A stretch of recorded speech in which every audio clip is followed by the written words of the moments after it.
Good morning and welcome to the Calaveras County Board of Supervisors meeting for April 9th, 2019. Madam Clerk. Item 1 on the closed session agenda, conference with legal counsel, anticipated litigation, initiation of litigation pursuant to paragraph 4 of subdivision D of section 54956.9, 2 cases. Any public comment? Seeing none.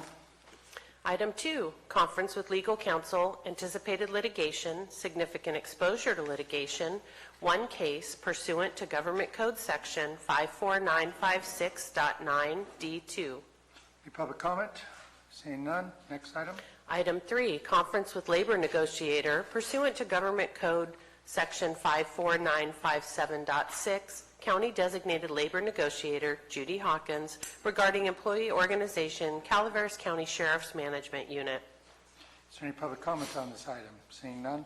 Item 4, conference with labor negotiator pursuant to Government Code section 54957.6, closed session with County Designated Labor Negotiator Judy Hawkins regarding employee organization, Calaveras County Public Safety Employees Association. Is there any public comment on this item? Seeing none. And number 5, conference with labor negotiator pursuant to Government Code section 54957.6, closed session with County Designated Labor Negotiator Judy Hawkins regarding employee organization, Calaveras County Deputy Sheriff's Association. Are there any public comments on this item? Seeing none, we will adjourn to closed session. Recess to whatever we're doing.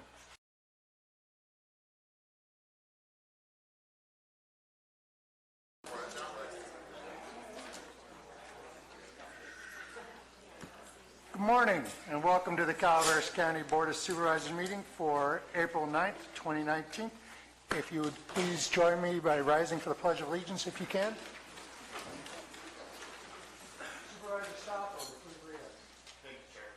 I pledge allegiance to the flag of the United States of America and to the republic for which it stands, one nation, under God, indivisible, with liberty and justice for all. Thank you very much. I just want to make a quick announcement. There's overflow seating next door in the old courtroom, and it's closed circuit television, so you can, if we don't have room, and the back row we like to reserve as much as possible for staff as they come in and out to report to the board. So, Madam Clerk, do you want to report out on, just a second? You know, we're going to move on to, we're going to report out on closed session now. Way to go. Madam Clerk.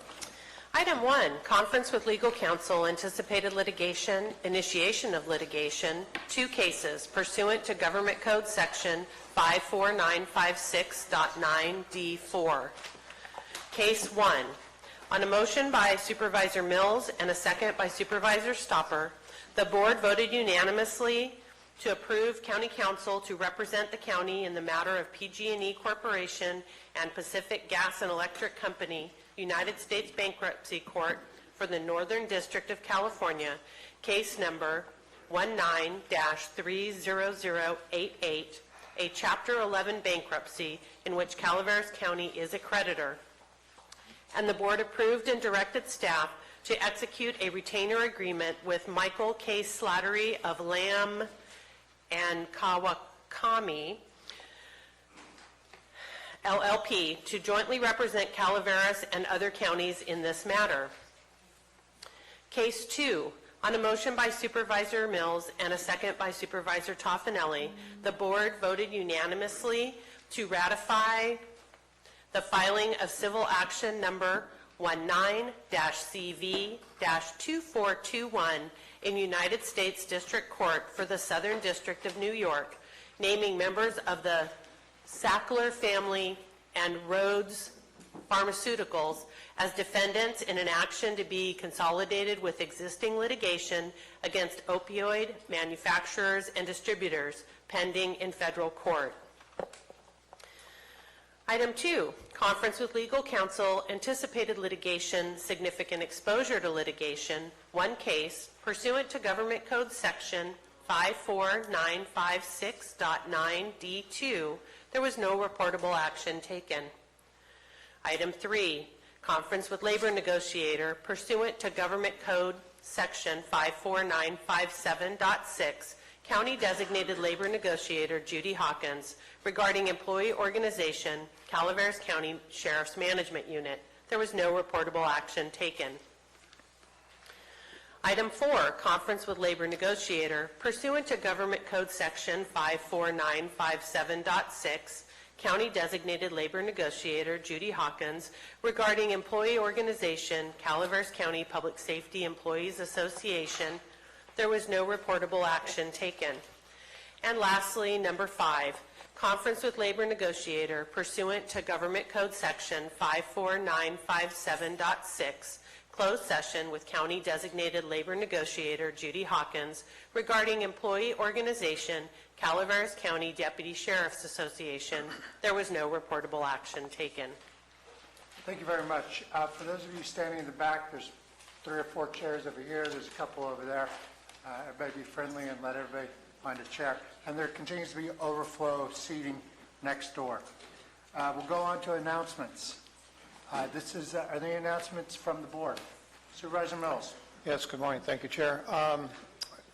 We had Sandy Rainey with the Northern California Power Authority reach out as a result of our meeting with the fire cameras last week and offer all of their available sites for our use or for the use in getting those cameras up. And I want to thank Randy Bowersox, who's their project manager at Murphy's, and Sandy for taking a lead role here and providing those facilities to us.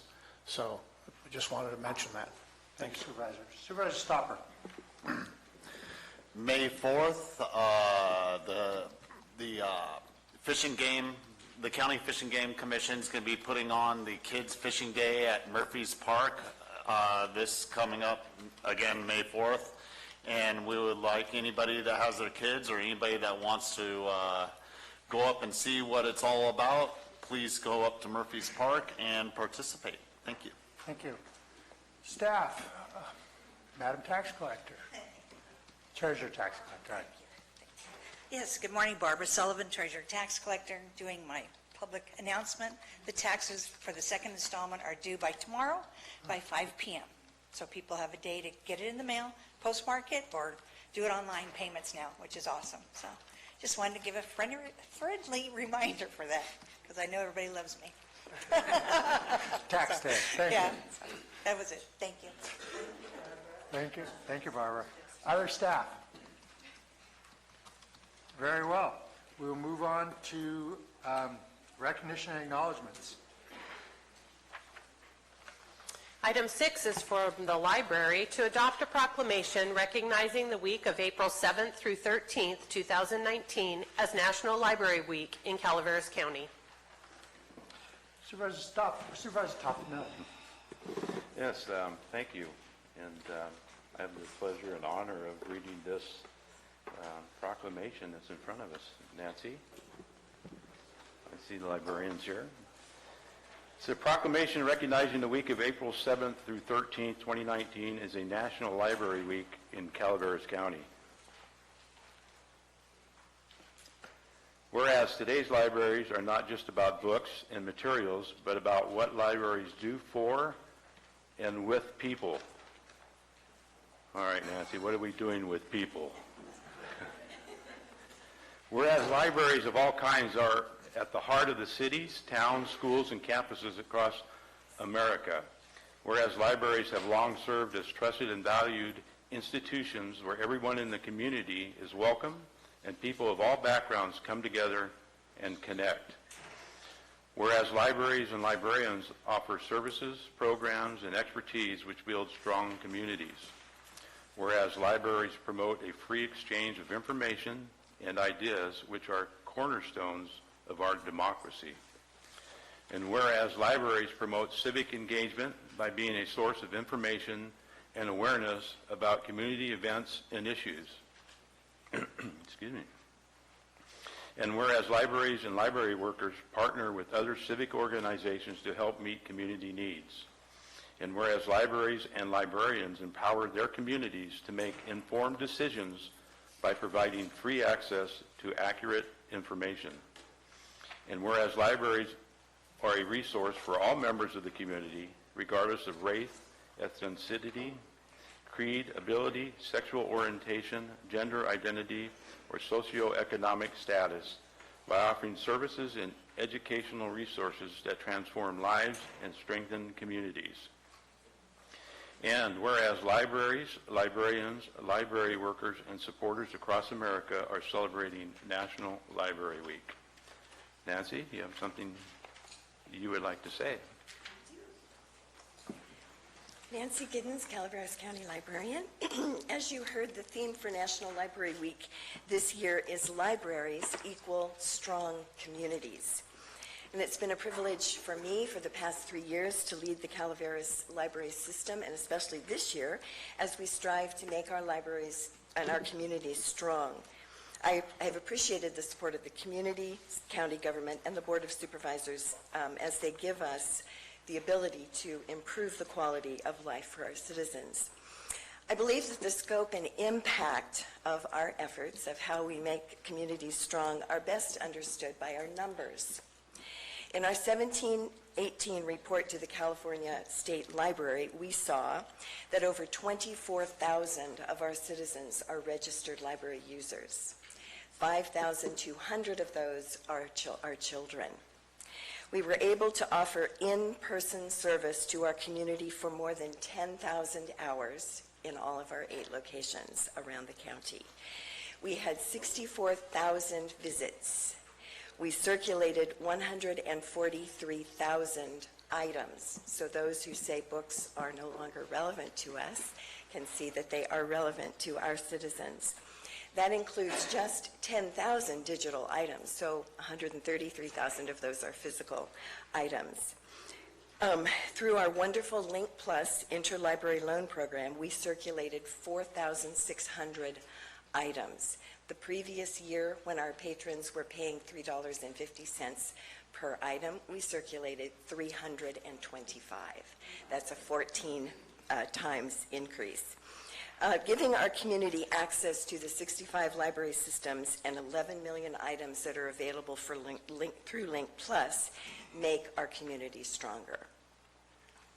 The numbers that make me happiest, though, are the numbers of people attending programming at the library. We saw an increase from 4,600 in 16-17 to almost 12,400 in 17-18. People coming to the library to learn and grow. Nearly 10,000 of these 12,000 are children who are participating in library literacy in West Point, preschool programs in 7 locations each week, STEAM Pioneers each Wednesday in San Andreas, art and science experiences in Mokelumne Hill, and much more. Our children and families' lives are enriched through our library system. And let's not forget our computers. Nearly 25,000 people used our computers and Wi-Fi in 17-18. The addition of broadband in 5 locations greatly improves our service to Calaveras County. Our literacy division served 103 students for over 3,100 hours of instruction during that fiscal year. And none of this, of course, would be possible without staff and volunteers. Calaveras County, Friends of the Library, the State Library, and First Five are currently funding all of our staff positions. Our dream is to not only retain current staff, but to increase staff so that we can serve our children and young adults better. Ideas can only be implemented by people. Building strong communities takes time, effort, and commitment, and the library is ready to do its part. Working together, I believe our library can do great things for Calaveras County, making it stronger and better. Thank you very much.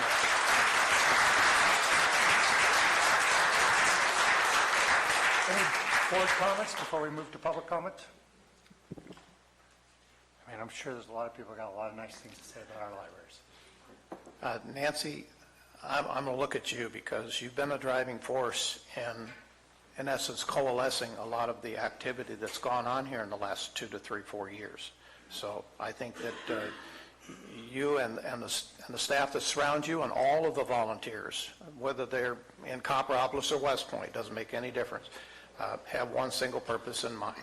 And I just want to be able to thank each one of them for their individual efforts that they've done on behalf of the children and the services that are provided here in our county through the library system. Thank you.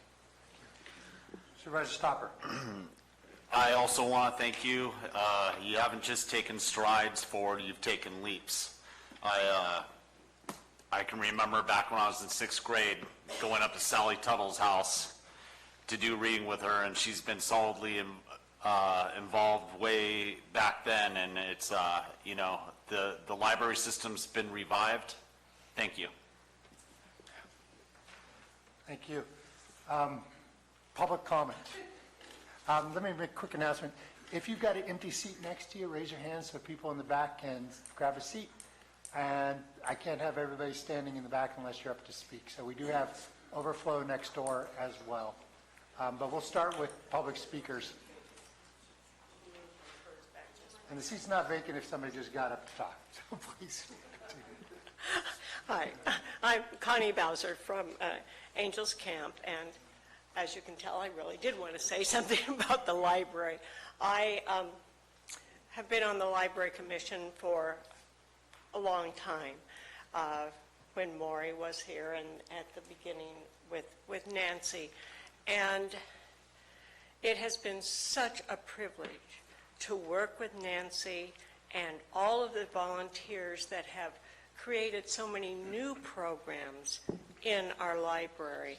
And it is becoming one of the stars in our county. It's a wonderful library, a wonderful system. Our Board of Commissioners is going to take a trip to every library this Friday, and or next Friday anyway, and visit each one so that we are really that much more informed about what's going on. So we really do appreciate Nancy and our library and the volunteers. And thank you for letting me speak. Thank you. Next speaker from the library. Hello. My name's Richard Verasso, and I'm a lovable worldwide rock star and film liaison. I live in Copperopolis, and I've been involved in this county since I was 14 years old. That's a long time ago. And I became interested in politics around the controversy that my supervisor, Dennis Mills, has, and I started to look at things in politics. And I come here with a matter of an emergency, in my opinion. Excuse me, sir. Is this about the library recognition today? That we're No, this talking? is a public speaking. No, sir, that's coming up next. Oh, I'm sorry. Certainly. Is there another speaker who would like to speak about the library recognition? Marty. Good morning, Marty Crane, District 5. Also director of the Calaveras Volunteer Center, so my focus is always on kudos to our volunteers, and our entire library system is built on volunteers, as so much of our community is.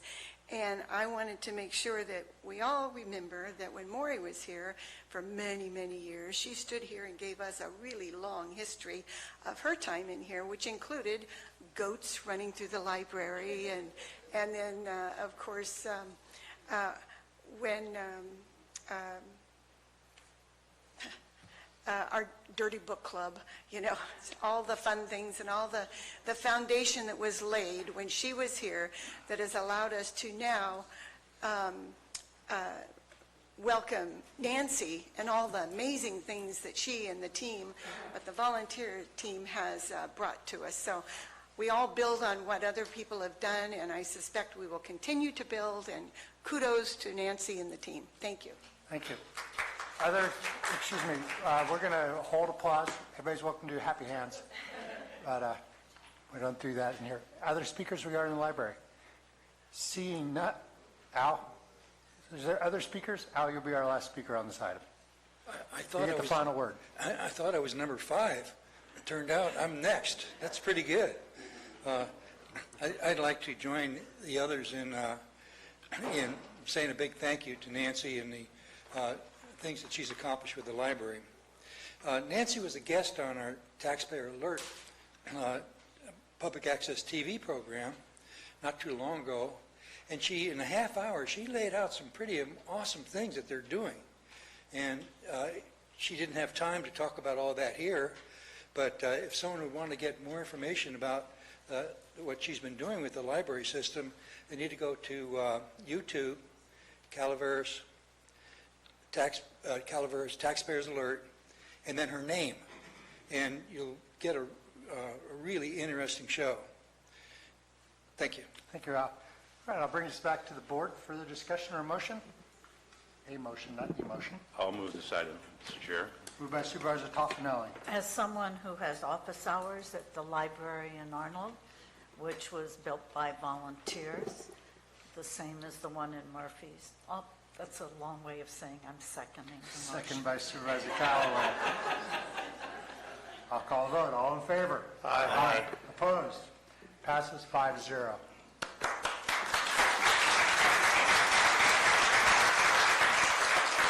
And before I finish reading the proclamation, I would like to just say thank you, Nancy. I've been on the Valley Springs Friends of the Library Board for many years, and you were a breath of fresh air when you showed up and came. Not to take anything away from Maury. She did a wonderful job, but I want to thank you personally for your work that you do and your staff. So let me finish reading. Now, therefore, be it proclaimed by the Calaveras County Board of Supervisors that April 7th through 13th, 2019 is National Library Week in Calaveras County. We encourage all residents to visit the library this week, explore what's new, and engage with library staff and volunteers. The library is supported by our county to expand your world and transform our communities. We affirm that libraries equal strong communities. Thank you very much.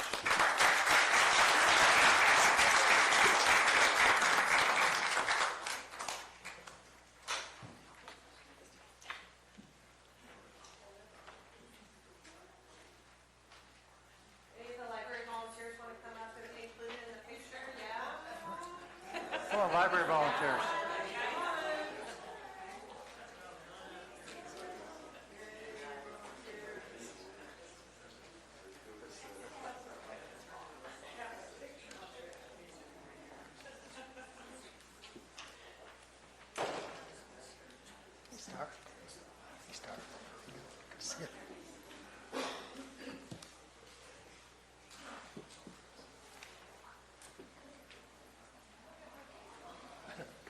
There we go. Scoot in like you like each other, yeah. There you go. Ready? 1, 2, 3, smile. One more time. Okay. All right, now one with the supervisor's photo ball.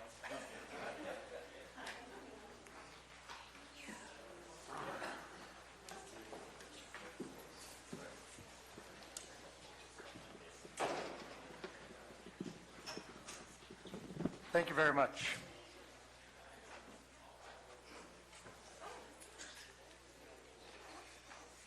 Madam Clerk, public comment. General public comment.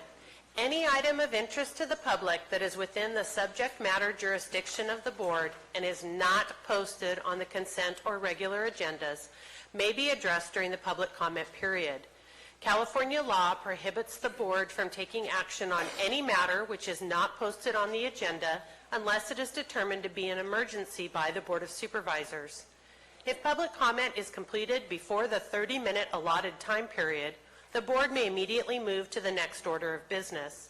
If public comment is not completed during the allotted time period, it will be continued as the last item of business in order to provide an opportunity for the remainder of comments to be heard. Thank you. We'll do 30 minutes. Again, if there's extra comments, they could go over to the end of the meeting. If you're here to address any of the items on the agenda, those will come up later. So these are for items off the agenda. So No libraries, hemp, Butte Fire, that's all next. Sir, would you like to begin? Thank you, and sorry for speaking out of turn. And I must say that I use the Copperopolis Library. My children do all the time. It's a nice little branch. Again, my name is Richard Verasso, and I live in Copperopolis. I broadcast a radio show out of there called Copperopolis.rocks. And I've been around since I was 14, became interested in politics recently, and so I have been digging into the county, and I think I have a lot to offer, and I would like to be able to help in some way. So I feel that there's a matter of emergency in a timeliness fashion, and that is that the Visitors Bureau here is hiring an executive director. And unfortunately, I think the emergency is that there's unfair hiring practice there. And I think the position should be sent to the most qualified person. It's a very important position because it's bringing visitors in. It also helps with revenue caused by filming and permits and stuff like that, which I have a lot of knowledge base on. So I feel the position should be given to the most qualified person. Unfortunately, I was turned down with a form letter, and I have so much to offer that some of the public people around here say that the position might have been promised already, which I think would be a travesty. I'm not sure if the Visitors Bureau was ever audited according to bylaws or whatnot, but I think that the Board of Supervisors should practice due diligence in that, and also keep an eye on the hiring process down at the Visitors Bureau, because it should go to the most qualified person, and it's a very important position. So I just would like for you guys to pay attention to the Visitors Bureau hiring right now, and I remain available. I did apply, but I was turned down, so I wanted you all to know. Thank you very much. Thank you very much. And if we could stick to 5 standing in the back, great. Stacy, you're up. Good morning. Stacy Johnston, Calaveras County Chamber of Commerce. I am here to speak about our exciting event that the Chamber created in 2017, On the Right Track. We just held our 2nd annual event at Bret Harte High School yesterday, and we're able to work with about 150 students. Actually, Miss Diane, can I have this?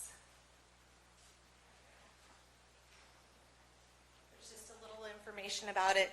So On the Right Track is a program that we designed to engage our students on a very interactive event. We exposed them to lifelike scenarios. We engaged, yesterday we had about 30 organizations that were on the track at Bret Harte High School.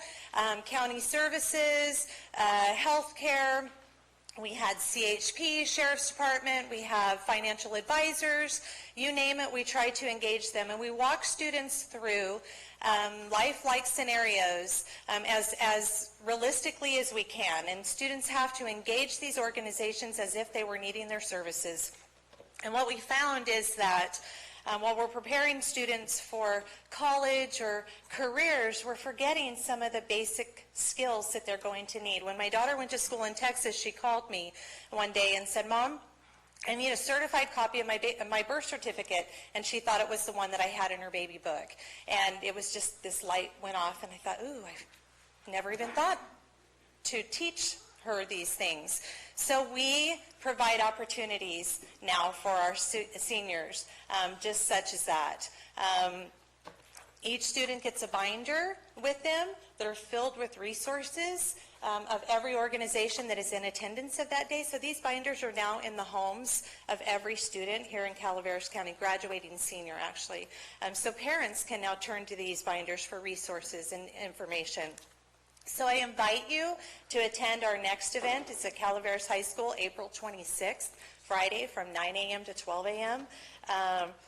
We get such great support. Taco Bell donates lunch for all the seniors and volunteers. We have a local bakery that provides cookies and treats, donates water. Please, please, please set that on your calendar. We would love for you to come and check out a great program. Thank you. Thank you. Next speaker. Hey, happy hands. I know, it's a new day. How you guys doing? I watch these meetings from home, been watching them for years. I see a lot of waste of money, see a lot of possible corruption in the county. I'm not really here to talk about that today. There's plenty of people here to talk about what they want to talk about today. But my main issue right now is with the camera team, because with these problems going on with the county, the least that we could ask for is documentation of this. The least that we could ask for is the actual videos, the actual minutes, the actual summaries from these meetings. The last meeting, the March 26th meeting, is missing the entire consent agenda from your guys' webpage and from YouTube. The one item that was pulled is on there, but about 20 items are missing from the consent agenda on the last webpage video, the YouTube video. All the summary and minutes of what you guys decided for each one of those agenda, is all missing. And also regular agenda item number 23 is missing, which was Mark Bulger wanting to rezone his property. And it's funny because poor Jeb over there had to fight tooth and nail to try to get his property rezoned and still couldn't get it done. But Mark Bulger seemed to probably just strut in here and get his pot crop rezoned, no problem by you guys. Just kind of seems odd you guys get to pick and choose. Who's got that golden ticket?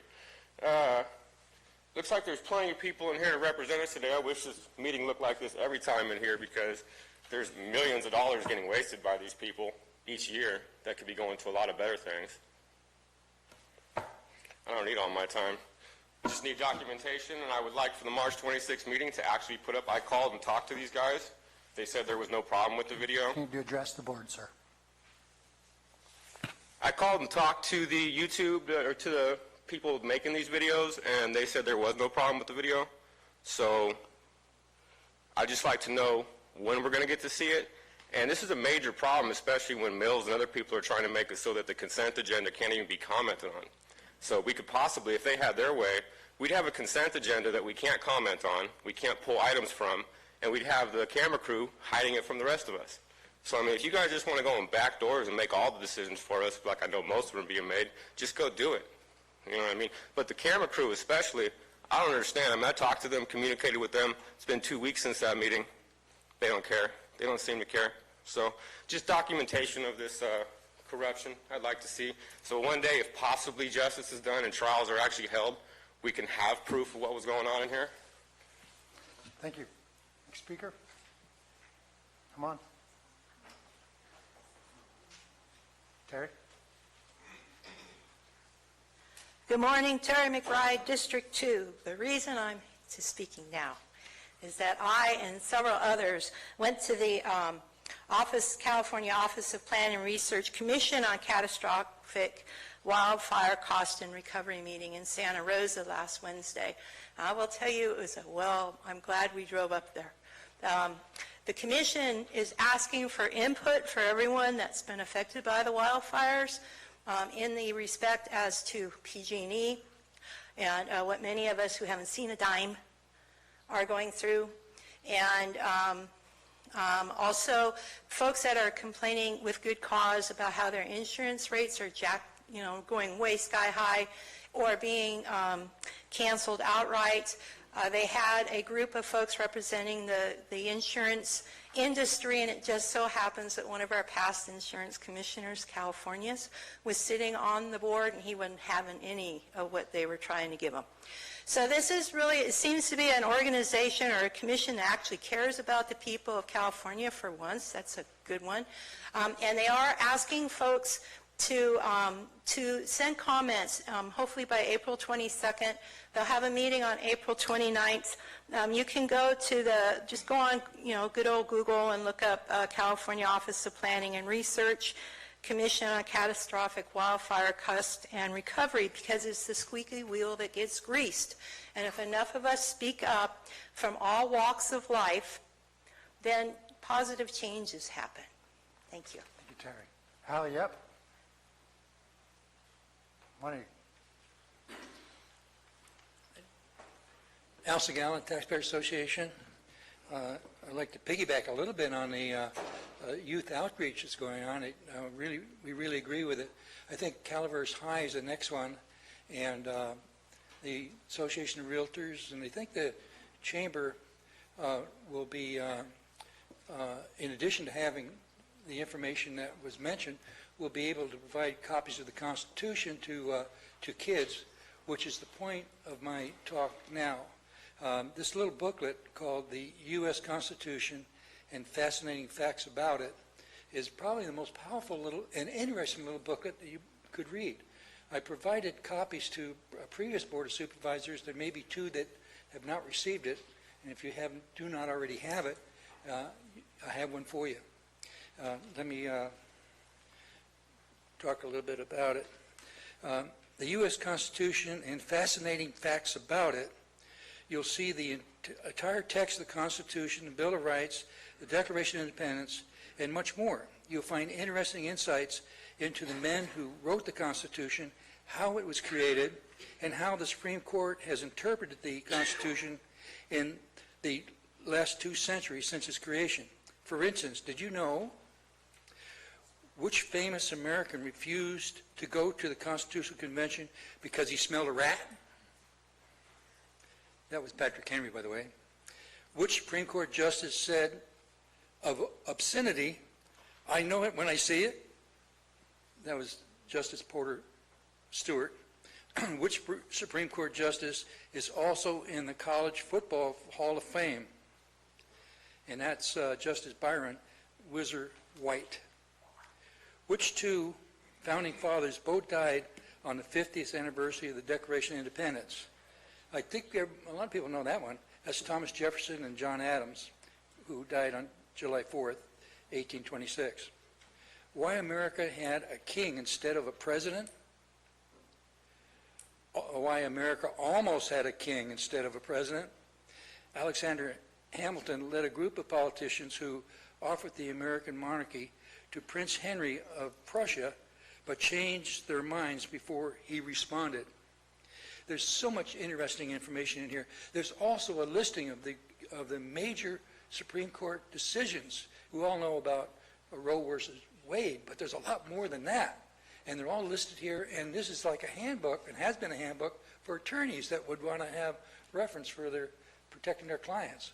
In any case, anything that could be done to help promote this Constitution, to get it to kids, we have 100 copies, and we would love you to help us. Thank you.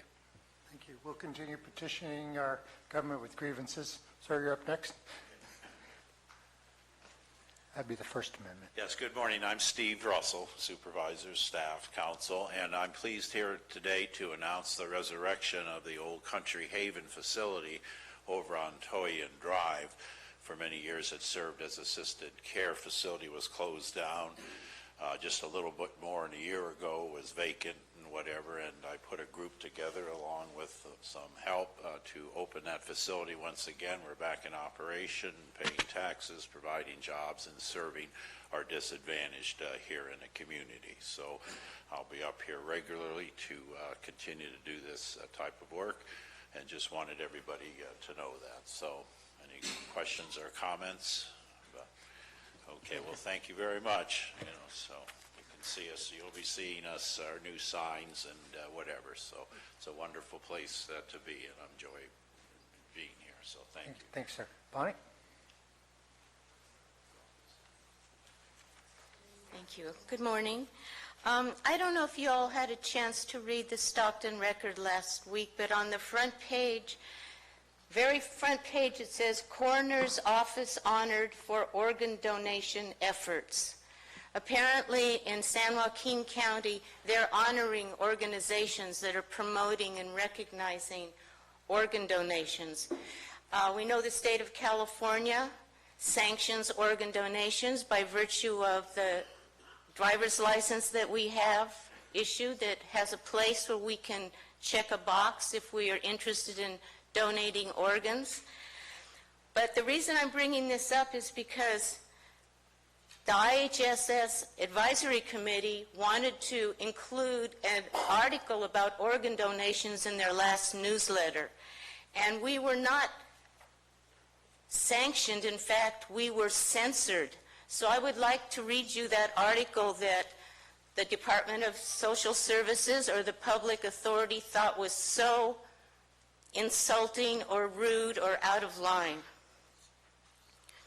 Organ donation. One person has the potential to save 8 lives through heart, kidney, liver, pancreas, lung, and small intestine donations. A donor can also help heal more than 50 others by donating skin tissue for burn victims, veins for people with chronic pain, tendons for athletes, or corneas for the visually impaired. Today, about 115,000 patients are waiting for a life-saving transplant. To be eligible to donate, a person has to be in the hospital, on a ventilator, and declared brain dead. This happens in only 1% of all deaths in the U.S. Seniors, newborns, people with bad eyesight, cancer survivors, and even those with diabetes and hepatitis can be organ donors. There is pain in losing a loved one, but comfort in knowing that an organ donation can help others and save lives. What do you think is so outrageous in that one-inch article that we could not put it in our newsletter? I say nothing. We find ourselves censored, we find ourselves handicapped, we find ourselves with the rugs pulled out from under us. Every time the IHSS Advisory Committee tries to move forward, create comment, create new discussion, and I just want you to be aware that we think we're right. We're adults. We know what's right and wrong. Thank you. Thank you, Bonnie. Sandy? Seeing nobody else standing up there, Neil, how many more speakers do we have? All right, we'll run till we run out of time. Sandy? Okay, just a brief comment that I'd like to make. There was a absolutely wonderful event that was held on Sunday at the Mountain Ranch Youth Alliance, and it was called Empty Bowls, and it was an amazing fundraiser. There was handmade lovely bowls to be bought for $10 along with lunch. There was a silent auction. It was extremely well attended and nicely done by the Mountain Ranch Youth Alliance and that team. Allison, kudos to your folks. But I wanted to particularly thank Supervisor Callaway for coming up the hill, spending time with us in Mountain Ranch, and for participating in that event. So thank you. And spending money. That too. Always appreciated. Next up, Neil. Good morning. 32% of owner-occupied housing and 52% of renters defined as low, very low, or extremely low income households are all overpaying for housing in the county. Projections for the next 9 years for manufactured mobile homes and accessory dwelling units meet only 65% of HUD's regional housing allotment for the 3 lowest income levels. This county is experiencing an affordable housing crisis and will be for at least the next 9 years. Worst of all, manufactured housing is not an answer to affordable housing. Manufactured/mobile homes are not considered permanent dwellings. These are the only type of dwellings that are guaranteed to depreciate. Their classification also allows for predatory lending practices that charge interest rates of up to 15%. This is one of the largest reasons owners and renters are overpaying for housing. Clayton Homes is the largest manufacturer of mobile homes, and it is owned by Warren Buffett. They made a combined pre-tax gross revenue in 2018 of $911 million from sales and predatory lending. 1 in 18 Americans lives in a mobile home. 1/3 of those citizens don't own the land their mobile homes are placed on. The Carlyle Group, which has over $216 billion in assets, has been implementing a strategy that involves purchasing mobile home parks and raising rents to unaffordable levels or simply evicting mobile homeowners across the country. The depreciation of mobile homes, combined with the ruthless practices of private equity firms that prey on an owner's inability to affordably move a mobile home, should be reason enough not to consider these types of dwellings as an affordable housing option for lower-income households. The Planning Department's presentation on the housing element provided evidence that the largest developer in the county has not provided a single affordable housing unit for lower-income households. Castle and Cook recently sold all their assets in Copperopolis without completing the community projects they were expected to complete. The sewer system they built was woefully inadequate, for instance. Now that they have sold out to a multitude of corporate shell companies, we can probably count on these new developers to fix and build all the improvements that Castle and Cook failed to complete. The original Castle and Cook development plans for the Copper Valley have been repeatedly rubber-stamped without any regard for the public projects they failed to build. We can no longer simply hope they will do what they have promised to complete. Development fees, if implemented, would ensure the completion of projects that mitigate the impacts suburban development costs us throughout the county. Developers must be held accountable for all the negative impacts that are silently poisoning our rural quality of life. And they can't be trusted. Please do not rubber stamp the Copper Valley development plans without instituting the in lieu development fees that can mitigate the countywide impacts of developments such as these. Stop, Mike. Mike Falvey, District 2, referencing closed session agenda item number 1. Obviously, it was a closed session, so no telling exactly what went on, what was discussed, but I believe it was litigation, national litigation involving pharmaceutical companies, correct me if I'm wrong, including the Sacklers, who are poisoning America, and getting the backing of a lot of our governmental agencies. I remember it was previous board, not all you folks, but this came up about the opioid crisis between a year and 2 years ago. And I know I made public comment at the time. It's about time we start holding these people responsible. You know, as much effort as this board has put into cannabis, for instance, and the regulating or banning of it, why are they letting opioids being shoved down our citizens' throats? And why are they backing these industries? I know I stated publicly that it's time we hold some of these pharmaceutical companies accountable, and it's time we cut our ties with them. You guys are busy. I realize that. You got a lot on your plate. Here's an idea. Get a hold of our public health officer, who I guess he's an appointed position. Tell him to determine who is poisoning the citizens of Calaveras County and have him cut ties, because I know Calaveras County has some kind of pharmaceutical program for whoever it is, the employees, whoever.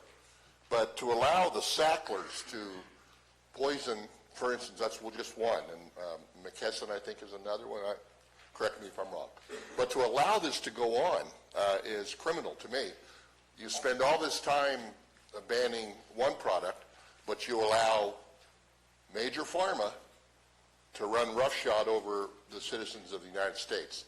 So please appoint our county health officer to research who is poisoning the citizens of this county and to cut all ties with them. Thank you. Thank you. Next speaker.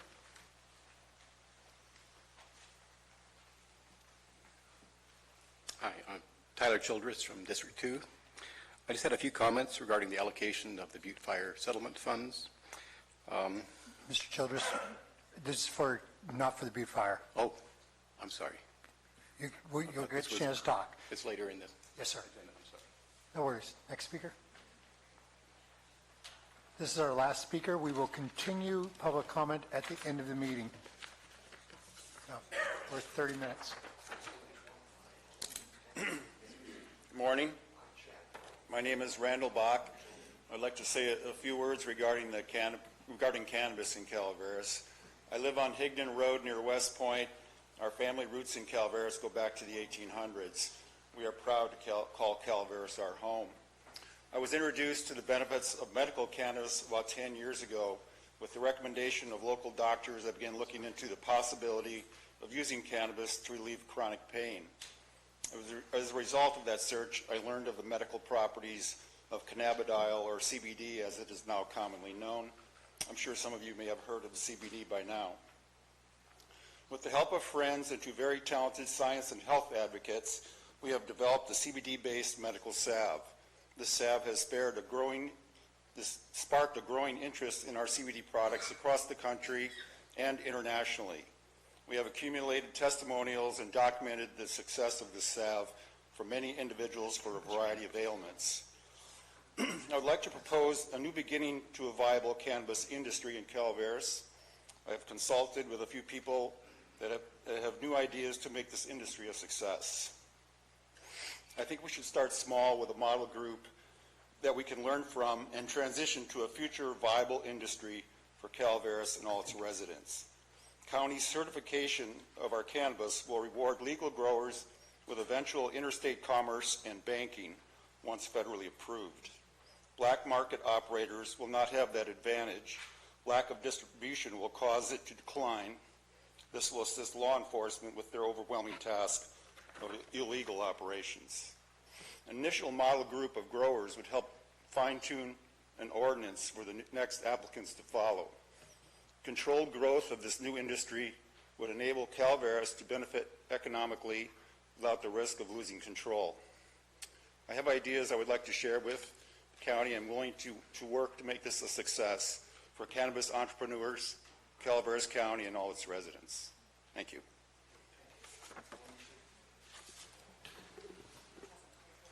We have time for one more, and we're at 30 minutes. Will there be time after, too, for people? There's time after the meeting to continue speaking. I wanted to follow up on what Mr. Falvey said about the Sacklers. In addition to overprescribing and seeing to it that doctors overprescribe by giving them incentives and junkets and whatnot, there is a financial incentive in doctors overprescribing. But also, they had a concerted effort to demonize people that become addicted to their products. And they also are cashing in on alternative drugs for the patients. So I think that the issue goes much further than opiates to many of the other toxic prescription medications and to a toxic corporate environment that enables, almost promotes addiction, but then demonizes the poor people that have legitimate medical need for pain abatement, but don't have good alternatives.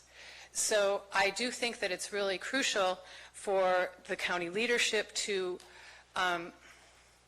study the issue of alternatives being plant-based. We need to focus on harm reduction, and we need to do more in the county discourse to stop demonizing. I don't know, I was looking for trouble with people that are trying to come up with solutions to major health crises in our country. I spend so much time hearing people call me a drug pusher because I grew cannabis for friends that were terminally ill. I see a tremendous amount of canophobia going on throughout the county, where people want to automatically assume that we're out to game the system or we're just in it for the money. Frankly, I have donated more cannabis than I've profited on. It's a break-even scenario often for us. And also to suggest that we don't care about the land. I can't tell you how many hours I have spent defending the forest, fighting against nuclear weapons and nuclear proliferation throughout the country, working on peace and nonviolence and social issues. It's a shame that we can't come together as a community and work towards solving problems instead of just labeling each other as drug pushers or profiteers or things like that. So please consider a more just and reasonable policy across the county. Thank you. Thank you. That will conclude public comment for the day. We will continue this at the end of the meeting. We'll move on to the consent agenda.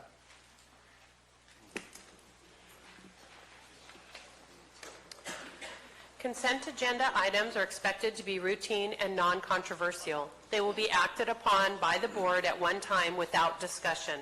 Any board member, staff member, or interested party may request removal of an item from the consent agenda for later discussion. All right, is there any board members who'd like to pull an item? Supervisor Mills? Yes, Chair, I'd like to pull item 9 and reset it for April 23rd. All right, we'll pull that and we'll have a motion on that. Okay, and then the other one would be item 20. Item 20.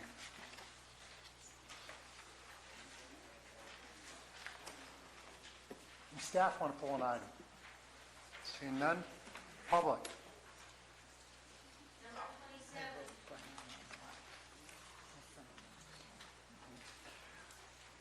All right. What'd she say? Bonnie pulled item number 7. 27. IHSS schedule. Thank you. Very well. We'll come back. Supervisor Mills, item 9. Oh, I'm sorry, where'd I go? Thank you. We have a motion on the balance of the consent agenda, please. I'll move. Moved by Supervisor Toffenelli, I'll second. second by Supervisor Stopper. All in favor? Aye. Opposed? Passes 5-0. Thank you very much for catching that, Madam Clerk. Supervisor Mills, number 9. Item 9 from the Elections Department to appoint the appointment of applicants to 3-cent flat Community Services District pursuant to Government Code Section 1780. Supervisor Mills? Yes, I would just like to have, as a supervisor, you are the supervisor for that area, to have a closer look at this before a decision is brought forward to the board. Okay, do you want to set it to a specific date? The specific date would be the meeting of April 23rd. April 23rd. Thank you. Any discussion? Supervisor Mills? I will make a motion to You make a motion? reset it. Is there a second? We'll do public comment. Yeah. We got a second on that. Second? I'll second. Second by Supervisor Toffenelli. Public comment on that item. Seeing none, bring it back for a vote. All in favor? Aye. Opposed? Passes 5-0. All right.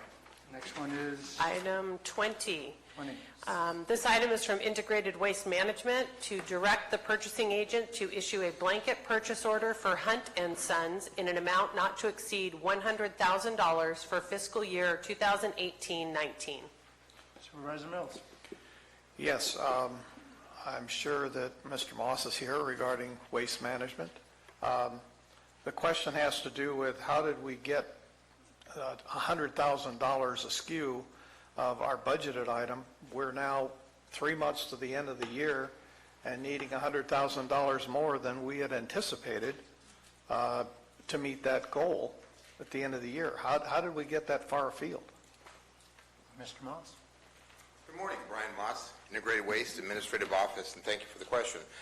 Actually, we are just in excess of $50,000 right now. The $100,000 actually is a buffer that for any reason we are going to hit that number. I really don't see it, but the reality is it's actually a buffer. There's no general fund cost.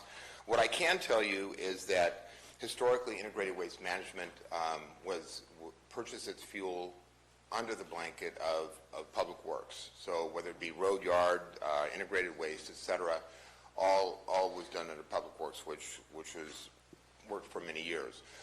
We realized, reviewing our books recently, that we were just in excess of $50,000. That takes board approval. Now, it's not that we're so much out of skew with the budget. It's a matter of the fact that really we are exceeding that amount for this fiscal year. Again, I don't anticipate actually spending $100,000 for the entire year. I think we'll probably end up somewhere in the neighborhood of probably $65,000 or $70,000. The fuel that we're purchasing is for Rock Creek operations. It's both diesel and unleaded. Depending on our vehicles, we use red diesel for our large equipment that stays on the landfill. We use the unleaded for our vehicles that are on the landfill and also use to go off the landfill to take to, as an example, Red Hill. Matter of fact, we even load the red diesel onto our service trucks and bring it up to Red Hill to service our vehicles there. So back to your main question, why did we exceed? I don't know if it's necessarily an issue of whether we didn't anticipate at that time that we're going to exceed $50,000. The bottom line is, we did look at our books, we went, okay, we're exceeding $50,000, this needs board approval. We did put a buffer in the purchase order just in case. I just don't see us hitting that number, but that is what we've done here. Brian, are we under a contract price to Hunt & Sons? We are not. My understanding is that this has not been done by contract in the past. I can't really speak to that too much because not having had integrated waste for that long.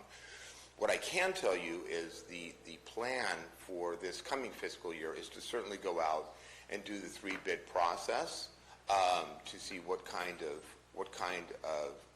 prices we can get back. So I think that is a responsible thing to do. I can't speak as to why that wasn't done in the past, or even if it has been done in the past that I'm unaware of. But I can assure you that one of the things that we are making a priority is to have this along with other items that integrated waste deals with for services going out to bid, including, as an example, I'll be bringing back to the board in the near future, there'll be a time for closing phase 2 of Rock Creek and opening phase 3, and that's going out to bid very shortly as well.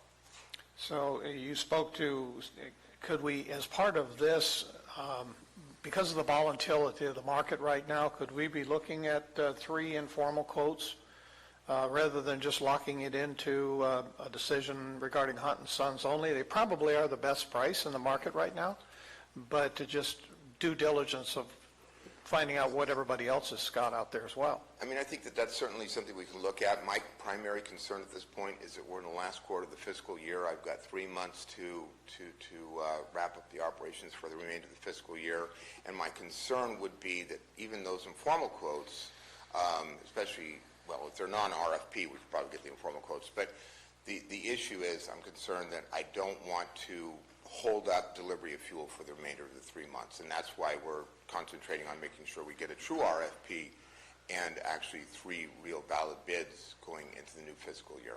I have no intention of holding up fuel deliveries for sure. Thank you. but I just, I am concerned, again, because you've seen the market yes, in the last 30 days. Absolutely. And they're suggesting that this might be record-breaking prices here by summer. Absolutely. That means that we're going to have to be very cautious on how we procure fuel, and that we might, in the next fiscal year, look at a change in how that policy is derived, so that we can be sure that we're trying to get as close to rack price as possible. Absolutely agree with that. I'm talking that. in industry terms here, but it just makes no sense to just accept whatever a bulk delivery is going to be without checking to see what everybody else is in the market. I would certainly agree with that, and certainly that's a responsible thing to do. And as some of you know me for some period of time, you know that I'm always looking to find ways of stretching that dollar, if you will, in my program. So definitely I'm in line with that and in agreement with that. And you're just a small component to the larger fuel purchase delivery that's happening within our government center. This includes even others. Maybe we need to be looking at shared contracts with CCWD and other agencies in the county to develop a blanket purchase order that puts us into a larger scale than what we are right now. I know there's advantages of doing that. Whether or not we're ready to do it and how quickly we can do it is another matter. Agreed. Absolutely agreed. That's the purpose of my pulling this agenda item today. Thank you. Thank you. Supervisor Stopper. Barring anybody else having any comments to this, I move it as is, please. We have a motion by Supervisor Stopper. Is there a second? We'll do public comment. 1 second, and then we'll do public comment. Bring it back for a vote. Well, I'd still like to look at some informal quotes, if nothing else, just to be sure we're in the market. Okay. Is there a second? I'll second. Second by Supervisor Toffenali. Public comment. Al? Alsa County Taxpayer Association. I wonder, are we seeing part of the consequences of SB 1? This is that tax, fuel tax that was passed, and the repeal was not successful. Even if it's not, even if taxes are exempt because we're using this for a public purpose, it would seem wiser to tie price to some standard than to try to fix the price with a contract. If the price is fixed by the contract, then the contractor needs to build in an amount of money that would be higher than what his costs are to reduce the amount of danger of price increases during the period of time that the contract's in place. Does that make sense? So here you have suppliers that are bidding against each other and risking a certain amount of money to on the assumption that the prices would rise 10%, 20%, or whatever. And when you have a market that's so volatile, it makes sense to tie the price to something that would reflect that market at any particular time, rather than to try to fix the price. Price fixing has unintended consequences, and we want to avoid that. Thank you. Thank you. Seeing no further public comment, we have a first and a second. I'll call the vote. All in favor?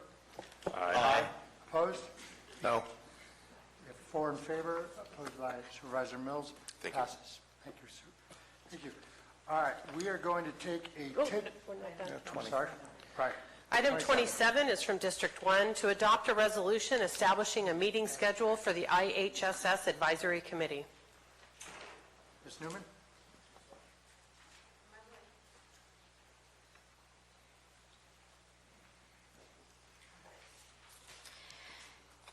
The IHSS Advisory Committee exists to advise and make recommendations to the IHSS Governing Board, the Calaveras County Board of Supervisors, and any other agencies related to the program regarding all aspects of the IHS program, possible changes and improvements to the program, as well as pending legislation. The IHSS Advisory Committee has been stuck on bylaws for about 5 years, not been able to make any progress. We have understood that there's an attempt to limit our meetings to 4 times a year. Every week in the IHSS program, new developments are happening. Threats from the federal government, from the state government, and even from the local authorities. We're talking about EVV, electronic visit verification, which is going to be very costly and very cumbersome to operate. We're talking about a 7% cut to services, which would impact the people that we provide services to. Since every week new developments are happening, if we meet only 4 times a year, we're not going to have the opportunity to inform you and to inform the public of the changes and the threats to the program. Second point I'd like to make, it seems like if all committees are limited to 4 times a year, that frees you guys up from a lot of your responsibilities. You only have to attend commissions, boards, and committees 4 times a year. You folks have been cutting your work hours by limiting the number of meetings that you have in the Board of Supervisors, by limiting the number of people that can come up here and speak, and the time that we're allocated. Since you guys are being able to cut back on the time that you spend representing and working for Calaveras County, I'd like to suggest maybe we need to cut your wages in half also. Thank you. Thank you. Is there any board discussion? Board as the representative on this committee, and actually I volunteered for it since nobody else wanted to be on this committee. And we've had trouble since I've been on it, just a short time I've been on it, even having quorum. We've had to postpone meetings and postpone meetings. Many other committees, as she pointed out, there's Child Support Agency has gone to 4 times a year, and that's a multi-million-dollar committee that does a lot of different things. So I don't see this affecting that committee. It doesn't prevent them from having a special meeting if something comes down the pike through the federal government, through the state government that affects it, that they need to look at. They can also call a special meeting, discuss that, and then come forward to the board. It's not preventing that. So I was in favor of bringing this forward, and I will make the motion for it. We have a motion by Supervisor Toffenelli. Is there a second? I'll second. Go ahead. Second by Supervisor Callaway. Public comment? I just said public comment. Marty? Marty Crane, I'm the secretary for the IHSS Advisory Committee. Yes, Gary, you've attended a couple of meetings, but when you came and you mentioned that, that's not the first time we heard that. We heard that from the Director of Health and Human Services. They don't want us looking at what they do. Public authority, they don't want us looking at what they do. At least that's been the understanding for years. You weren't there, but we have the experience to know that. And you presented this having meetings 4 times a year as opposed to monthly, and the entire committee fought back on that, pushed back on that, and they said, no, we have too much work to do. And a lot of our members are persons with disabilities, and when you mentioned that we had a hard time getting a quorum because, so making it only 4 times a year, what's to say that the same reason they couldn't come last month is if they were ill or in the hospital or something would be a reason why they couldn't come on one of those 4 days. So that, to me, that doesn't hold water, sorry. But the committee is totally opposed to that idea. We may be the hardest working or wanting to be the hardest working committee in the county, and the fact that nobody wanted to do it, well, you know, I did have a conversation with Marita the night after you all sat here and didn't say anything on that one committee, but jumped at everything else. She called me, and she explained that the reason, as I recall, was because she was new back to the board and didn't want to overload and wanted to have time to catch up. And other people, having been on the board, could easily, if they so choose, could engage with this committee. So far, we've had little engagement, and when there is any, it's surface. Supervisor Garamendi, you mentioned we had a short conversation in the parking lot one day, and you said, Marty, there are 2 agencies here that I fully respect, and they're at loggerheads. There's got to be a third way, but you have never come back and asked the committee what they think the third way is. So I suggest that you just drop this or deny it or whatever. Thank you. Is there further public comment? Seeing none, I'll call the vote. All in favor? Aye. Aye. Opposed? Passes 5-0. I Hey, do want to say. I'm sorry. There isn't any reason that this can't be looked at again. Many committees, whether they're appointed by the board, whether they're volunteer groups that many of you belong to, are changing the time frames that they meet. And if it works quarterly, you get your quorums and you don't have to postpone, because I do read, Marty, the minutes or the notes that come from whomever on IHSS. So if Supervisor Toffenelli feels that after a year of trying this and it's not working, it can change again. But it now puts the challenge on members of IHSS to make sure that those quarterly meetings are attended and are productive. Okay. Supervisor Mills, were you waiting to say something? Oh, my apologies. Very well. That concludes the regular agenda. We are going to take a 10-minute break. If you take the opportunity to silence your cell phones while we're on break, that's appreciated as well. We'll be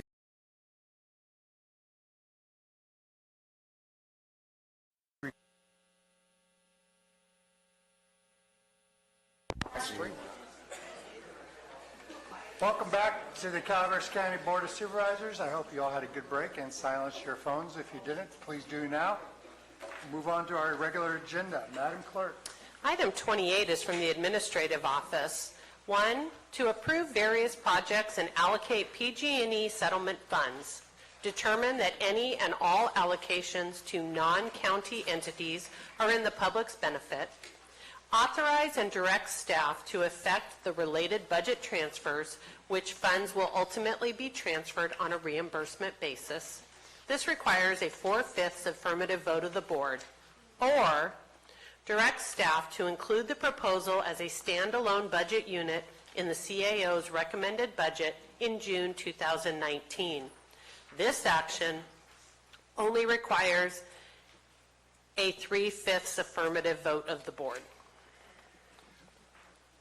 Thank you very much. Mr. CEO, would you like to make a presentation? Just briefly to introduce Krista Van Lottenloor. Ms. Chairman, she'll be making a presentation. Before we get there, just a little bit of background. As you know, this was discussed on March 19th, and after much discussion, the board directed staff to do three things. One is to bring the item back today as an action item. The board indicated that today's meeting would use Supervisor Garamendi's list as a concept for discussion today. There was consensus that the projects would be limited to 3 years as opposed to 5 years that was indicated in that memo. However, the funding for the set-aside for state possibility of losing state and federal funds for some of our Butte Fire recovery work was kept at a 5-year maximum. With that background, I will turn it over to Krista and go through the specific projects that were discussed at the last meeting.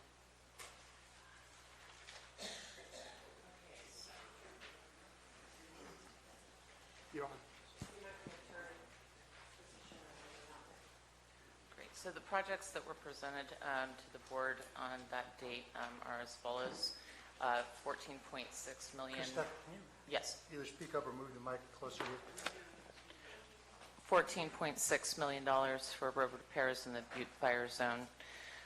This was presented by, will be also further addressed by Public Works, and has been in a presentation at our last meeting. The second proposal is for $1 million for a reimbursed amount due to the county for Butte Fire labor and expenses.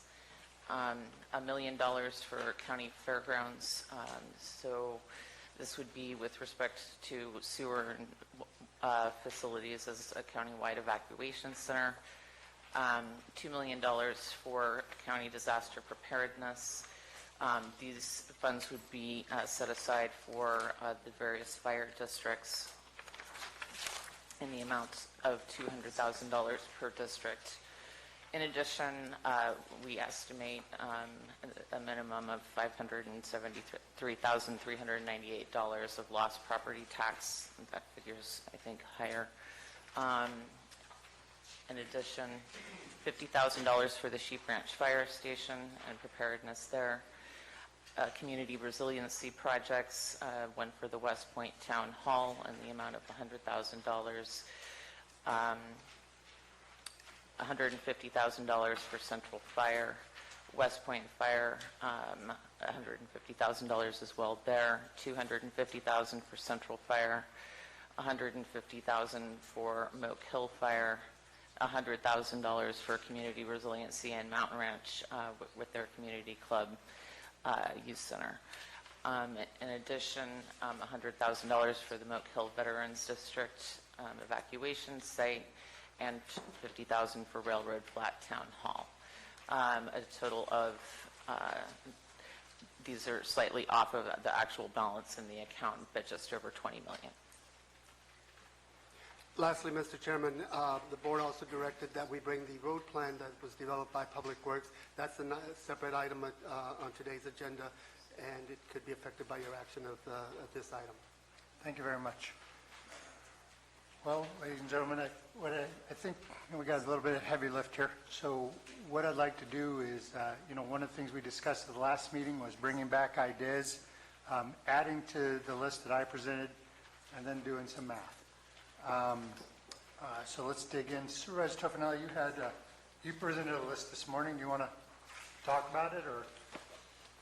Well, first off, I want to say there is a typo on it for some reason, and the second item, there's a missing zero at the back end of that, that's $2 million.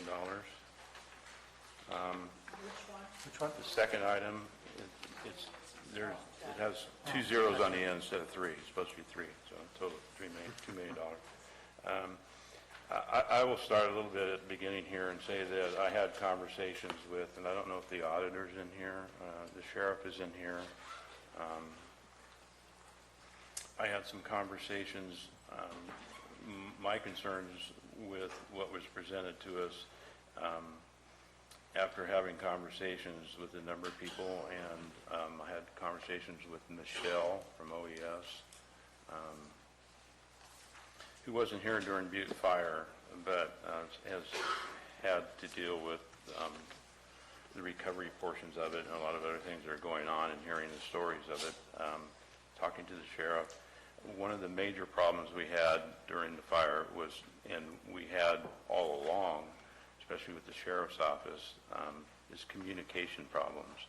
We have so many areas in the county that we just don't have the ability to radio in, use our radios properly, even have communication with cell phones in the area, which is vital during a disaster, and I think it really hurt us during that time, communication-wise. And I think the sheriff's prepared to step up and have a few words to say about that, because I asked him to do so this morning. If you want to come forward. You want to?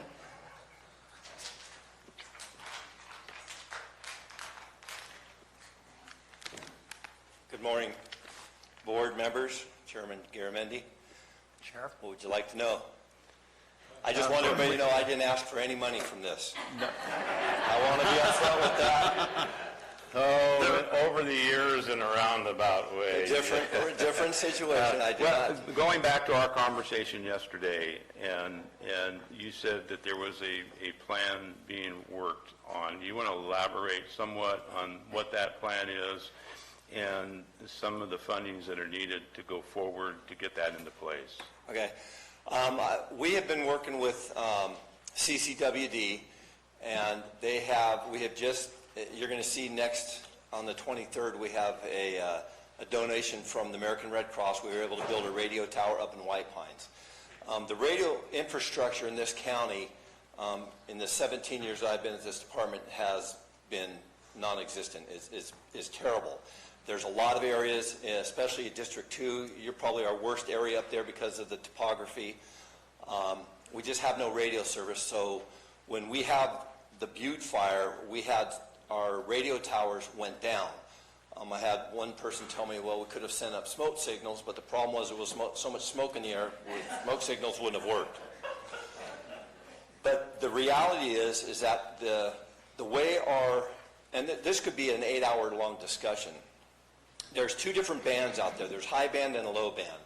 And real basic, high band runs line of sight, low band follows the topography of the land. The problem is everybody, and when I say everybody, I'm talking all radio systems, are going to high band. They're getting away from the low band. So we can't even buy low band radios anymore. I have new vehicles sitting in my parking lot that I cannot put on the street because we don't have high band radio system to work with the high band radios that we have to purchase. So we're looking at going to a digital program. CCWD has been an absolute fantastic partner, and they have allowed us to utilize that tower that we have in White Pines, and they have multiple towers within the county that we can utilize.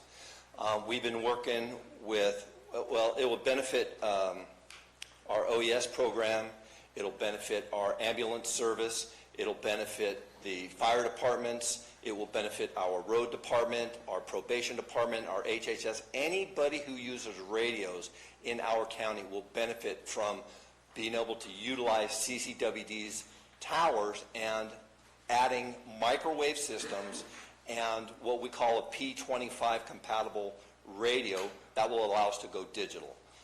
It's got a price tag. The problem is I can't stand here today and tell you what the price tag is because it's going to take so much work to figure out what that price tag is. I can give you a ballpark, But I don't want anybody hold me to that because, again, it's a ballpark figure. I can't go to Columbia Communications or any of these other communications companies and say, hey, tell me what it's going to cost to build out this program because it's going to be so intensive. We have, some of you know where we have our radio towers right now. We need to add more microwave sites. Each microwave site is going to cost you somewhere between $50,000 and $75,000, plus the cost of the P25 compatible radio that will go on those towers. So it's a big price tag to put this program together. Then we have to replace the radios in the cars because they're low band. We need to go to high band. County Roads is going to end up having to do the same thing. HHS, everybody that's on the radio system in order to get to that digital system is going to have to be upgraded. So it's a huge price tag. So, I mean, it's a work in progress. Again, we've been band-aiding this radio system that we have since I've been a deputy here. And we need to get out of the 16th century and into the 22nd century because that's the difference. That is the difference. And the problem is, again, that we cannot purchase the radios that we've been using for years. The only people that I know of right now that are still using low band is CHP out of Stockton and us. And if you talk to any CHP officer out on the street, they'll tell you their radios are crap too. They don't get out, especially when we get down into these canyons. So. Any questions for the sheriff? What's CAL FIRE using? That's a question for CAL FIRE. I don't know. We're not on their system. We don't communicate with them. We do have a second radio in our vehicles that we can communicate with them. I'm not technologically enough to know what system they're using, though. Maybe Chief Dickinson from Fire Chief. Fire Chief. He can attest to that because they talk to them all the time. We're sure. not on that system. This has been an issue going back years, I agree, going from low band to high band, but we had received grants to make some of these changes.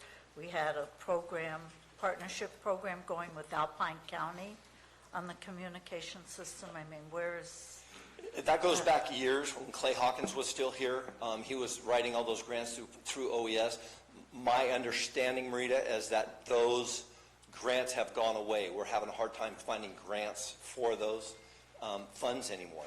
I don't know if there's new grants because of the fires. I know that Jack and I talked offline a little bit about this. It's just a matter of starting to dig into finding if those grants are available again. And I'm willing to do that. I don't have a problem with that, and we're looking, but we keep getting shot down. And that doesn't change the price tag. It's just trying to find the funding. Because most of those grants are very specific, and you got to understand, if we had to go out and purchase property to build a tower, that price tag is huge. The fact that we can utilize CCWD, because they're a great partner, that is going to help, but a lot of grants are not, we can't utilize CCWD because it's a private entity.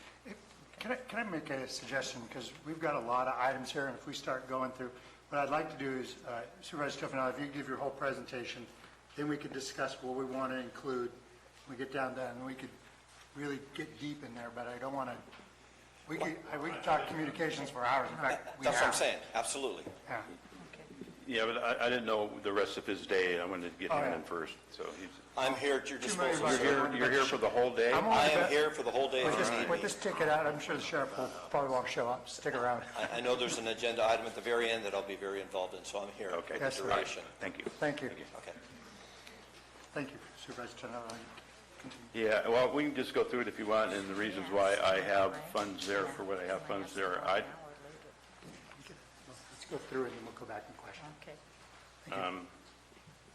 The first one, $5 million, I don't feel is fiscally responsible to just spend $20 million because we have it. We won a lottery, let's spend it all. I think if you spend it all right now, since we are still recovering and there could be other items that come forward, the funds are gone. I don't think that's the correct way of doing it. We're continually missing property taxes, which I have a conversation with Rebecca earlier this week on. Arturo. Supervisor Toffenelli, Yeah. sorry. So I feel that we should keep at least $5 million in reserve as we go forward, so we can fall back on anything that comes as an issue related to this in the future.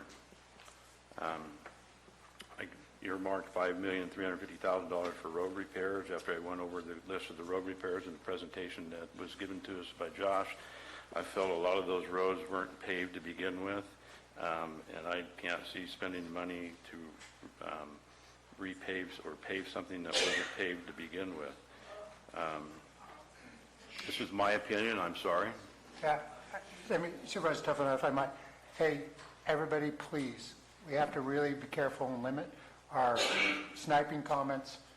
People have different opinions here. We want to be respectful. And please, if you'll do that, I would appreciate it. Supervisor Toffenelli. As we discussed before, I had a conversation with Rebecca Callan about our FEMA audit and the amount that was possibly needed to cover that we could not reclaim when we go through that audit. Kept with that. And kept with the $2,350,000 for disaster preparedness divided among the 10 fire district. And that's pretty much what was presented to us earlier.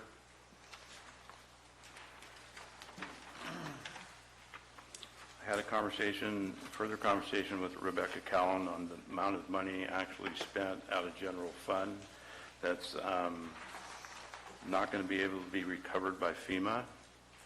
And her estimate, she's still trying to get complete estimates on what that is, was around $600,000. So that was already expended. That had to do with a lot of different things, public works, other departments, and so forth, that has been expended. So I think that money came out of general fund. It needs to go back into general fund. Had a conversation with Michelle as far as OES. Excuse me, I'll go on. That's further down the line. $852,034 for lost property taxes. I think that amount of fund is presented earlier on the other proposal that Supervisor Garamendi had.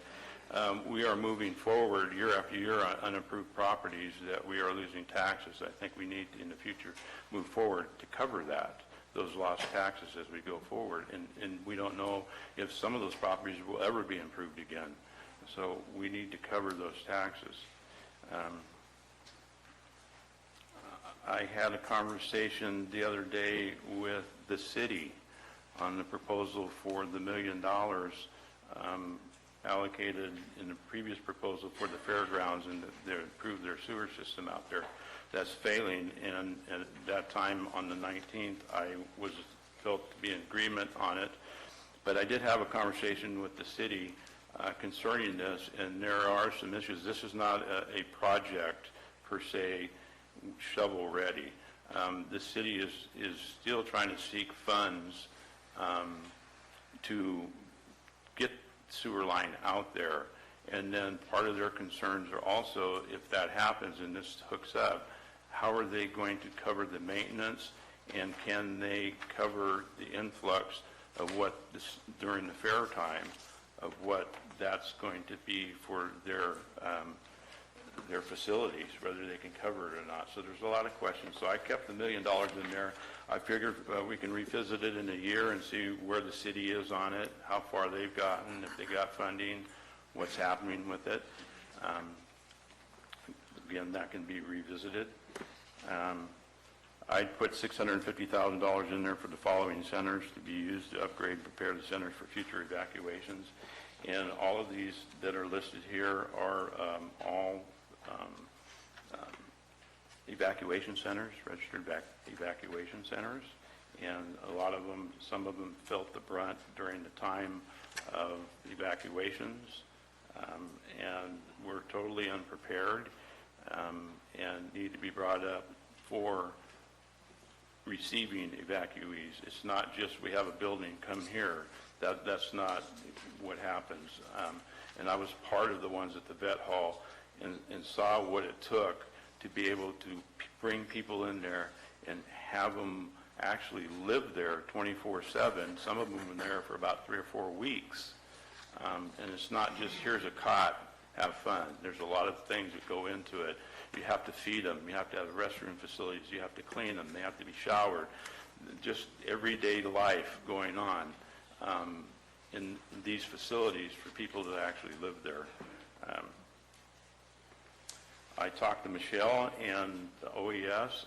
They were totally unprepared. We didn't even have an OES officer at the time this disaster broke.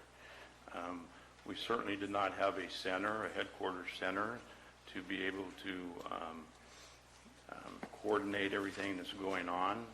So I spoke to her, and I felt that if we could get her the equipment and at least in the right direction for a center to be set up, that $850,000 would be sufficient. She agreed. I put $600,000 for additional 3 fire districts that was in your original, Supervisor Germany's original proposal. And the total was the full sum of $20,252,034. Thank you very much, Supervisor Toffenelli. Appreciate that. Any other supervisors have suggestions to add to our list? I appreciate your work on that area. Supervisor Mills? Yes, and Sheriff, you got an email from me as well to be here. To me, the communication aspect is the black hole that needs to be dealt with on a priority basis. And the reason I say that is because the old 151175, the chiefs are sitting in the back room, you remember it. And you also remember the 5 repeaters we had here in this county in White 1. If we're going to convert to digital and P25 technology, it needs to be done in bulk, in mass. It cannot be staged in. You cannot pick and choose as to which departments are going to use it and which ones aren't, because in a disaster, they all have to be, in essence, capable of talking to one another. So we're either going to grab that entire process of communications and flip up to a high band, or we're going to just piece it together and it will never work properly in an emergency. So if there's anything in this list that has been presented by both of these supervisors, that is the one thing that rings very loudly to me, simply because of having been engaged in those disasters myself. So it has a personal level when you're trying to get your communication out. I remember the days when everybody remembered the cell phones that you carried as a bag phone, the big, thick, heavy bag phones. No, I don't remember. I wasn't born yet. Oh, yeah, you probably were. But we had many fire districts that carried those bag phones because even the normal low-band radios did not work. And there were certain areas, you get down into the Stanislaus Canyon, nothing worked. Those are the areas that make us the most vulnerable. And if you're not capable of communicating efficiently and quickly, you'll find that one of the things that is going to come out of the campfire discussion is how do we get that emergency broadcast out quickly enough as the fire scene is so rapidly evolving. And the communications aspect is critical, and it is an obvious one where AT&T had to do what in Mountain Ridge? They had to bring in portable towers and throw them up in the air.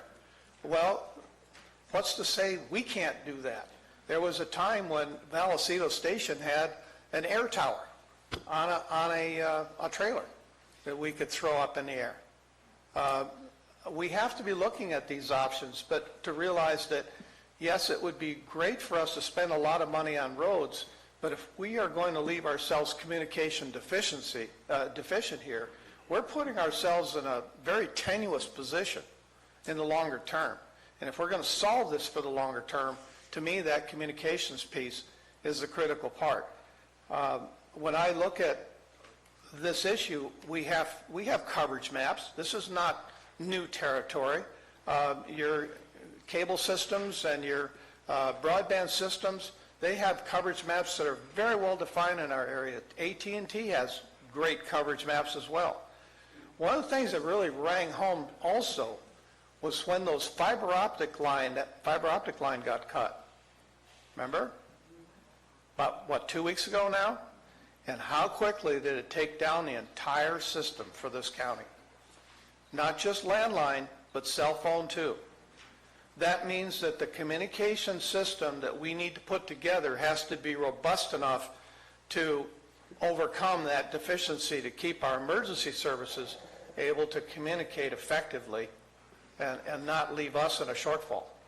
So this all just comes back to maybe the roads aren't the key issue that we need to talk about here. Supervisor Mills, I think Yes, what sir. we want to do is add to the list, and then we'll discuss all the items.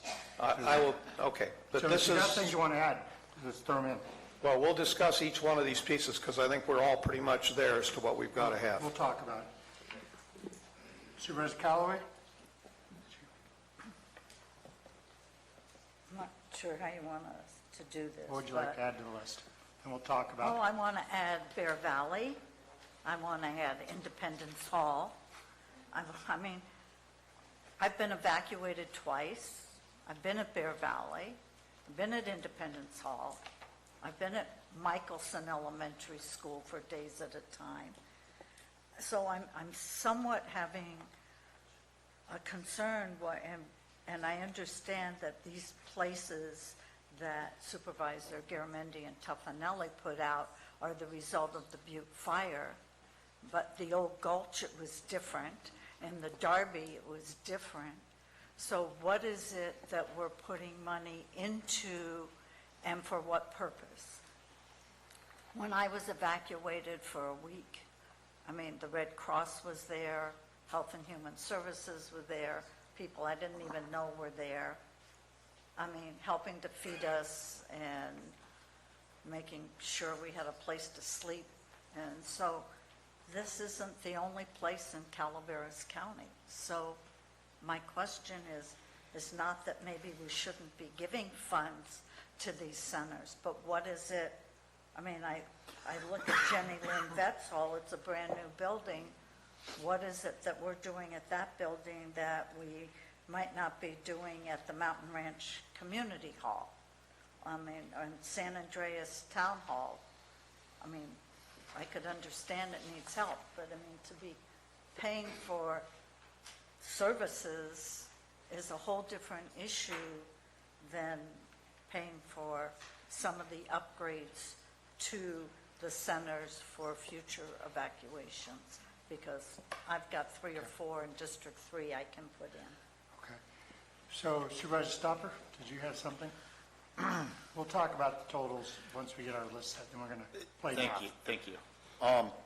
Play nice or play math? Play math. I'll play math. There'll be real math, but we're going to probably be playing it. We don't have to play nice, Maria. I brought up, and I see the good in the two proposals that have been put in front of us. Whether the numbers I concur with or not on either are to be determined later in the day. But I do want to see a little bit more put into the reserve account for unseen expenses, such as the FEMA issues in the future, because we don't know what those are going to be. And I had brought that up earlier during the first meeting. Also, I see Supervisor Toffanelli had raised the amount going to each individual fire department of all 10 fire districts. And this is something I concur with, although I would like to add another $30,000 to that number on each one of those, so that they can each individually be able to get a Type 3 engine, which not only gives them the opportunity to coordinate together during the next fire, whether it be District 3, District 2, District 1, District 5, or District 4, They all work together and coordinate, and this is part of preparedness. So, and then they can go out and make money during the summer so that they can start becoming reliant themselves. So that's another thing I can support, but I want to support more. Okay. You want to add anything to the list?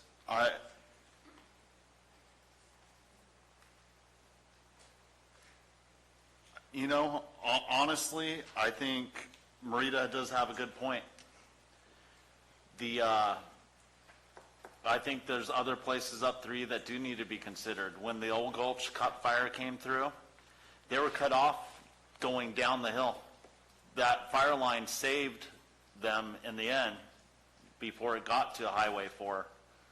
But there was a time where people were having to evacuate towards Bear Valley instead of down the hill, and they were cut off. And I think has to be thought for disaster preparedness across the county equally.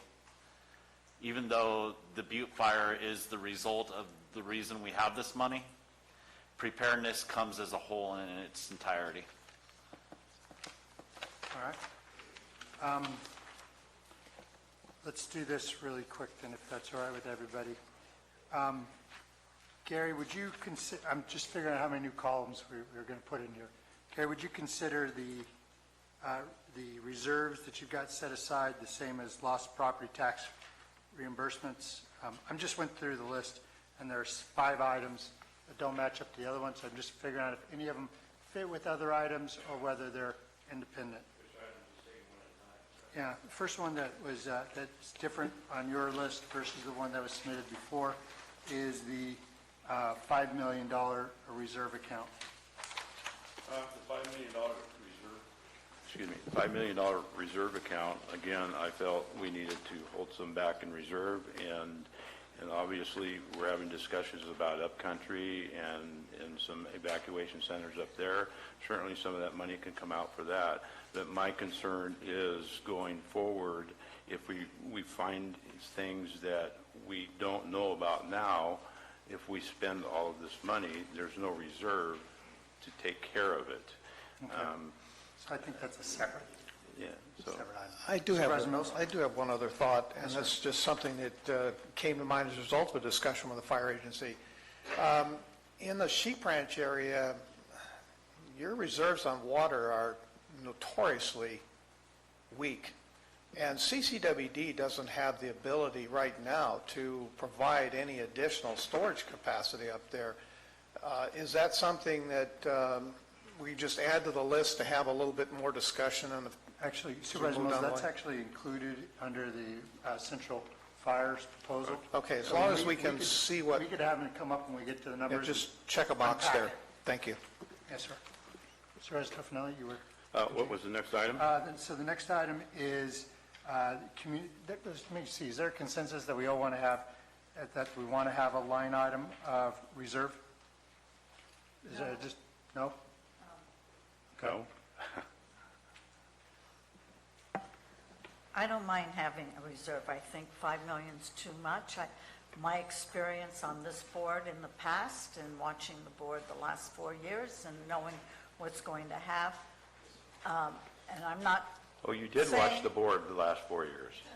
On occasion, I watched it at budget time, because that's where my comment's going. The board, when times get really tough, we take from places that we don't think are going to impact departments or staff and layoffs. So we tap into teeter, or we reduce the reserve to like something that's very unhealthy. And if we had $5 million sitting there and things go down the rabbit hole, then I know the board's going to say, oh, well, we have this $5 million reserve, let's take $1 million or $2 million. Where if it was something a little, because that's a big number, and if there was something maybe a little bit more manageable, which makes it a little more sacrosanct, then I would be supportive. I will not be supportive of $5 million. Supervisor Mills? Krista, can you recall what the staff's recommendation was in last week's meeting regarding the reserve? Because there was a number that was there. You mean the last week? Yeah, when we discussed this, there was, and you had presented your The suggestion option. of the fund is increase the county's general fund reserve to provide for possible shortages that could result in an economic downturn, which I think is, which Supervisor Tuffy. But there was, did the staff recommend a number at that time? It did not. Did not? No, Because I think we need to have a reserve too. I'm not stuck on $5 million. That's the number that I put out there. I felt comfortable, and part of it had to do with the communication service. If we start getting this communication service that we probably pretty much all agree that needs to be addressed, and this is the ability to do it, that we would have reserves. I understand what Marie is saying, but I don't think that will happen Let's just see if it's going to stay on there. So Dennis, where's your position? I'm in support of a reserve account. I don't know is even 5 million, where that's going to be. That's why I'd like to know what the staff's recommendation would be on it as well. Supervisor Stopper? I am in favor of a reserve. We can determine that number later today. Supervisor Tofinelli, obviously, yes. I am not in support of that, but stay on the list as 3-0 and 3-2, and we will discuss numbers, what that's going to be next. All right, the next item you had on there that's not on the list is the communications with the SO's office. And we had a little presentation. Yeah, we had a little presentation and having some conversations with various departments, OES, sheriffs. I have some questions on it. That I felt this is a vital item that needs to be addressed with this money. We're talking about disaster monies that we got and preparedness.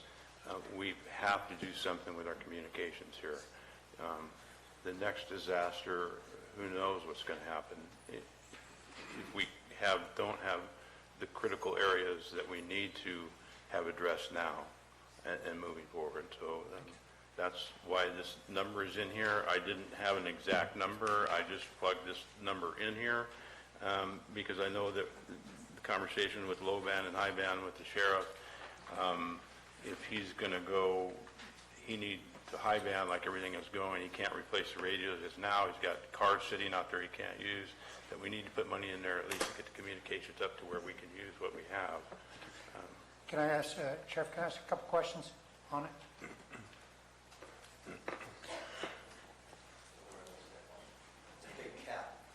It's a big dog.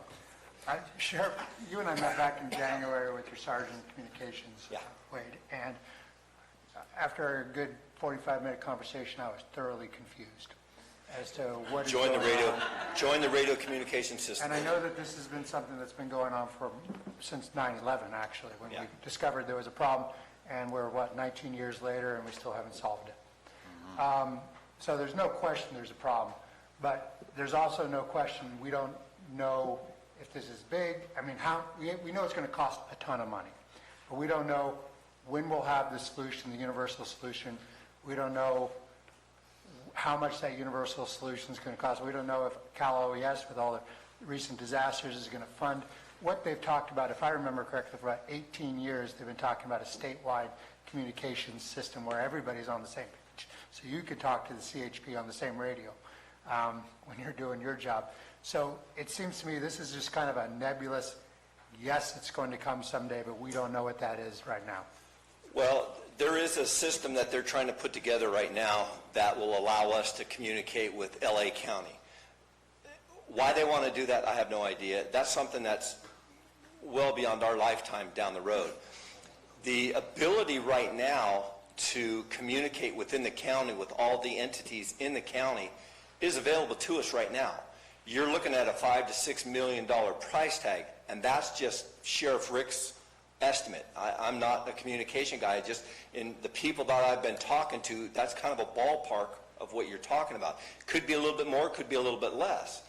But the ability to put the digital system in place is a viable thing to do right now, today. The system is available to us.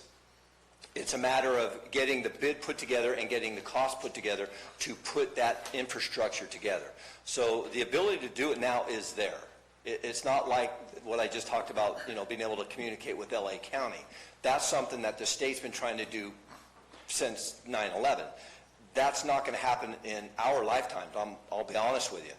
but the ability for us to be able to communicate within this county with our other law enforcement partners, fire partners, probation, everybody that is in this county now is doable now. But there's a price tag, and it's going to take a board action to say, okay, staff, figure out what it's going to cost, talk to somebody, and go put an RFP out there to figure out what it's going to cost. But it is doable. But this is this is obviously going to be a recurring expense, because we're going to have to be paying for this stuff for a very long time, because it's going to be more, things change. Well, your yeah, communications is an ongoing expense on your It is. department. It is, but I think you're getting into the digital time frame that we're in now. It's like going from 8 tracks to CDs or cassettes to CDs. Our technology is ever expanding, but we're so far behind the ball right now, we're still in 8-track days. We should at least be in CD days, and we need to get there, and the way to get there right now is a big jump. You mentioned earlier in your presentation that we haven't explored alternate sources of income for this, correct? Correct. That is something so there might be grants out there. We don't know. And there may be, and that might be something Michelle can talk to. I don't know if she's looked into that. Every time we as the Sheriff's Office have looked into that, we keep getting shot down because we're trying to utilize private property. Are there other questions for the Sheriff? Supervisor Stopper?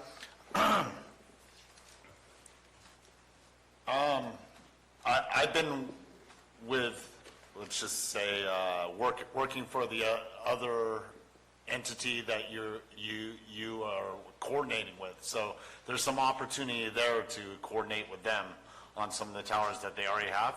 Oh, absolutely. CCWD has come, they've worked with us, and they told us, hey, we're here in your county. We're willing to work with you. They're part of us. So they've already reached out to us, and that's where the White Pines project came in. We've already put that tower up, and they're maintaining it. That was a grant that was donated by the American Red Cross, who was given to Fosco, and Fosco donated it to the Sheriff's Office, and you'll see all that in a couple of weeks.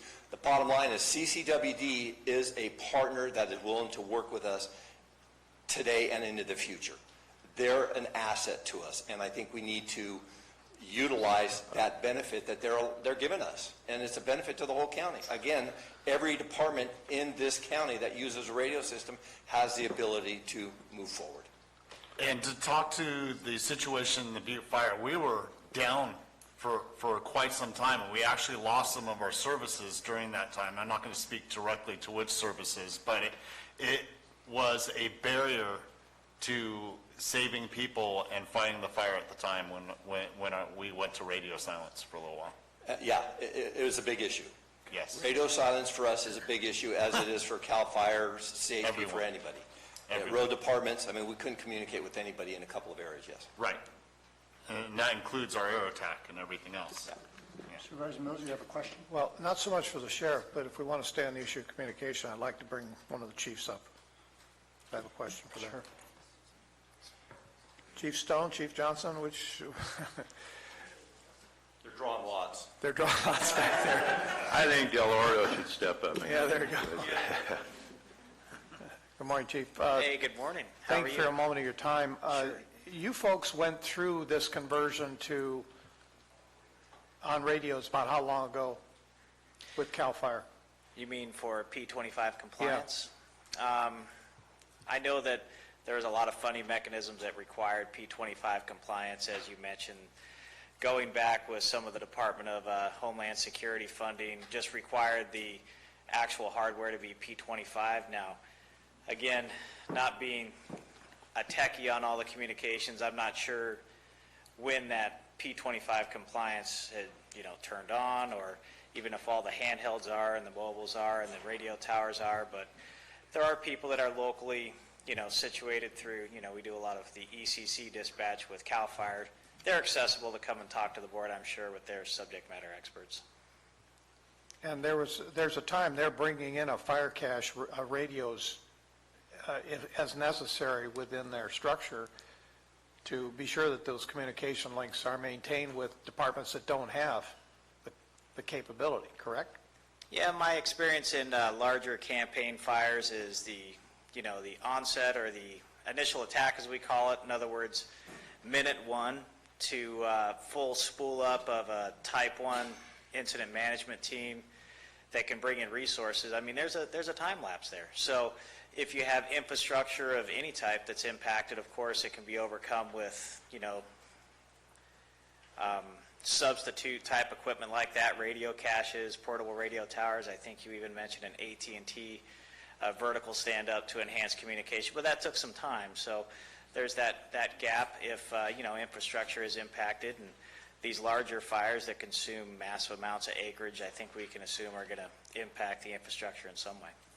So it's sounding as though the communication issue needs to be dealt with as a single item and a very broad discussion with all of the partners to really thoroughly understand what we're up against and who can bring the best game to the table, so to speak. I'd go as far to say, from my understanding and my perspective, which is just a singular perspective, is that you have a system that's working on these various different locations that are using, VHF, relatively low, not ultra low frequencies, and that's mostly the CAL FIRE. You also have higher frequencies that are up in the 700 and 800 megahertz that have so much capability, but they require a lot of infrastructure, especially when you're dealing with topography like the Sierra Nevada mountains. I know I'm just up here as one voice, and my opinion is that you would need some sort of a, overseeing, somebody who understands, or some group that understands all the options. The cost I'm not sure of, or what the best option would be, but the communication world is vast, and you probably need some sort of a navigator for that. Okay, appreciate your answers. I have a question to the sheriff. Sheriff, your comments earlier were that when you were trying to get grants before, that it was virtually impossible because of private property. You were trying to go on private property. Now you're looking at partnering with CCWD. You're going forward that way. So that seems to be not going to affect going forward. If we put money into this, $2 million, $3 million, whatever, to go forward, to get you going, to get a project moving forward, the availability of grants to you, if there's money out there, would be easier to get. Would that not be true? Because they would see that we don't have that stumbling block before us before. We actually have project money committed to it and moving forward. I would think it would. I don't know what the government thinks and how they look at different grants. The potential is there to say, look, we've got this amount of money that we're going to be putting forward. We're going to need some help for the infrastructure. And I'm sure, in talking to Marita, there is grants out there. It's just the cost was so high that we hadn't taken the time to look for those grants. I know we have looked for some, and we've been shot down.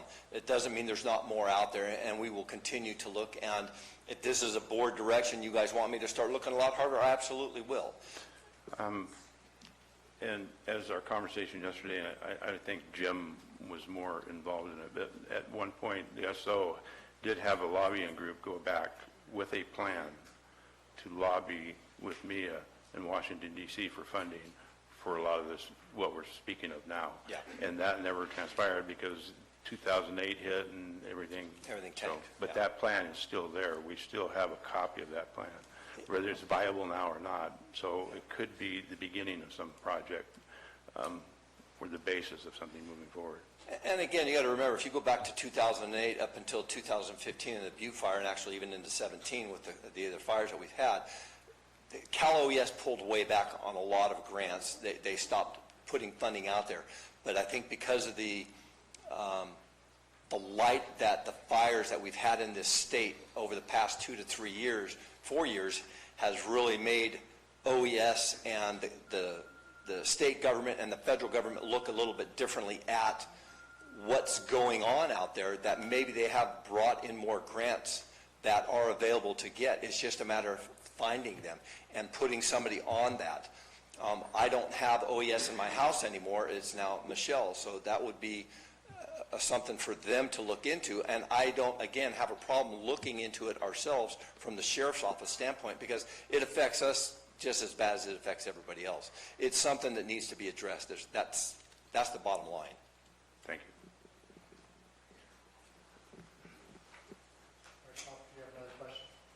question. I was So just, it's kind of like keeps you in mind and you just think through the process. So let me ask the question. What is the feeling about keeping communications on this list? Supervisor Toffenali, obviously yes. Yes. Supervisor Stopper? something Supervisor Toffenelli brought up was this could be part of the reserve account put in there, whether or not it's itemized to communication or reserve in the future, and the number is debatable still, but I could be in support of it. Supervisor Mills, where are you at? I'm in support of it. I'm not certain that 2 million is going to be enough, and yet it might be. It just really depends on what's out there. So until we have a complete and thorough look at this, I would just like to leave the number as it is and then make our adjustments somewhere down the road. Supervisor Callaway, where do you stand on this? Yes and no. Thank you. I kind of agree with Supervisor Stopper, maybe have a reserve account, and the issue is something nobody in here seems to have an answer for or any clear idea, and that could be just a component, but not to line item it. And I'm not in support of this just because I don't think it's fully baked. I have no doubt there's a problem. We don't know the scope and scale of it. And most of the other stuff is very concrete, shovel on the ground. So I don't doubt there's a problem. I just don't think we ought to sit. I've known there's a problem for 18 years, or 19 years since 9/11, and I hate to set aside money and wait another 18 years. They'll collect a lot of interest. So it sounds like, Ben, you're a yes or a no on putting this on? I'm on the same line as Marita is, yes and no. It's we're gonna have to iron it out here in a little bit, but let's proceed. Okay, I'm gonna bring that one back. So that's a yes or no. Thanks, guys. You're welcome, Make Jack. my job really easy. So where does maybe fit in? Where's what? Where does maybe fit in? That's a yes and a no. Yeah, that's the third. I apologize. All right, the next item that was new to the list that was presented a couple weeks ago is Ginnyland Veterans District. Supervisor Toffenali, you want to say anything, or you want to just see where everybody's at? Yeah, I don't know why we're singling that particular one out. Well, what I did was I went through the list and I said, okay, these are, looking at Gary's list and looking at the list that was there, these are the ones that were added to that list, and if everybody Okay, agrees, just add them right in there. I'll respond to what Marita has to say. Her comment, certainly probably other people's going through their mind, this is a new building, oh my God, why are we giving them money when this is a brand-new building? Well, that is true, but it is not true. That building was built as a shell because the board of that district decided to move forward on something they didn't have full funding on. So what you saw was a building that sat there and just a shell for a number of years. And then the board, a new board came into effect and seeked out a loan to at least finish that building inside and out so it could be used, because the old building itself was completely falling apart. When it rained inside, and it was completely inadequate and too small. So they moved forward, and they got it to a point where it was framed and ready to move in, but they could not get a certificate of occupancy for it because they did not have the funding to finish everything that was needed and that was submitted as plans to the building department. So they are operating now under a temporary occupancy order, which has a length of time before they have to have all the items finished. That building has a slab in it that was poured, in my opinion, not per plans, and so it has major cracks in it that are lifting up. It needs to be ground down and flush, and you cannot send people in there to live during a disaster with floors that are uneven and major cracks in it. That needs to be fixed. There's a number of items that need to make that building prepared, much like the other ones that are listed here, to be able to house anybody in a disaster.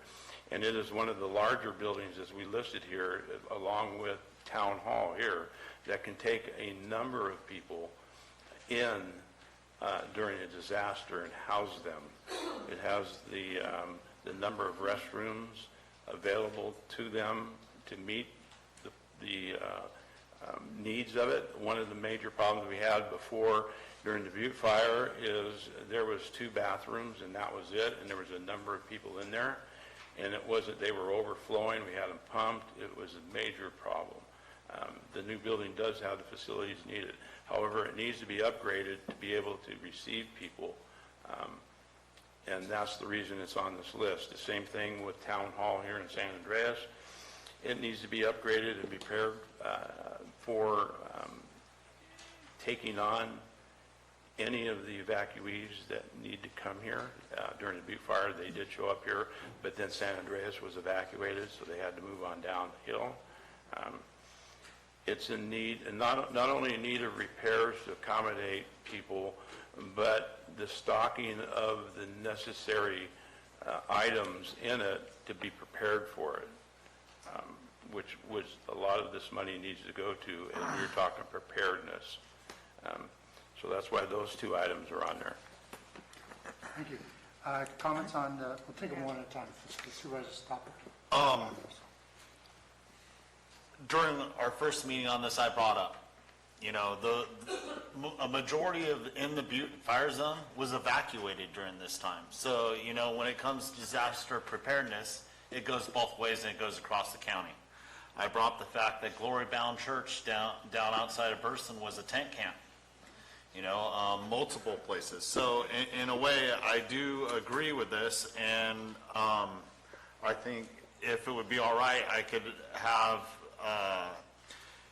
Mr. Sullivan or Garza bring up a letter from the American Red Cross that justifies part of the reason why we could, that it's one of the approved spots for disaster relief and everything else. If you're willing to take that and have them provide it to you, it's a good letter from Debbie Calcote, with a disaster program manager with the American Red Cross, and if they're willing. Supervisor Mills, you have a comment? Or? Yeah, I'd like to add one other center into this thing for evacuations, and that is the fairgrounds. Everything seems to land at the fairgrounds, and yet we put no money in here. Fairgrounds is up, we have $1 million. That's for sewer. That has nothing to do with the rest of the facility that are out there. We could add to that and add that as. I would just like to make a note, if we're going to support evacuation centers, the sewer issue is a separate issue to me. Okay. How do we properly support the building and grounds area that we use at the fairgrounds? We could, exactly. Well, So, okay, that's already in there. just plug it in. When we get to the math, Okay. we could add and subtract. I just want to plug it in. Anything else on Ginny Lynn? No. Supervisor? Could they submit their letters real quick so you'd have them on hand? If they'd like to, Yeah, sure. if they can read it into record, that'd be fine. Actually, we're trying to get through this, but fine. Go ahead. Well, I think it might be, no Mr. one's Gardner. doubting that you guys that you're an evacuation center. Is there any doubt on the board that they're a place that we evacuated to? We can wait till public comment and let them read it in at that time. That might be good. That would be good for us. We'll go to public comment before we get to our math problem. Okay, appreciate it. Supervisor Mills? No, that's all I have. Thank you. Supervisor Callaway, you have thoughts on this? Yeah, I'm now getting concerned. So now we're going to stock places. I'm not having a problem saying, okay, are we going to contribute to Jenny Lynn Betts Hall to make some minor repairs. I don't know if a floor is a minor repair or not. But I am not into supporting evacuation centers and stocking them all over the county of Calaveras. That isn't what I see as the purpose of the settlement funds. And if there's something specific and it costs X amount to repair the floors, like it might cost X amount to repair something at West Point Town Hall, and they do it within a 3-year period, you know, I can maybe support that. But then maybe should I be adding Independence Hall to that process? Should I be adding Bear Valley to that process? And then, the Butte fire is what brought us all here today. But it was the Darby, and it was flooding down. I remember getting a call one year saying, Marita, it's flooding in Arnold. I said, it's flooding. You have the wrong supervisor. You want Terry Bailey. She's the one who's, oh no, it's flooding in Arnold. Well, it doesn't flood in Arnold, but it did one year. Or we have a center when we have a real cold spell, and the power's out, and people don't have wood. And so I asked the fire department, could you please open up a center? It was before we had such a good OES department. And they did that. So should I be asking our fire department, could you be doing something? I mean, where does this stop and start?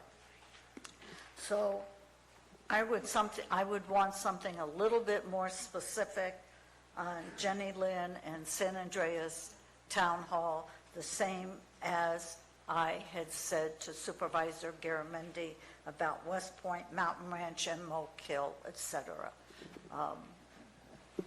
So I'm not for just blanketing 150 to Jenny Lynn or 100 to San Andreas. We're just deciding if they're on the list, and then we'll decide if they're on what we're going to do. Now, you wanted to add Independence? Let's add every evacuation center in Calaveras County to the list. So then that would count that as a yes. Yes, yes. Okay, Mr. Chair, I just want to clarify one thing that she's brought up, and I'll tell you a little bit of story. It's not this money stocking it.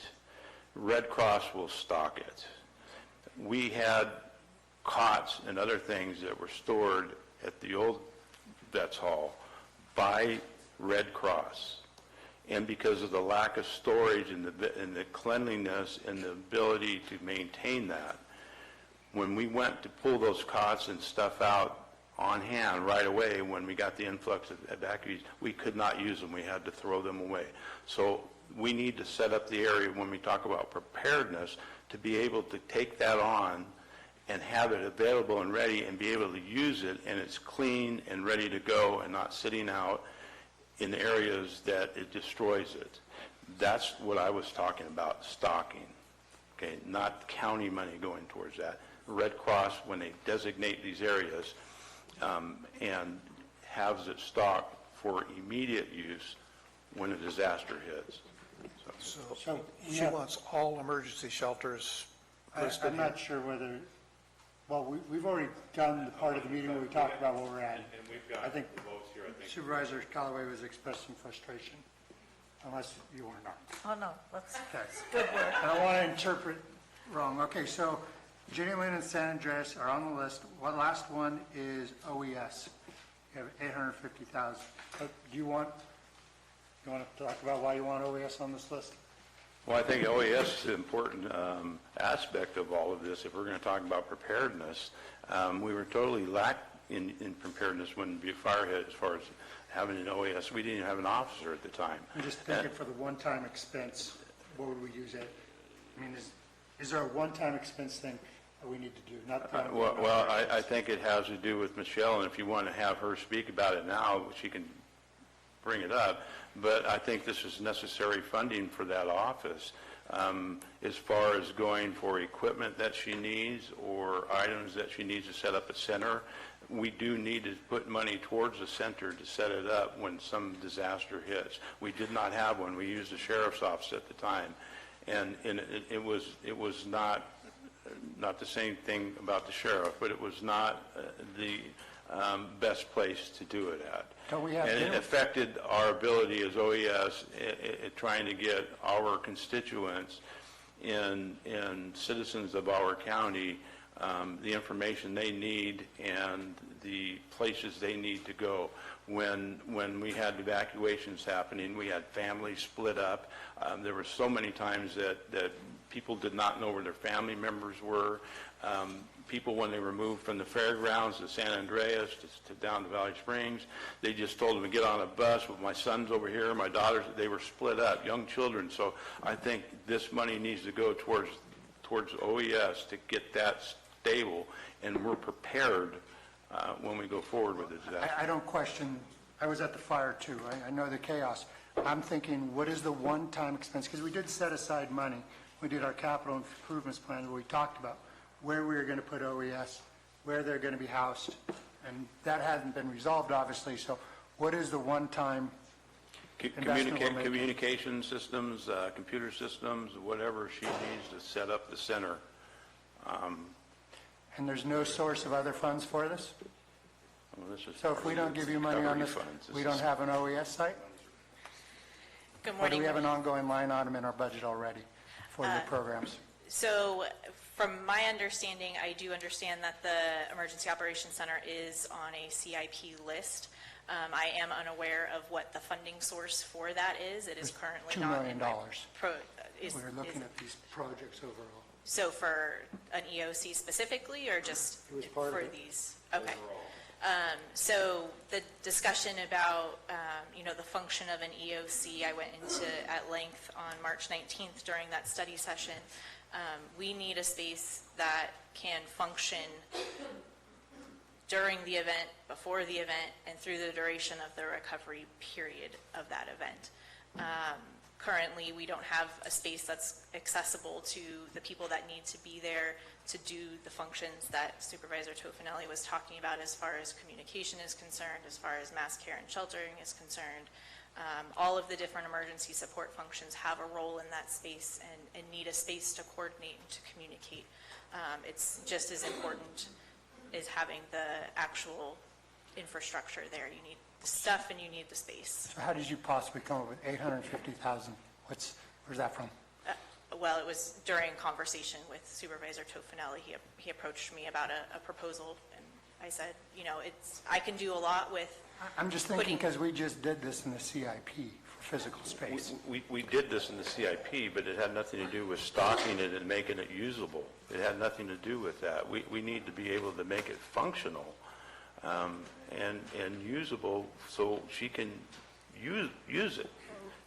We can build the building, but if it's not, okay, there's the building. You're going to need funds to set it up and get it going and moving. And you have no funds for that? Currently in my budget for this current year and for the upcoming year, I have set aside funds, but since there hasn't been a physical space to then invest in the funds, I've not spent those dollars. So you have the funds, but we have not spent them because you do not have physical space. Correct. Thank you. Questions? Well, and that goes to the point is that you need to be standalone from where a Type 1 team is located. Correct. You need to be standalone from where the sheriff's dispatch system is located.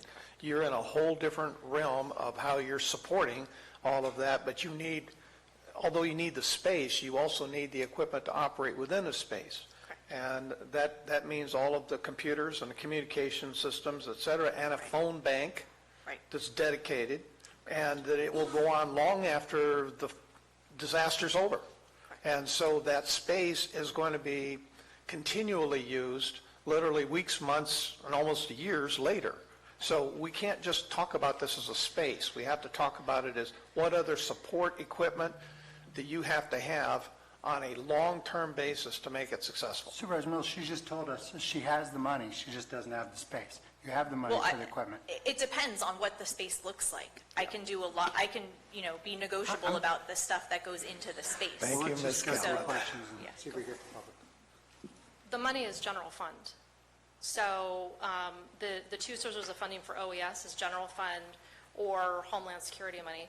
The Homeland Security grants are very specific to particular things that she would buy. So if she doesn't expend those funds, then there is no grant reimbursement. The money that is in the OES budget is from the general fund. So once it's not spent, goes into cash carry, you guys reappropriate it for 1920. The CIP, I believe that also was coming from specifically the general fund. So again, June 30th comes along, goes into the cash carry, it can be reappropriated. But it's not, the earmarking of it basically ceases as of June 30th. Oh, I was referring to the remodel. Okay. Questions? It's general fund.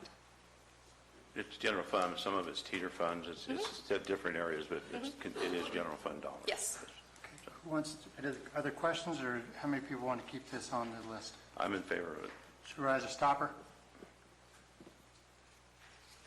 You want me to change up the order a little bit once in a while, guys? I do not want this. I do not want this either. Supervisor Mills, changing up the order. I'm in agreement. Agreeing with us or in agreement with Doug? With He's in agreement with me. With Supervisor Tofinelli, I think that it needs to be part of the discussion. Supervisor Stopper? It's something that needs to be addressed, but I don't think this needs to be a line item here. And I'm gonna go on to say that we just put together an ad hoc committee for people to follow through with the CIP program. So that's where that work needs to get done. Okay. All right. Thank you. That'll stay on the list. What we'll do, Chris, I assume that's a spreadsheet? I'm sorry. No. Sorry. Krista, I'm assuming that's a spreadsheet? That's actually a screenshot. Okay, do you have, I've got the spreadsheet with the formulas in there. I think what we're going to do is we're going to move to public comment. I'd like to get the spreadsheet up, input these 4 things. Then we'll start doing in real-time math up on the screen. Can we do that?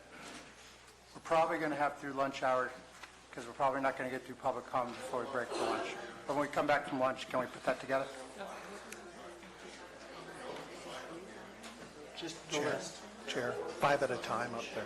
5 at a time. Excuse me, folks, 5 at a time. We're going to have 3 minutes to talk. We will go until everybody's too hungry to sit. We probably will not get through everybody. We will return after lunch with a spreadsheet where we'll do that in public.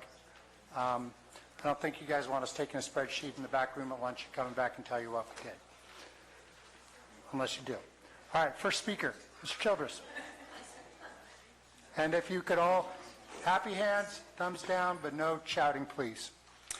Thank you. I apologize for interrupting the public comment period earlier. Probably if I attended more regularly, I would know how it worked. Just a few comments about the disbursement of the Butte Fire funds. I think in general, because the damage occurred primarily in District 2, the lion's share of the funds should remain in District 2 and be used for many purposes.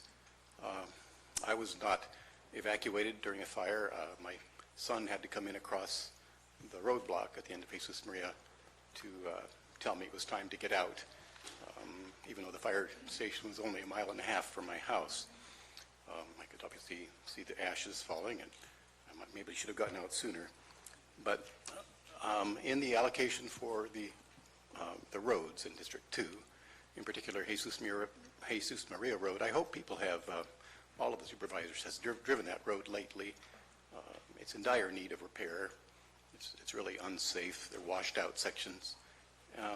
But as part of that, I'm hoping that some of the funds are also allocated for dealing with the hazardous trees. We've had to pay lots of money to have trees that have died because of the fire all around our house. I'm not suggesting that funds be spent for private people to use. We've done that responsibly, but we've also had our property logged. 80% of it was burned, even though the fire did not destroy our house for some reason. But since we've had it logged, we didn't get anything from the logging. We broke even. We've had lots of invasive weeds come in, star thistle, that we never had before. We're having to deal with.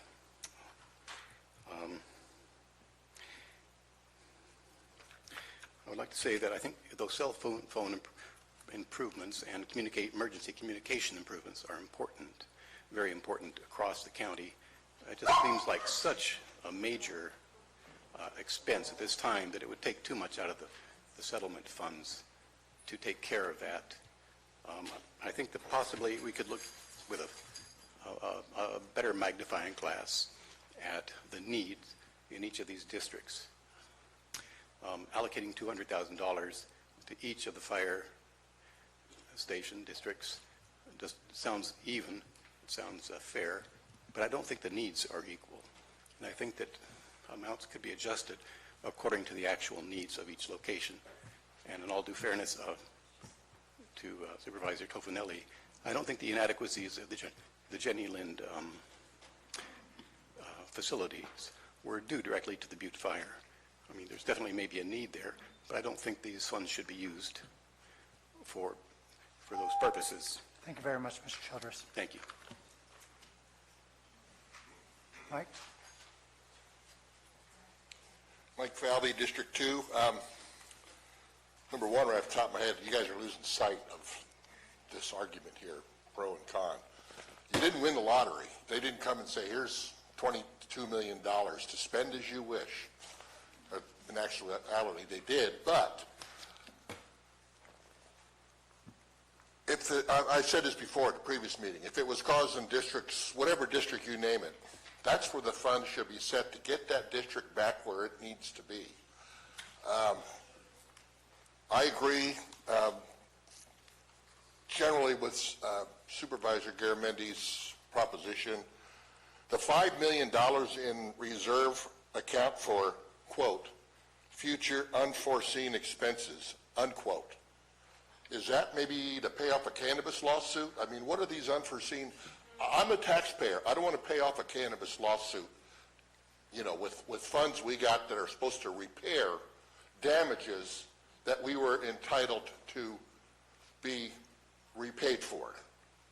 That's just one example. And I believe that's going to be coming down the pike, the damages from that lawsuit. So if a penny of mine went for that, or a penny of the counties went for that, that would not be good. If these roads aren't fixed in the very near future, I've lived in District 2 for 40 plus years, and I'll tell you something. Surprise, gentlemen and ladies, they will not be fixed. We'll have 40 years of cold patch and 40 years of culverts going bad, 40 years of shoulders going bad, minimal repair by a guy driving down the road with a shovel and some asphalt. We need to get them back in shape. I don't want to put money in the bank and have it sit there. Again, I hate to harp on this, but to pay off lawsuit money. The $5.3 million is not enough for the roads. And with that in mind, I also think that the majority of the work should be farmed out to professional road companies, road building companies. This is too big a project for the county, although they're good workers. I have respect for them, but we need to get guys in, get it done, and move on. But $5 million, again, in a reserve account, no. Sorry. And I think you guys are losing touch with reality here, because you're all going willy-nilly with all these ideas. Communications are great, emergency services are great, OES is great, but this money came from Pacific Gas and Electric as a settlement for the damages that were caused in District 2, 99% of them. Please keep that in mind. Okay, once again, people, happy hands. I know, we're all learning. It's a new world.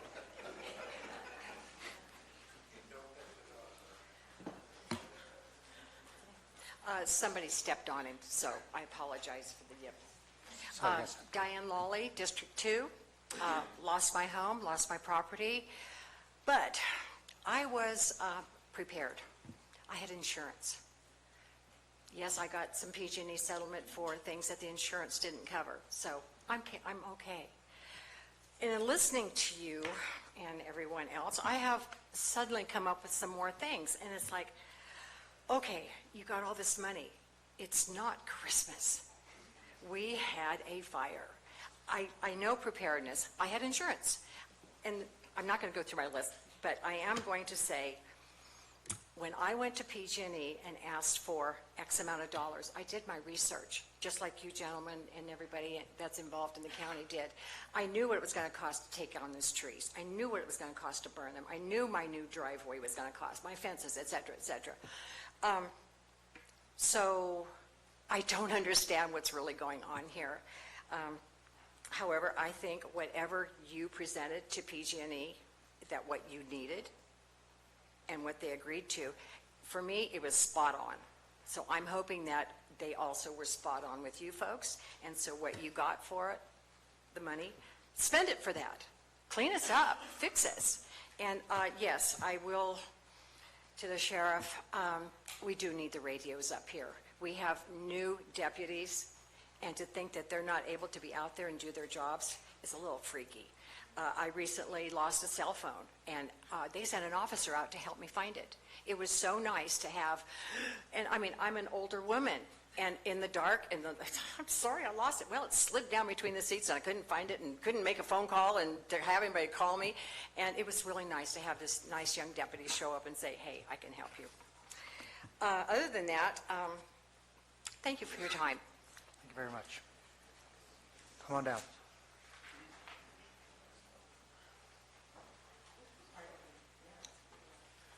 Thank you, Board, for hearing me today. My name is James Sullivan. I live in Valley Springs. I am one of the directors for the Jenny Lynn Veteran Memorial District. I was there for the Butte Fire in the old building.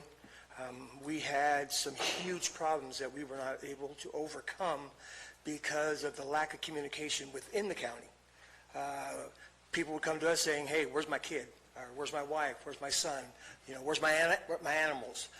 My wife did work with the animals over here at the county area here where they were stored. Everybody pulled in. I'd never seen this community ever come together as tight as I saw during that time. I mean, everybody was tight with each other. We were set there at Jenny Lynn, and we were supposed to work with the Red Cross. We had health and services come down, and we worked the best we could because people would come by and say, hey, I'm going to go to Costco, what do you need? They'd show up with pallets of water. The thing that we did, because there was no OES, we went ahead and took what people were giving us and issued it out to where it was needed. We made the conversations with the people, with the churches and stuff, and got them stuff. That way there, we took a little bit of help there. But that's what we're for. That's what the JLVMD is, the West Side County Evacuation Center. And the reason we are now asking for help with the new building is because the old building was bought and paid for back in 1960-something. The other problem we're having is it was built without the full funds intended. We, myself, Gary Tofinelli, Frank Garza here, we all pitched in, and we went and got a bank loan, and we did as much as we could with the loan money that we could get that we could afford. What couldn't be paid for, I myself spent 2 years every weekend for free up at the that's all, fixing up stuff for handicap accesses throughout the area right there. And we have now expanded threefold. We have tent camping that can be done up at the baseball fields. We have RV parking areas where the RVs can park for a hazard. Any basic condition, if we're given this money, we will be able to fulfill that the county needs. And since we're so far out this way, we're the closest thing to the outbound area to get out of the county. So we're the last stand. But we need to be prepared to be the last stand. Red Cross will be issuing us some cots and stuff that we will be storing. And we're going to store them inside our new building, and they'll all be marked, and whatever needs to be done will be done. We have directors on call 24/7. So there's always one member of the directors that's ready to meet any situation. That's all. Thank you. Sir. Next speaker. Board members, constituents of the county. My name is Frank Garza. I'm General Manager, Jenny Lynn Veterans District. During the Butte Fire, I volunteered from day 2 till about a month and a half afterwards. I reported to San Andreas Town Hall and started receiving people in wheelchairs, in being brought in on stretchers. and stayed there for a couple of days. Then we evacuated those folks from there to Frogtown, then had to evacuate them from Frogtown back Frank, to San Andreas. You gotta speak I'm to us. sorry. Okay.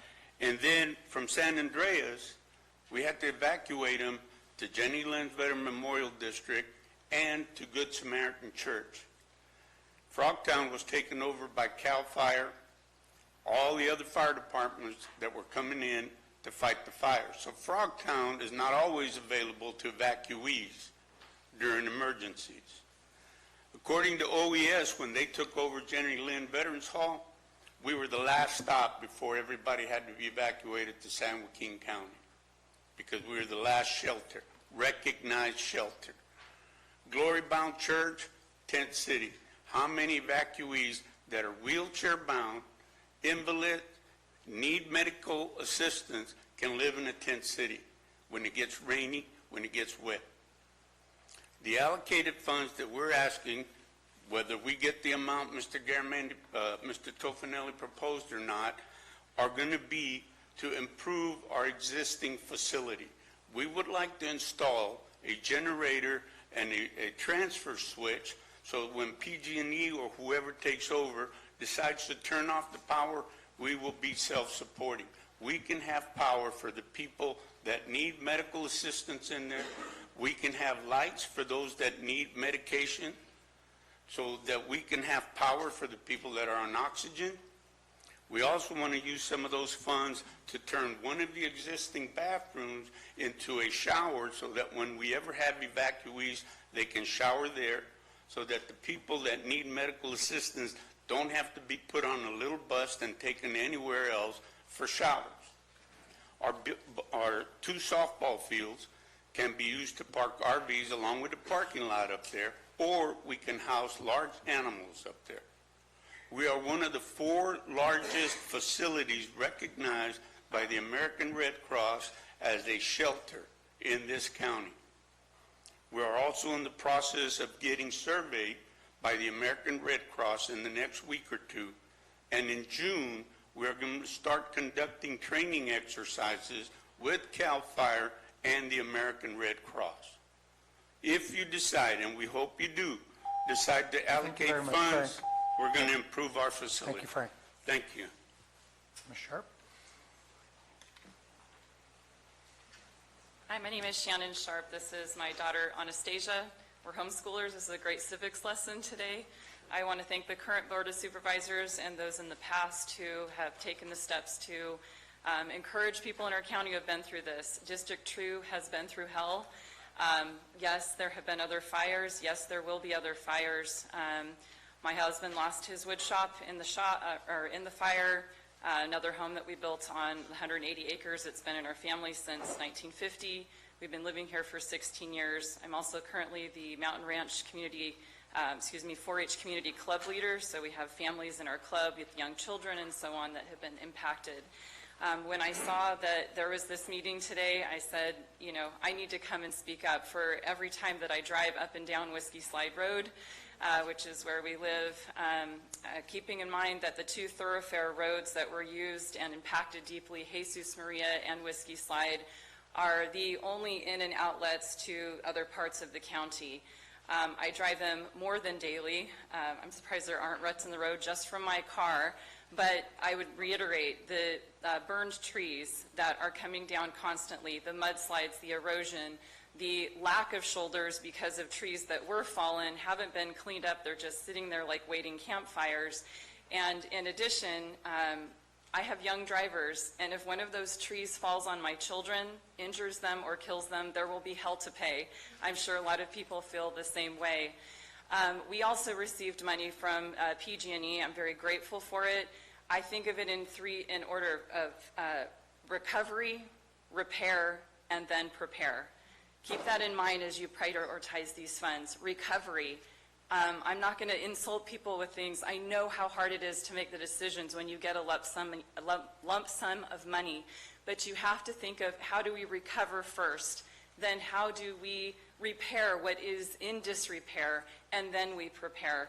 And those roads, and yes, communication, I'm not sure about all the high band, low band, or whatever. Put some damn cell towers out there so our phones work, because it was people calling people, helping people. And yes, I hope that we get better communication for our police and so on, but the people need to be able to communicate as well. In addition, I just ask that you consider the funds for the fire departments and so on. I was looking at those numbers. I didn't see the numbers before I came here. I just came to say, please keep in mind those priorities. But fire departments, they need more. There were not people there that should have been there, and they need their people and their equipment. I appreciate so much the town hall people that also serve the people that were, please support the, I got so nervous, I'm sorry, support the evacuation centers, and thank you to the Thank you, Ms. Sharp. the Appreciate county it. fairgrounds. Thank you, Ms. Sharp. And this is a heck of a civics lesson today. Arturo? My name is Arturo Salazar. I am a resident of District 2. Like a lot of residents of District 2, I went through hell through the Butte fire, and we are still recovering. I'm not going to bother anybody with the details. But what I'd like to start with is reminding you of the words that Supervisor Callaway made just a few moments ago. We are here because of the Butte fire. We receive compensation from PG&E to repair the damages caused by the Butte fire. I am familiar with communication infrastructure systems for public systems. I have volunteered in San Francisco. I have volunteered enough to understand them. I know we need them. Has nothing to do with the Butte fire. Yes, the communications failed. Of course they failed. It's part of what fails in the fire. Frogtown sewer system is in bad need of repair, and yes, it needs to be repaired. And yes, it might have been uncovered by the Butte fire. However, that's not what PG&E gave us the money for. PG&E gave us the money to repair the damages caused by the Butte fire, and there is plenty of damages caused by the Butte fire. Last time, I applauded Supervisor Garimandi's proposal, which, in my opinion, correctly allocated the vast amount of money for repairs of the roads that are an essential part of compensation for the damage, and address the issue of the lawsuit. I do not believe that you put a non-privilege to the original demand made of PG&E, but I do not believe in that demand.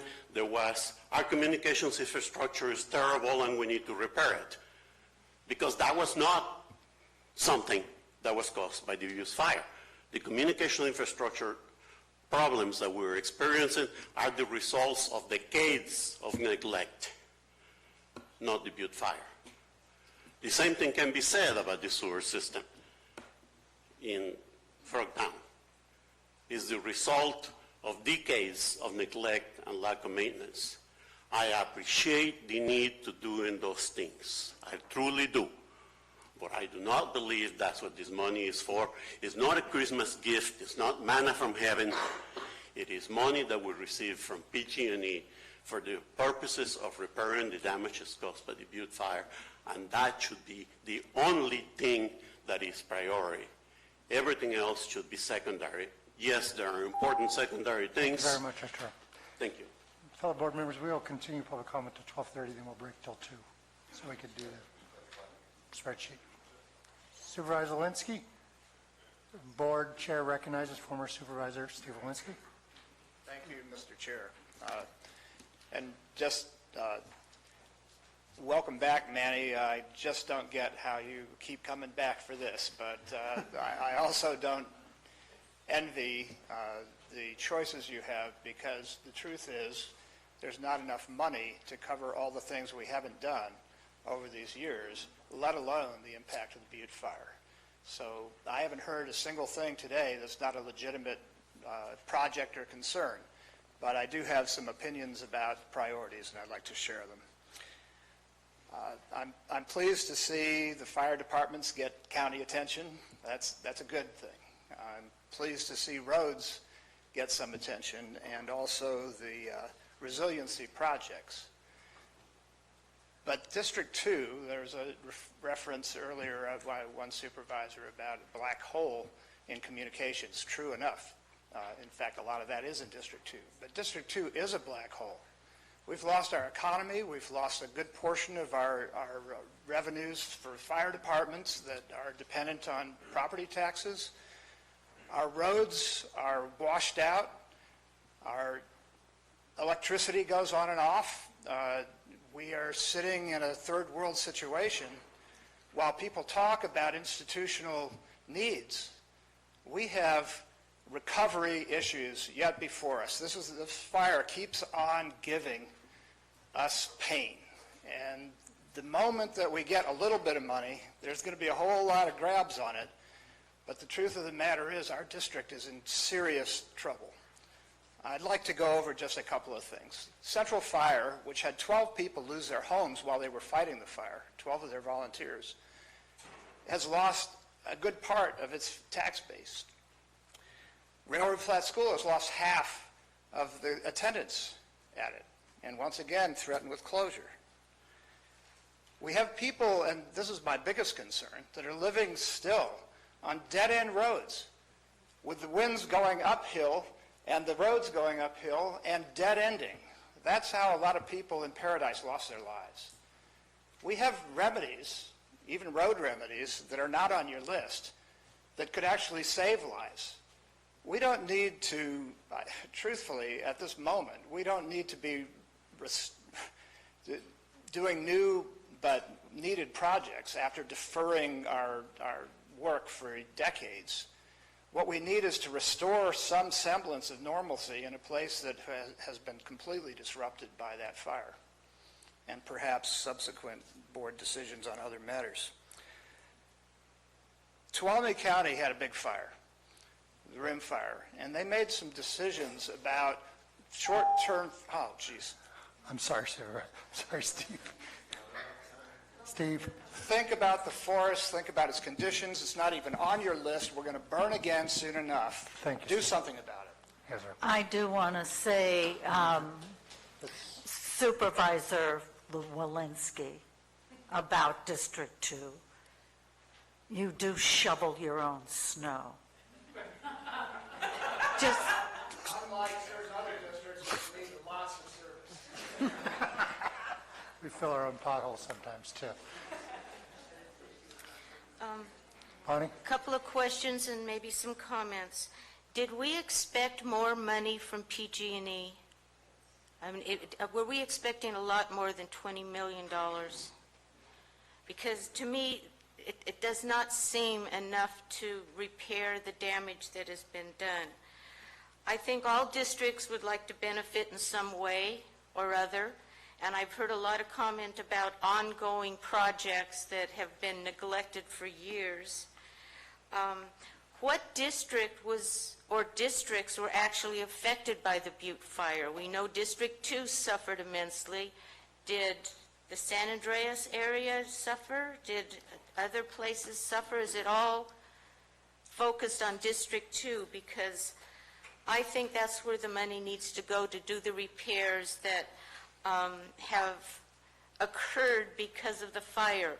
And I heard people saying, well, you know, we want to build up Jenny Lind District, and those are all good ideas, but let me see what my comment was.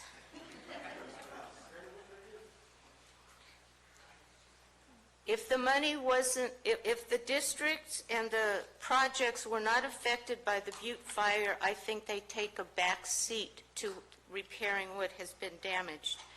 And I would suggest that the Board of Supervisors set up goals for all the projects that you've mentioned that need to be addressed, like all the Jenny Lind District and the Frogtown, as goals to be achieved by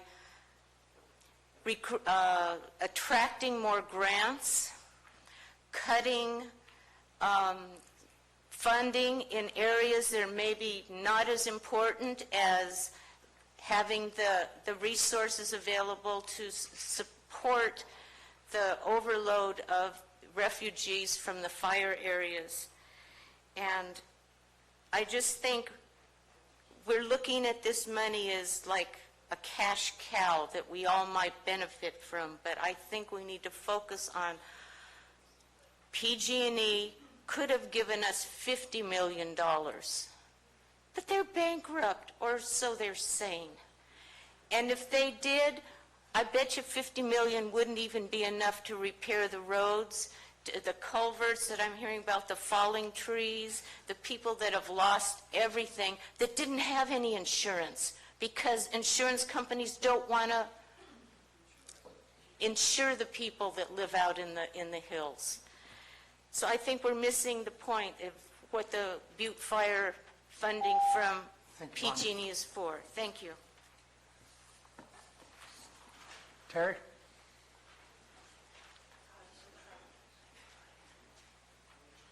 Good afternoon, Terry, or morning, good afternoon. Terry McBride, Mountain Ranch. Our community was practically wiped out. And in so many ways. And the road issues, I want to bring to your mind, what's it going to be like an ambulance driving down the road trying to dodge those potholes? Oh, and the falling trees, trying to go save somebody's life. That's what our central fire is dealing with all the time. And that's what local ambulance companies are dealing with all the time. And I'm talking potholes. I'm waiting for a bike to disappear right in front of me. It's going to happen. You complain about how much money you've lost in taxes. Well, apparently the assessor's office has decided to incrementally raise all of our property values because dead trees are apparently worth more than live ones. So our land values have all shot through the roof, even though we don't have a house or any living, beautiful trees on them anymore. So you've got some money coming in that way. And then another thing on that tax, well, you know what? If you hadn't have passed the ban, you'd have plenty of money. There wouldn't be an issue now, would there? You didn't think about the rest of the county. You took about your little districts and their little attitudes. Some of them, not all of them, a lot of them are my friends who I'm going to ask not to vote for you next time around, especially after this. You have some good ideas, but when a pot of money comes along, it's like, oh, mine, mine, mine, mine. I asked each one of you to drive our roads. How many of you did it? Raise your hand. Thank you, Marita. Thank you, Ben. Why am I not surprised? Yeah, it's really easy to take that money and stick it elsewhere. Those are valid concerns. Why aren't we going for grants? Why aren't permits fees being waived for those organizations that you're trying to upgrade? Why not bring in us volunteers? I know how to swing a hammer. I'm not really sure what I'm swinging it at, but I'll work. So will most folks. You can pull in the volunteers. This is a county that gives to this county and gives to the people that live here. We love it. We will take care of our own. But help. But don't just swiping all that money because now all of a sudden you got this nice big pot. I understand what Marita's saying. They're valid. But there are ways to work around it, and I guarantee you there are grants. So I'd like you to think about that. But absolutely true, this money is for Butte. And unless you went through what we went through, and many of us are still. I live in a camping trailer. I sleep on a mattress this thick on a folding bed. Sucks. Tired of it. I don't got any money from PG&E, not a dime. I don't know if I will. But we got the money to repair the roads, to make our county a little safer up there, and hopefully we've got the intelligence to waive that stupid ban and get some economy going and get tax revenue back into this county. Thank you. Happy hands. Neil? Hello, Neil McEwen. The Butte Fire burn scar lies solely in District 2, and that is where the settlement funds need to end up. The proposed public works road improvements consist of repaving, resurfacing, and culvert maintenance. There will be money distributed to the fire departments across the county, which makes good sense. I recently reviewed the PG&E presentation regarding public safety power shutoffs, which occurred 2 days before the fire in Paradise. The VP, Aaron Johnson, acknowledged red flag warnings, yet they didn't shut the power off. My wife and I reached a signed settlement in November with the utility, but they never wrote the check. The county also reached a settlement with the utility. The county wasted $1 million by not keeping track of hours. The county is paying itself $573,000 for lost tax revenue. Governor Newsom just backfilled property taxes for 3 years to Butte and Lake counties. Why are we having to use settlement funds instead of seeking equal restitution from the state? Supervisor Garamendi, while talking with Aaron Johnson, you brought up the topic of broadband using the grid. It is well known the internet connectivity in Copperopolis is of such high quality that NASA scientists can work from home. The same cannot be said for D2. I've learned not to hope so much after the past few years, but I've been holding out hope that part of the lousy $25 million settlement out of an original $169 million in estimated costs included at least an assurance the utility would provide high-speed internet to our devastated district. The roads aren't even going to be improved, just refreshed. Is this going to lead to a more prosperous district and enable us to rebound? Certainly the sewer extension from the fairgrounds to the Angels Treatment Plant stands to spur significant future growth for a select group of property owners and developers. If this project is funded, please ensure that the funds are repaid to the settlement account by way of development fees. Angels Camp will likely annex any new development along the southern 49 corridor. At least 40% of all new planned unit developments must meet the needs of not only low-income households, but for very low and extremely low households as well. Many of the citizens in these categories are fire survivors as well, lest we forget. We are in desperate need of immediate leadership. There are a multitude of problems that require immediate attention so that all the survivors can recover. We need to determine what can be done to promote economic prosperity in D2. Retirement communities have their place in this county, but so do the farmers that drive the economy. Ms. Mills? Well, I'm Jodine Mills, and I've lived in this county all but 9 years of my life. I've spent the last 19 years in Mountain Ranch, and I currently reside there. I'm a real estate broker. I have JPM Realty in McCollum Hill, so I kind of look at what's happened to our county from different sets of a point of view. I want to remind all of you guys where the burn took place. When you look at this map of the districts, you can see where it is. It's District 2. I mean, we all know that. And I think to take the funds that were given to us to recover from this devastation and to spend them on things that, although they're good ideas, are not relevant to what's at hand. The county did not win the lottery by receiving those $20 million. It's there to help restore the lives of those of us that have chosen to stay behind. Our property values are declining. A lot of it has to do, of course, with losing the forests, losing our neighbors and family members who've lost houses. A lot of families have moved out of the area. But when you're talking about replacing lost revenue, why aren't you thinking about the real problem? Rebuilding the area to gain the revenue back by new houses, by new families, by new lives being created in the area that was so devastated by this fire. I don't want the Board of Supervisors to be short-sighted. You all have good intentions, but the communications with the Sheriff's Department have been a problem forever. That money should not come from these proceeds. That's not the purpose of these funds. And I understand, yes, the fair does need a proper sewer system, but that itself has been a problem for decades. That's not something that resulted from the Butte fire or the use of that facility as an evacuation center. That was ongoing. We need to take these monies, we need to rebuild an area that is ignored enough in our county. I mean, for a lot of you, when the Butte fire was something until the smoke cleared. It keeps going for those of us that live there. Every day we drive up and we see the devastation that was left behind. I see the roads that are rubble. And to give us $5 million, Supervisor Toffanelli, That might fix Mountain Ranch Road and Railroad Flat Road, but you really should get out more.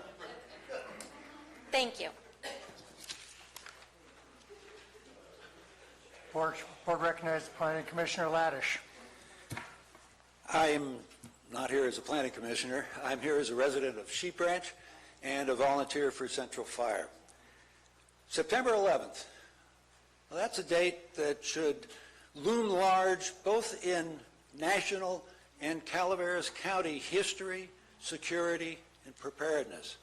On September 11th, 2015, I was staffing a water tender down on Old Gulch Road, keeping water supply to the engines that were fighting the Butte Fire.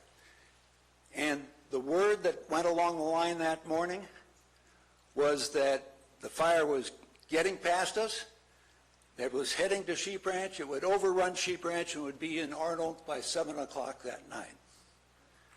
It never got to Arnold. It never got through Sheep Ranch. And why?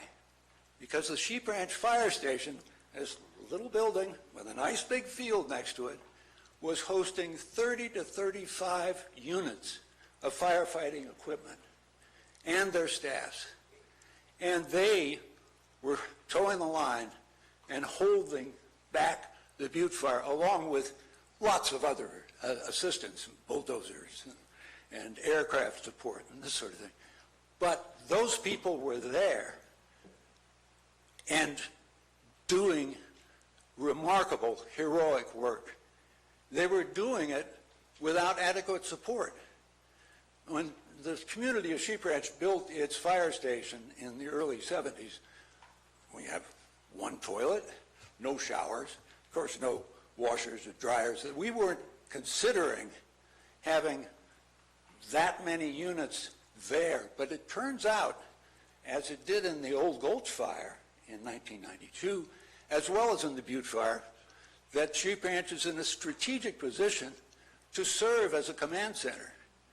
And it has served admirably as that, but it needs more assistance. We ran out of power. I wasn't there at the time. I was off fighting the fire somewhere else. They ran out of power. They ran out of water. They ran out of water in the Butte Fire. And I very much appreciate Supervisor Mills' concern about this very fact. And I would like to say that the next September 11th, this county has to experience, that everybody here feels that they have done the right thing to make sure that we're not going to run out of water in key places like Sheep Ranch. We're going to provide Thank you, Tim. appropriate support. Thank you. Thank you. We are going to break at 12:30. We've got about 9 minutes. We've got about 3 more groups that can speak. 6 speak. I think there's so figure out. Lori, you're up. Good afternoon. My name is Lori Giannini, and I am the CEO at the Calaveras County Fairgrounds. And first thing I want to say is District 2, they're my people. And, you know, so I get what they're saying completely. However, I want to remind everyone that when the county went into litigation with PG&E, we were part of it because we were in the lawsuit, because we were an extension of county services. And yes, the infrastructure at the fairground is like all our roads. It's bad. I mean, it has been bad. The sewer is bad. However, we weren't able to service our community like we needed to.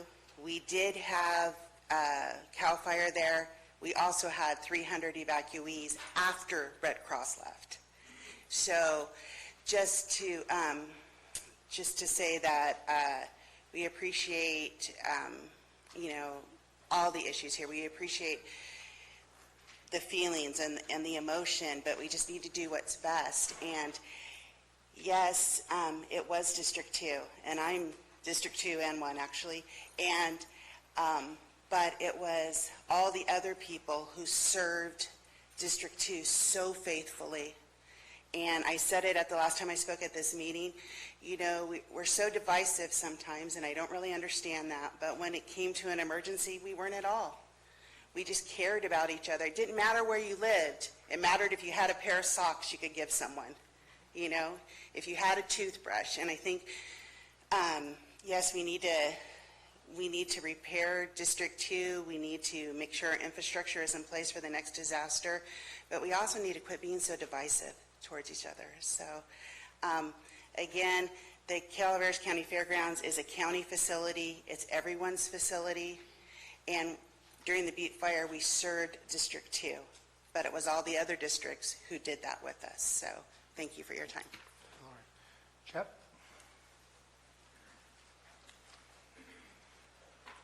Hi there, I'm Jeff Peckler, resident of District 2, live in Macomb Hill. I was evacuated by the Butte Fire and lost some goods in my refrigerator and freezer, but that was an inconvenience. You know, the real damage was done, you know, to the rest of the citizens who were there, lost homes and property, et cetera. I think that, as many people have said, you've sort of lost your focus. And I think one way to maybe go back to regaining that focus could be to actually look at the litigated settlement. You know, you litigated based on damages that you claimed, and you received a settlement based on those damages. I echo Shannon Sharp, who spoke earlier. First recover, then repair, finally prepare. It's laudable that you guys are trying to look to the future and want to think ahead and see what can we do to be better off at the next big event, because there is a big event coming, whether it's mud or flood or fire, who knows. But first we have to fix what we have broken, and we have to, I think, abide by the terms of the settlement. You know, we pitched, this is our problem, they compensated us for it. Let's do that first. That's it. Thank you. Mr. Cook, Chief.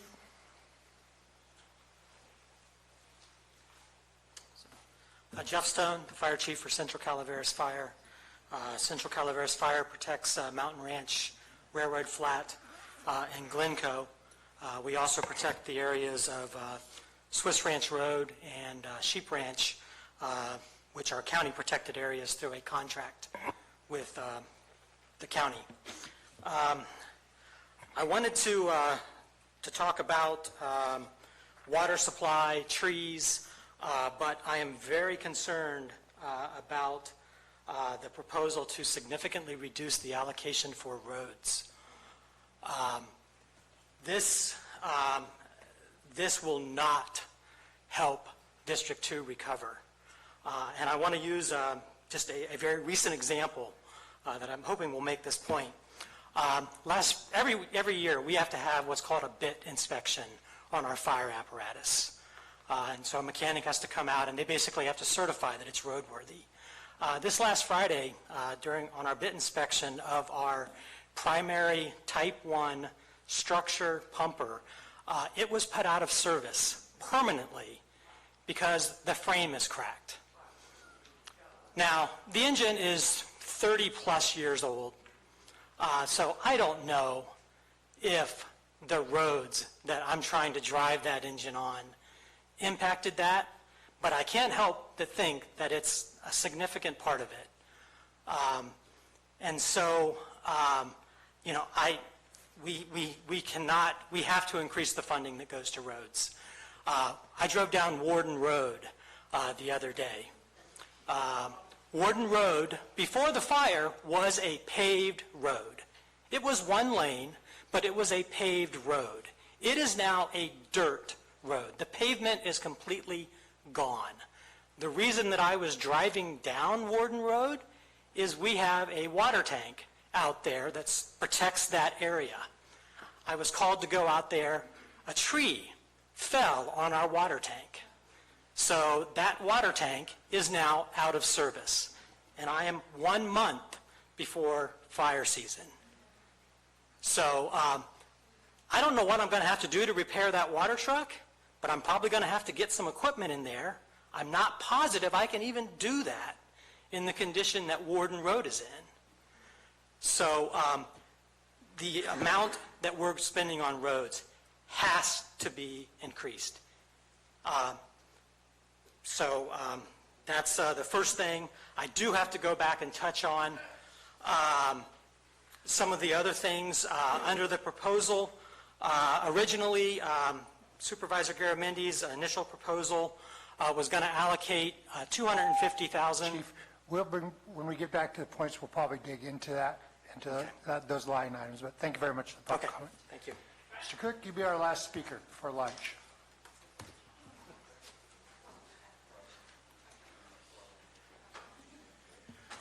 Sam Cook, Director of Central Calaveras Fire, member of Mountain Ranch Community 28 years. Okay, I affirm what Chief Stone has said about the roads. And we're not talking about just fire, we're talking about medical emergencies also. Most of our service up there are medical calls. Now, we send a rescue, a type 3 out on a medical call with a staff of 2 or 3, and then we have an ambulance coming up from San Andreas. They're all getting beat to death on those roads, okay? The delay time is longer now because the roads are bad, and there may be some people who are suffering cardiac problems who are not going to make it because of that. We really need the roads. The other thing we need is water. Now, I was instrumental 20 years ago in getting a redwood water tank from CCWD and being able to put 2 hydrants in Mountain Ranch, which helped save that town until they ran out of water. We now have a gen set for it to put in when we have the funds to put it in, okay? But we need more water structures, replace the one on Warden Road, put one out at Sheep Ranch, because the wharf hydrants from CCWD would take forever to fill the tanker. Okay. Central Calaveras County, Mountain Ranch area is a key area for the whole county for support. Like Mr. Laddie said, it's a good location for an IC. Now, usually when there's a disaster here in the county, CAL FIRE comes in and kind of takes over Frogtown. But they have their own facilities, their own mess halls, their own showers, their own porta potties, their own water tenders. They don't really impact that. I got kicked out of there and back to San Andreas Hall and then down to Valley Springs the day of the evacuation. And I wasn't aware, other than the trailers down there, that people were staying there. I'm glad they were able to accommodate 300 some odd people. But anyway, I like to see the funds stay in District 2, although I applaud Mr. Garabendi's idea of $200,000 to the fire districts. I'd like to see $300,000 so each district that's not in District 2 can go out and buy another Type 3 or a Type 6 engine to support the rest of the county. Because the way the funding for the fire departments is now, they can't afford to do it. So think about that. Thank you for your time.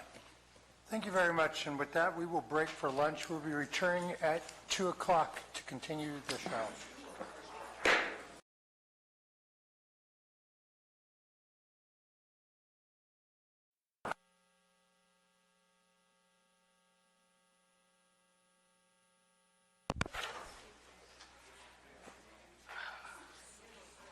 Good afternoon, and welcome back to the Calaveras County Board of Supervisors meeting. We are discussing the Butte Fire Settlement Funds. We are not quite done with, how many more public speakers do we have? I have 10 seconds left. All right. Mr. Cook, 1, 2, 3, 4, 5. All right. I'm sure there'll be someone who will pop up at the last second, but let's get going. Thank you very much. Sandy? Diane, can I approach?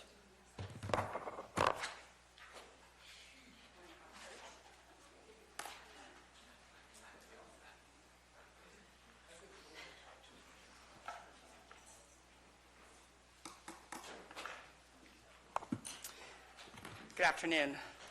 Last time I stood before you on this topic, I spoke solely as the president of the Mountain Ranch Community Club.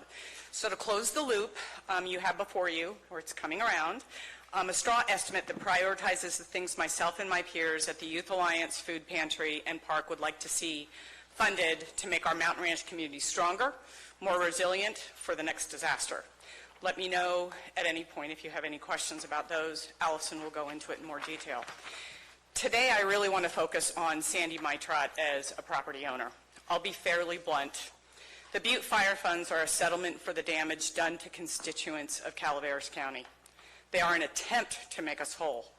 Should they be misappropriated, the Calaveras County could be subject to legal action under California Government Code 815.6, which states, when a public entity is under a mandatory duty imposed by an enactment that is designed to protect against the risk of a particular kind of injury, the public entity is liable for an injury of that kind proximately caused by its failure to discharge the duty unless the public entity establishes that it exercised reasonable diligence to discharge the duty.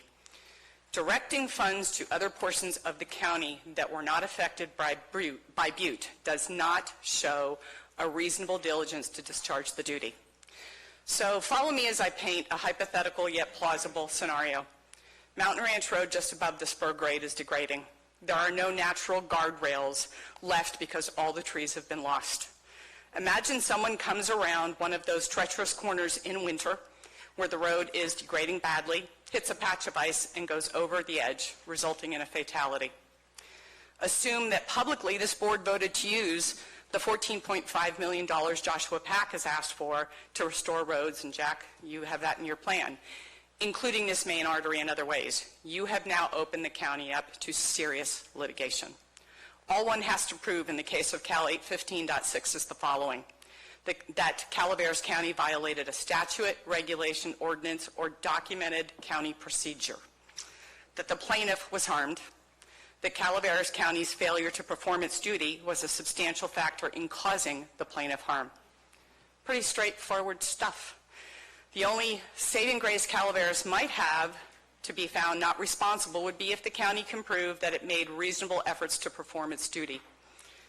Good luck with that when the funds are specific to litigation, its ultimate settlement, and said settlement was based upon restoring the damage done by PG&E to the constituents of District 2, many of whom are still dealing with substandard living conditions.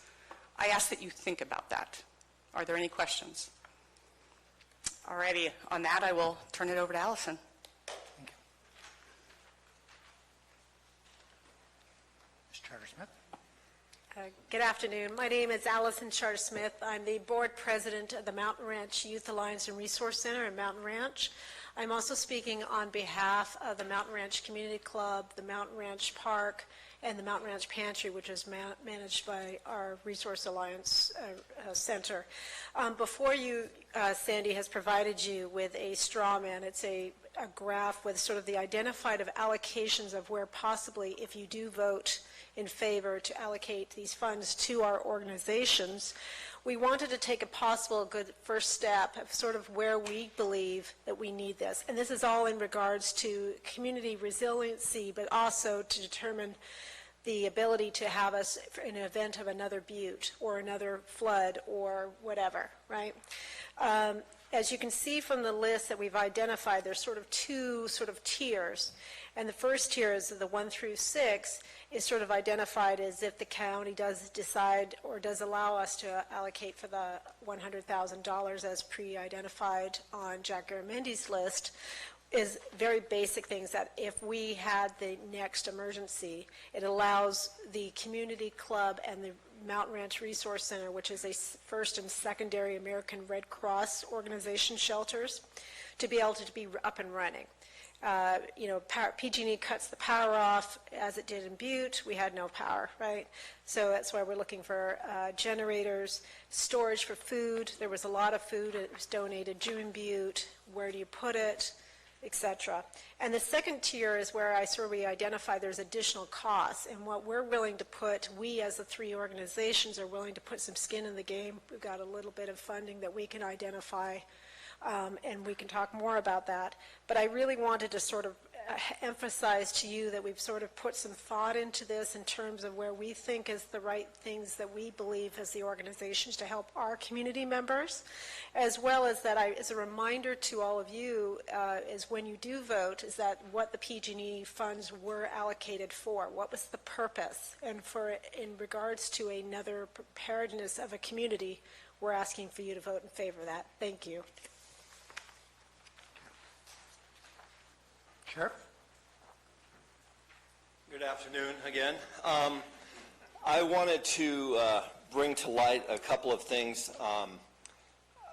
That some of the folks said through the public comments kind of resonated with me.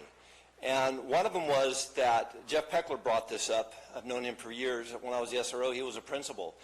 That the monies that were the monies that were given to the county through a lawsuit for the Butte Fire were set up to repair damages done by the Butte Fire.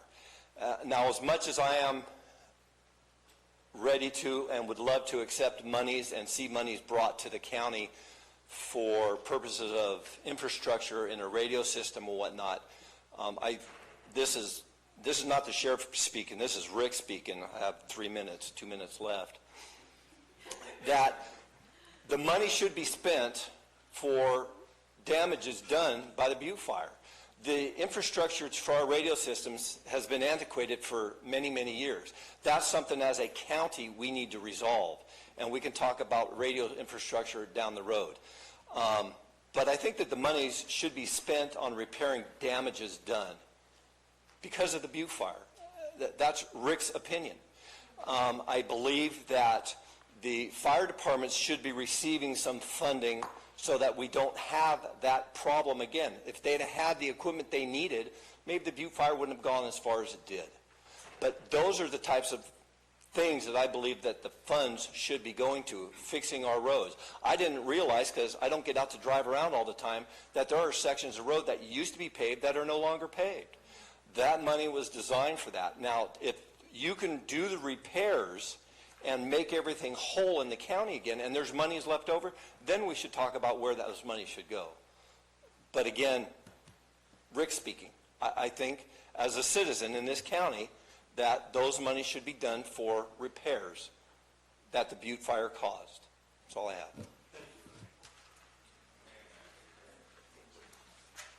Marty?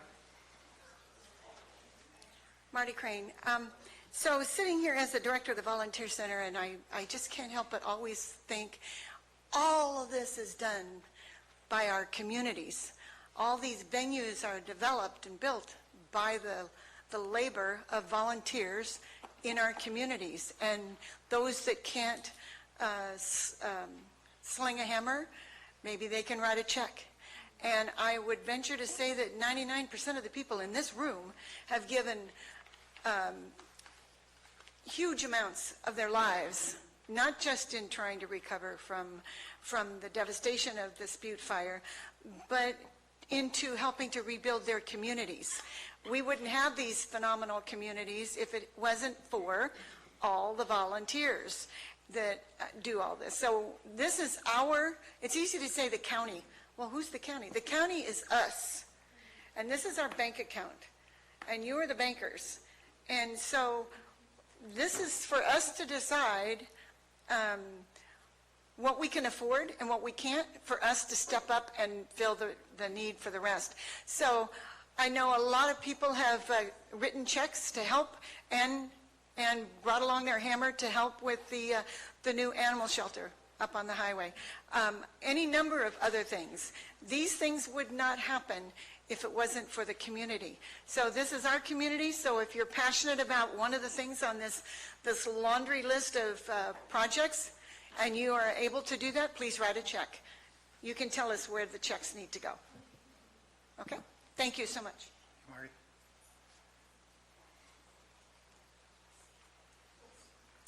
Good afternoon. Chris Johncoltz, District 2 Railroad Flat. I'm a Butte Fire survivor. My property is the last property that burned in the Butte Fire. I want to thank the sheriff for his comments. I totally agree with what he said relative to the spending of the funds. A lot of the volunteers have come up and spoken, and during the lunch break, a couple of the fire personnel were out there talking about the inability to recruit volunteers in the District 2 area now, and the loss of some of the elderly volunteers who had been part of the department before the fire. And I said, those are the people who are trying to come back there who would backfill that, where maybe the fire has accelerated a change in that district of the demographic that was already happening. If we don't improve the infrastructure of the area, those people will not be there to backfill. He was lamenting that he trains people and they leave to go to other departments. And I said, well, you're paying them less and they have to come and live in a burn scar. You have to give them some incentive if they don't already live here. If you live here and you already love the place, you might come and stay. I'm still here and I'm not going anywhere. But if you're trying to recruit a young man to come here or a young woman to become part of the fire department and they have to live like that for less wages, there's simply no way that will ever happen. They're not going to do it. So the volunteer work we're seeing coming out of the Resource Center and the Youth Center is the key to that. If Marita was there at the Empty Bowls thing on Sunday, I think they sold over 150 tickets. And there was a mix of the whole community was there, the young people and the old people. And we all had such a great time. And it's the beginning, it's the seeds of growing a new community and bringing the younger people in who need to be the volunteers in the fire department and learn from these gentlemen while they're still here, the guys who understand what it means to do those things. We need to spend the money in that district to improve it to the point to encourage people to come there. The volunteers have done it all to this point. There's nothing else that's really happened, and they've been able to accomplish so much, and it's just fantastic. We saw it right after the fire with the volunteering that started. A lot of these younger women have arrived since then. They're continuing the process. We've run off some of the people who were going to be part of that process, and if we don't find another way to draw in more families and younger people who want to participate in the community, we'll go back where we were. So I really encourage you to give the money into District 2, and let's look at the infrastructure, but also building out things that are going to encourage people to come to District 2 and want to live there. Because without that, it'll continue to deteriorate, and the next fire will be a repeat of what we've already had. Thank you all.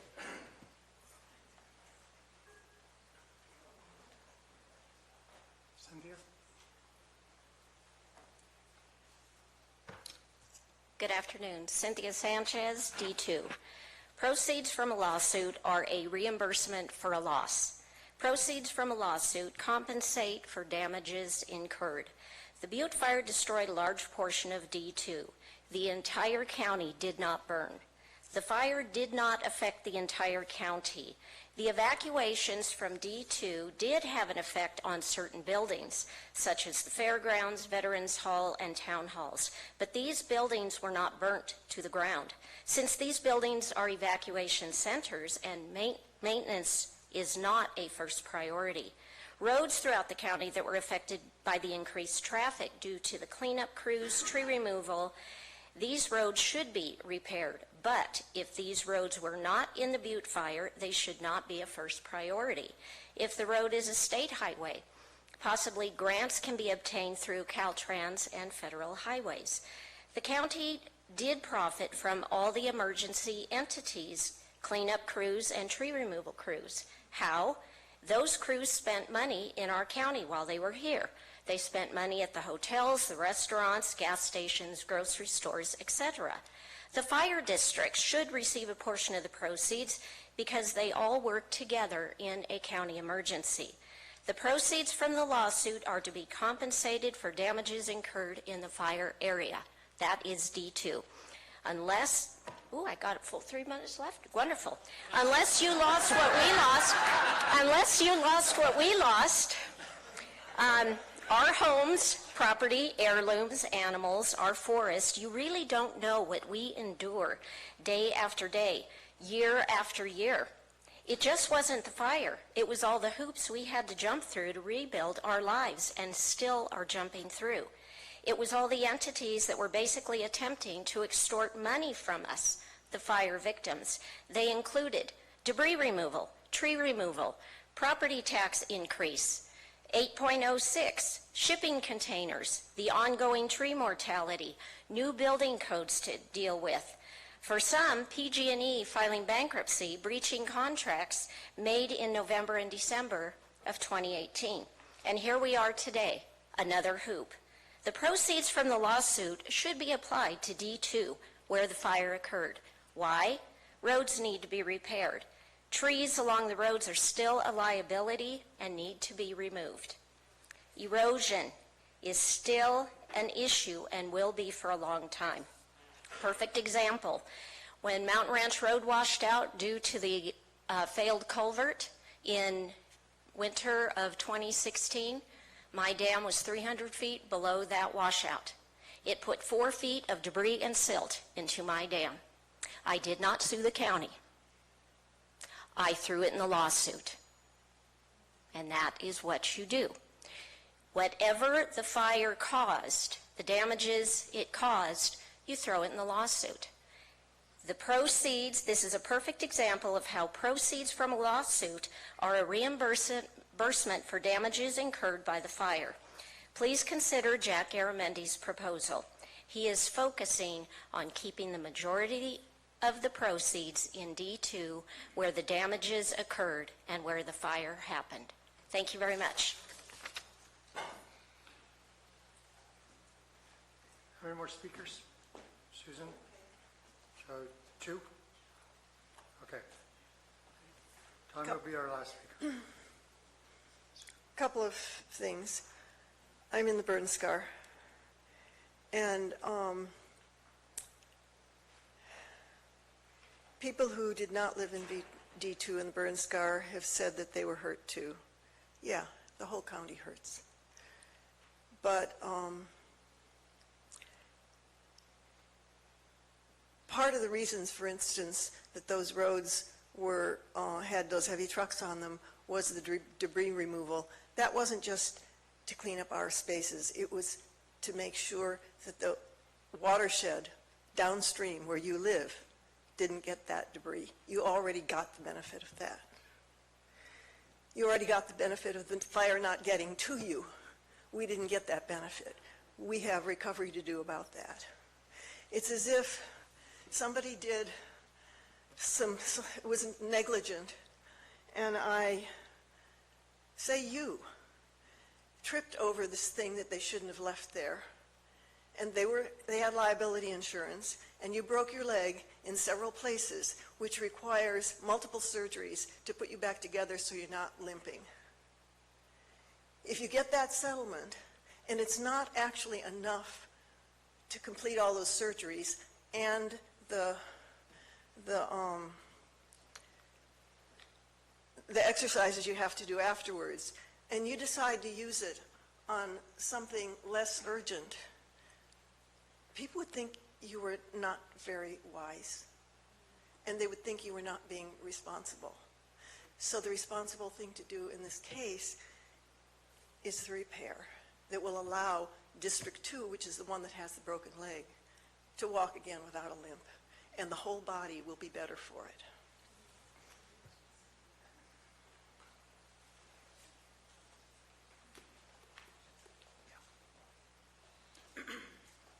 Hi.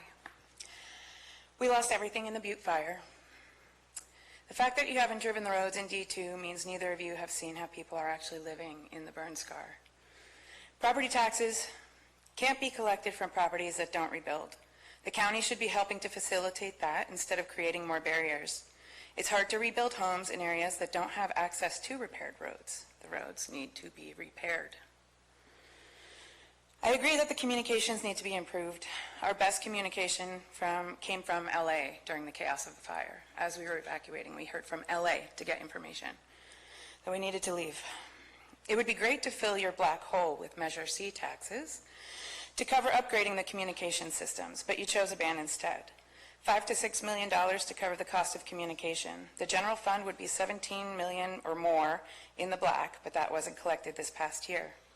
There would have been an excess of $11 million, which would not only provide maintenance for the communication system, but for salaries of the leftover 26 additional hires still employed after the end of the UO. What is being done to improve the economy in D2? We feel like we've been forgotten about. Thank you. Tom, you're our last speaker. Beth, were you speaking? No. Okay. Beth will be our last speaker. There's a lot of things about this process that I'm not really approving of. One being that while I have to like Supervisor Garamendi's proposal best because it does focus most of the resources in D2 where the damage was done, I would have rather been a part of a process where we, the people who actually live there, were asked what are our priorities, rather than having to choose between your priorities to support. And I also kind of feel like an analogy for this would be sitting around with a panel of 4 of my neighbors whose house didn't burn, having them have a majority rule over how my settlement gets spent. So for all the people who, I'm kind of embarrassed for y'all, to be honest, that you would have the gall to want to, I kind of understand the politics of you representing your districts, but that money isn't really yours to spend. And I would also suggest that when, in my own settlement, and everybody else who got one, and I assume the county's settlement would be similar, there was a demand letter submitted, and that demand letter cited damages. And your compensation, like in our case as a citizen, there's a part for trees lost, there's a part for erosion control, there's a part for your home that's lost, your real property, your personal property, and anything that I wouldn't, out of my settlement, that I don't spend on those items as apportioned becomes taxable income because I'm now making it my discretionary spending instead of spending it on what I'm being compensated for. I would think that the county's demand letter might serve as a guide for how to apportion how that money gets spent, not all of a sudden, oh look, there's money, let's all just go hog wild and all try to grab a piece of it. And that's all I can think of without notes, so I'll stop there. Thanks. Joe. Beth, you'll be our last speaker, and then we'll go back to deliberations at the board. So I'm really struggling with the fact that there are so many people out there living in such terrible circumstance 3.5 years after the fire, people that are not adequately housed. And I really do hope that in your further deliberations, you carve out some money, or you get to a point where you eliminate the fees and the obstacles to people repairing and rebuilding. It's really daunting to engage with the county and try to rebuild here when the feeling is somewhat like we're prey and many of the departments are predators. I know that people mean well and that they want to try to keep us safe, but people aren't safe in D2. We have trees falling down on our roads, we have erosion, we have landslides, and we have people groveling with nothing. I just really hope that you set aside some money to help people rebuild. Like, put some money in the building department so that you can waive fees instead of wanting people to spend money that they don't have on things that they paid for years ago before their places burned down. Thank you. All right, with that, we'll close public comment with that. Let's bring it back to the board. Guys ready? I was thinking at lunch about how we could work through this elephant of a meal. And one of the things I thought maybe we could do to start off, because I think it might help bring some focus to our discussion, is, and Gary put this forward in his presentation, but let's decide as a group. I think there seems to be, at least for the most part, an idea about a reserve. So I'd like to find out from everybody what they think an adequate amount is for a reserve, and then what things are we packing in there. So who wants to start? We've got to start somewhere. Okay. Rita? I'll put out the $1 million for the FEMA audit. the auditor recommended 5 years. I mean, that could be looked at all times. So I think that seems prudent based on what she said, because that's going to have to come out somewhere. On the unforeseen reserves, and whether it's to be used for communication or equipment for OES or what have you, to be determined, I would put in $2 million for unforeseen expenses with, to be looked at yearly at budget time, which should be used anyway. Does that include the 1 million FEMA set aside? No, separate. So 2 million unforeseen. And I do have a question, Jack. On item 4, you had was County Disaster Preparedness Fund, 2 million. Were you looking at that? I wasn't clear what that was for. That was item 4, Krista? That's the cumulative total of the fire district's contribution. Oh, got it. Okay. Those are all added up. All right, never mind. Thank you. Yeah, so that's a kickoff, the Let's- 1 and the 2. That's great. So other thoughts? Maria's suggesting that, we have a $1 million 5-year set aside and a $2 million short-term set aside. Dennis? Maria? I would be looking at anywhere from $2 to $3 million in that reserve fund foreseen, primarily because trees are going to continue to come down. There are going to be additional culverts and road repairs that are unforeseen right now. We just don't know what those all are going to entail. We've been surprised with the spring storms this year, what that did to us and some of the road closures that you've had. So we just need to loop that all together into what are those unforeseen expenses that we need to take care of. One of the things about the fire side of this is that $200,000 isn't enough. You can't do a type 3 for $200,000. And not every district has the same need. And I think that the JPA, fortunately, there's a JPA, can sit down and determine, does Copper Fire need BAs? Probably not. Does Altaville Maloney's need a type 3? Probably not. What about Angel City? Probably not. But each one of you have unique needs that are very different to the other pieces to the puzzle. So I don't want to restrict what we give you to the point where you won't be able to use it anyway. And I'm looking at the chiefs as I'm talking because I think they understand what I'm saying with it. So I think the JPA needs to work out where you're going to be best able to use the funds and how to make it work for you. So All right, Dennis, I agree. I'm not disagreeing with the $2 million.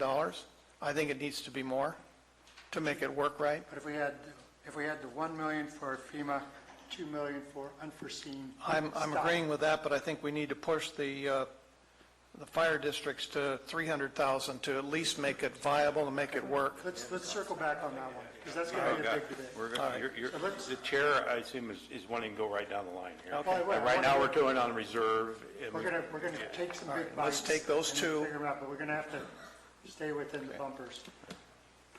Supervisor Toffenelli, how are you feeling about this? I'm open. I mean, I'm not, like I said earlier, this is not something I'm standing pat on.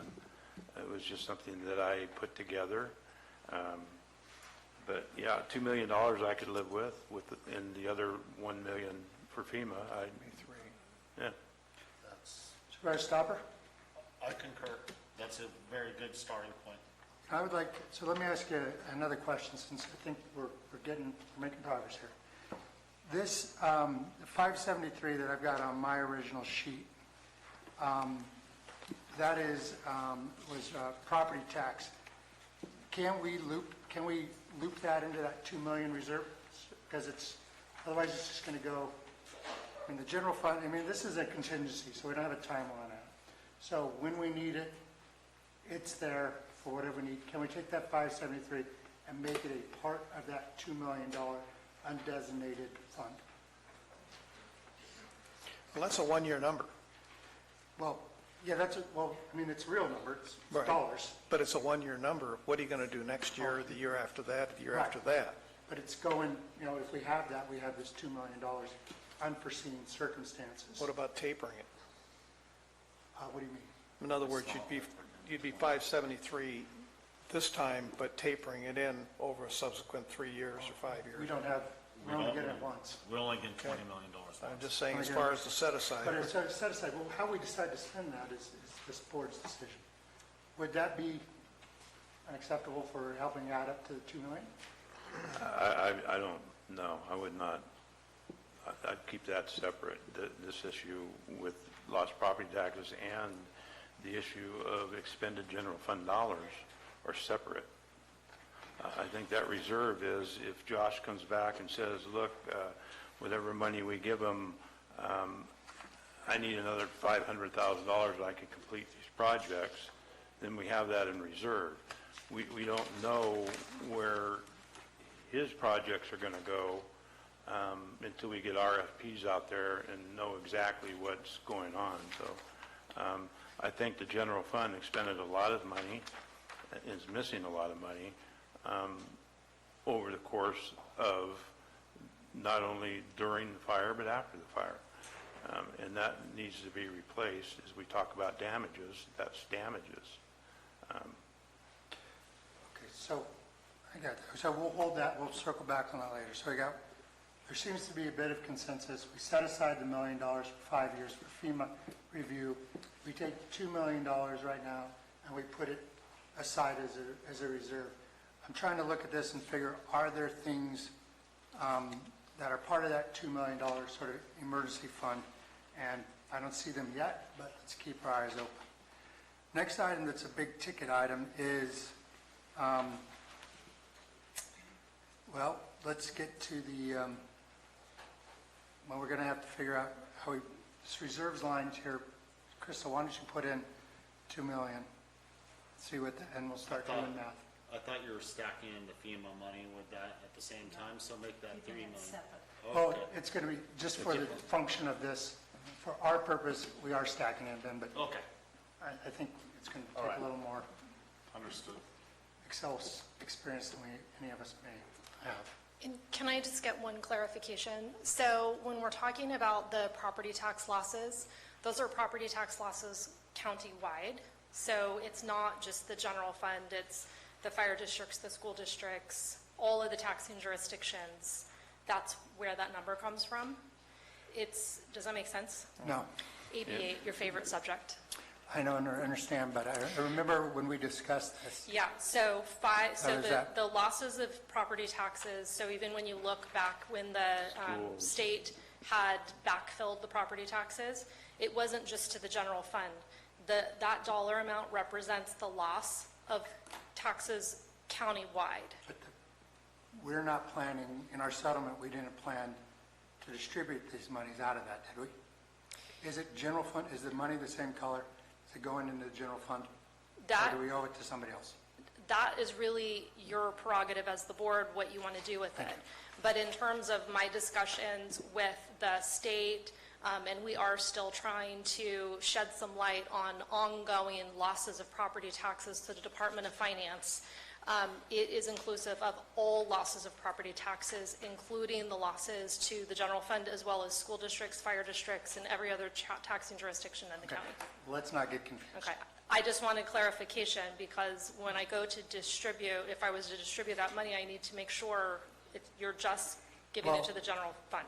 It's just going, right now, I mean, this is money that came out of lawsuit. AB 8 is tax money. You've got to distribute it under that formula. This money is not to be distributed under that formula. This money is started selling to the county. Okay. I just wanted to make sure. I have one question that pertains to that. That's 1 year? That was 1 year. So that doesn't include recurring? No. So we're 4 years down the road? Yes. So the information that I have given the Department of Finance, in case there's any possibility that our county can be included in those discussions for multiple year backfill, have gone from year one loss all the way through, I think I did to 2028 or something like that. Didn't we get reimbursed by the state for lost tax revenue for year one? 1 year, for So year it's one. year two forward. But, It's year but two they're forward. still in discussions on backfilling it, so the state's Correct. discussing whether they're going to or not, is what your Correct. point is? Yes. Okay, thank you. We're Okay, that's we'll all. just keep chewing on these big ones. That's a good point. I do have Supervisor a question. Toffenali? Given that fact, and this is 1 year, and it's countywide, is there a figure that actually the county itself, Figure about 17% 17% of the 500 and, okay, so, of just straight property tax loss, yes. okay, thank you, Rebecca. Let's talk, is there just going down the big ticket items? And I'm not starting with the beautiful Well, because that's the big. and I would like to back up to your question earlier before Rebecca spoke about the general fund dollars being reimbursed. She said only 17% of that. So if we take 17% of that figure, 500 and something, we can come up with some more money that you were looking for to backfill for this $2 million reserve. So I'm figuring whatever 17% is. You want to do 17% over a 3-year period from the 1 year that the state reimbursed? Whatever the board, but if it includes, the total amount was not the total loss out of the general fund, and I was looking at putting the total loss of the general fund and property taxes back in there. If you want to do 3 years, that's a discussion we can have, but I was going back to the Supervisor Garamendi's question a few minutes ago about that money. I think that's a good point. So what I think you mean is we'd be taking $100,000 out of that amount, or 17%, it's about 101,311. Yeah, it's about 101 something. And then we put that into the reserve fund. Well, into the replacing the tax loss. And then the remainder of the 570 or whatever it was, which would be for whatever we have that now to float back and forth here. So would we put the 100 in or the remainder? Bigger or smaller? The remainder is what he's talking about in the reserve fund. Yeah. Okay, great. So It gives you 472 as a does that sound right? functional balance. Krista, can you take 472 out of the line item? What's Five. line item 5 and just take that out? That would be, and we'll know that that went into the reserve funds. Our goal is to get to 0.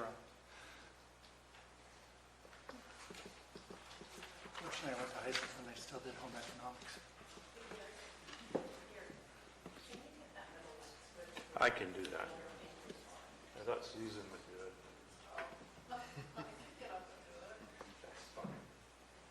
So you take out, the remainder is about 101.31.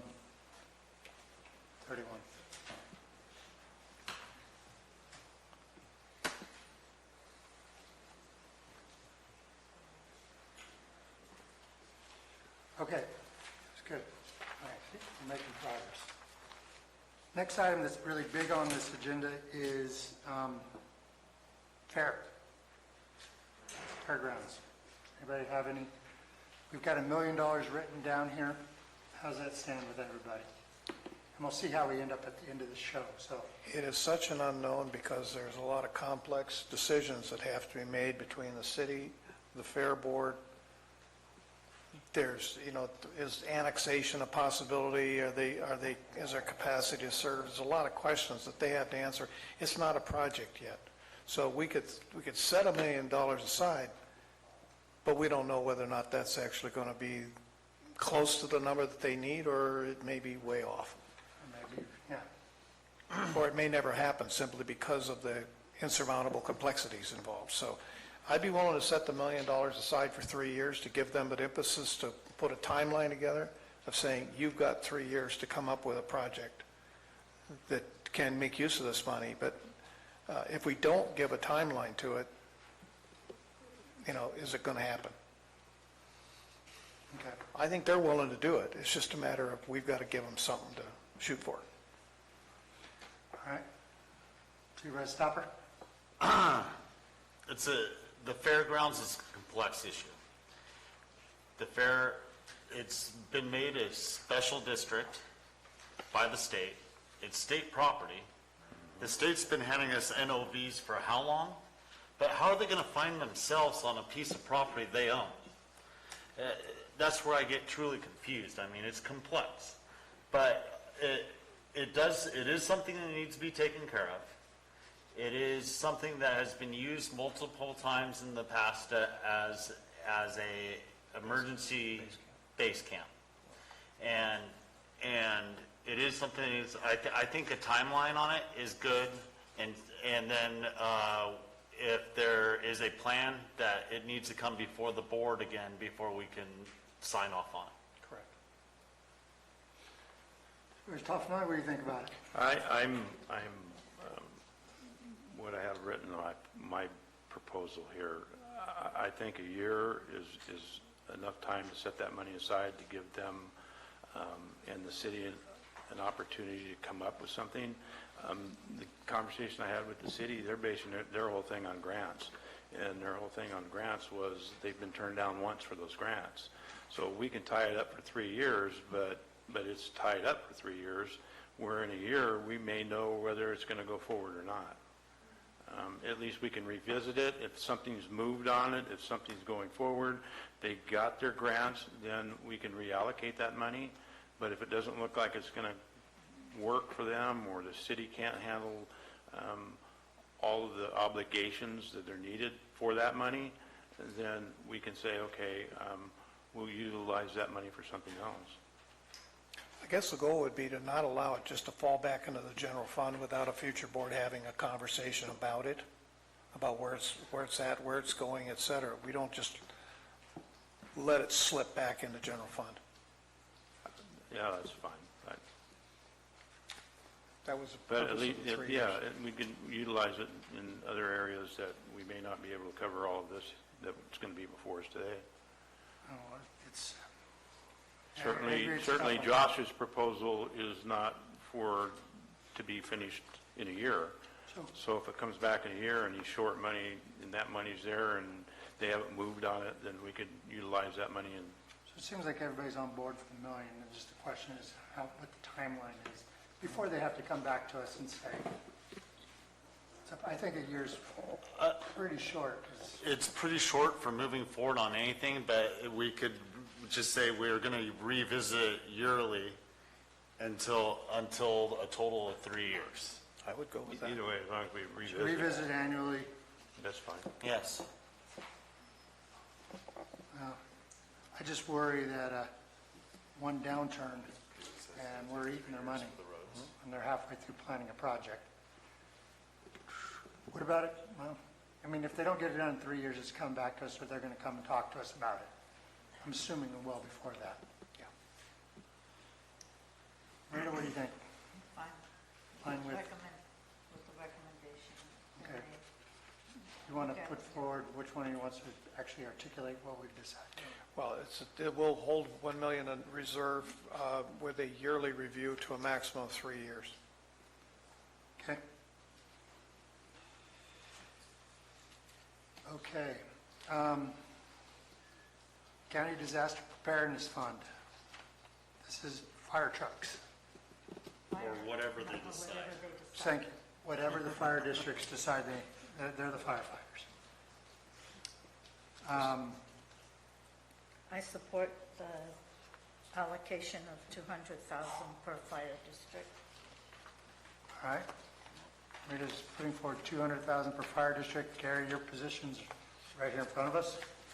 I'm assuming that's hasn't Well, changed. I had in the an last few extra, hours. yeah, I had an extra $350,000 in there, and that was to get to the 250 that may be needed for those engines, and then 200 for the other ones. But if you look on the other side, the allocations to those districts, there was an extra 600 to be split by those three bringing their totals way up. Well, the point is that a type 3 is going to be at least 300,000. If you go to a type 1, that ain't even a start. But you're making the assumption that that's what a fire district wants. True. Yeah, that is true, and I was the one that brought up the type 3. I think if we're gonna do something like that, I would agree more towards Gary's proposal of $250,000 apiece, if not a small amount more, and that the fire districts are each allowed to choose what best suits their district and the county as a whole. In another 50,000 is closer than 100,000, is the goal of Right. what they're looking for. It leaves a very small bridge. All right, well, let's put that in for, let's, Gary's got 250 per, and then because of the fire districts in the Butte Fire, as a separate category, we put 200 in for those three. So assuming that we continue that on the next one for the districts in there, and I'll go with that. If we don't do that, then I'm going to want to come back on this. So Krista, why don't you put in 250 for consolidated? For all of them. For all of them, oh, except for McCallum, West Point, Central and West. Central. And Because those, they've got a separate fund. they have separate, yeah, they have a separate fund set up. So it's 2.3. Krista, that Mokel is 200 on this? Mokel, right above Central, Central's 200. Central's 200, Mokel's 200. And there's no restrictions as to use. It's got to be, like we said, like I said in the terms, Murphy's you got to buy 250. something. It can't be an ongoing expenses. On no ongoing expenses? Does Ongoing. everybody agree with that, though? Um, I would pull the board just to be sure. Okay. That's a good question. Supervisor Mills brought up, and I'd like to pull the board on this. It was my intention that this is funds that are set for one-time expenses, not to be spent for operating funds. That, Correct. Do you understand across the board? Yes. Yes, Yes. absolutely. Yes. One time, Okay. Yeah.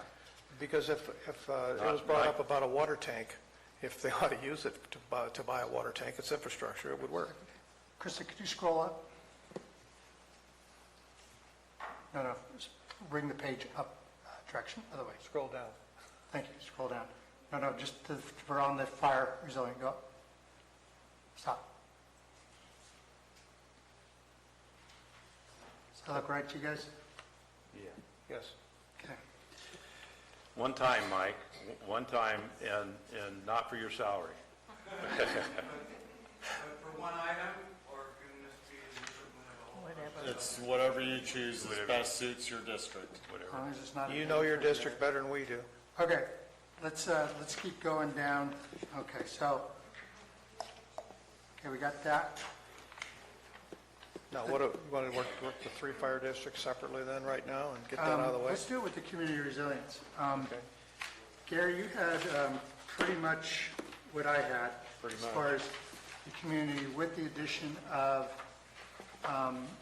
Jenny Lind and West and San Andreas. Does that sound right to you? Everything else looked pretty close to where I was. Pretty much the same as what you have, the addition of those two. So, let's bring down Jenny, let's scroll down to Jenny Lind and see if we got numbers put in there yet. I don't think they're included. They're not in there yet. So, Gary, you had 150 for Jenny Lind. You want to do that, or you want to stay on par with all the others? Keep it even.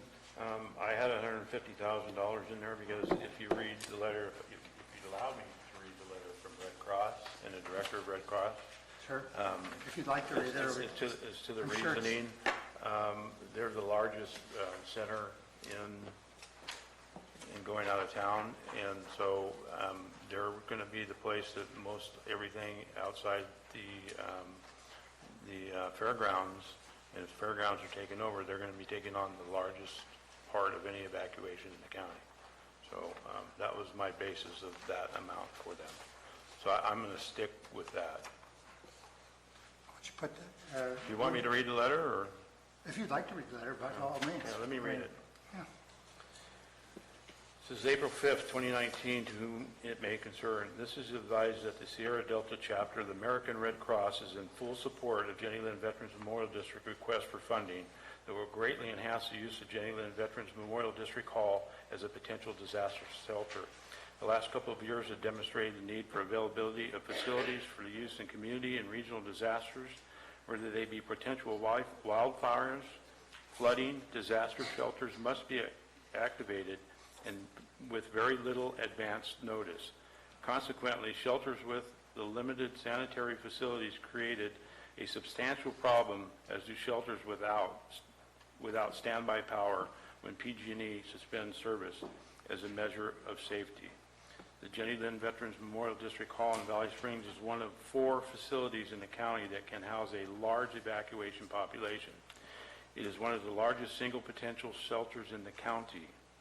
While this facility could shelter many evacuees, it has been our experience that there are always more in need of shelter during an evacuation than any one facility can hold. Often, many more victims will stay in cars parked in the grounds or camp in tents on and around the shelter facility.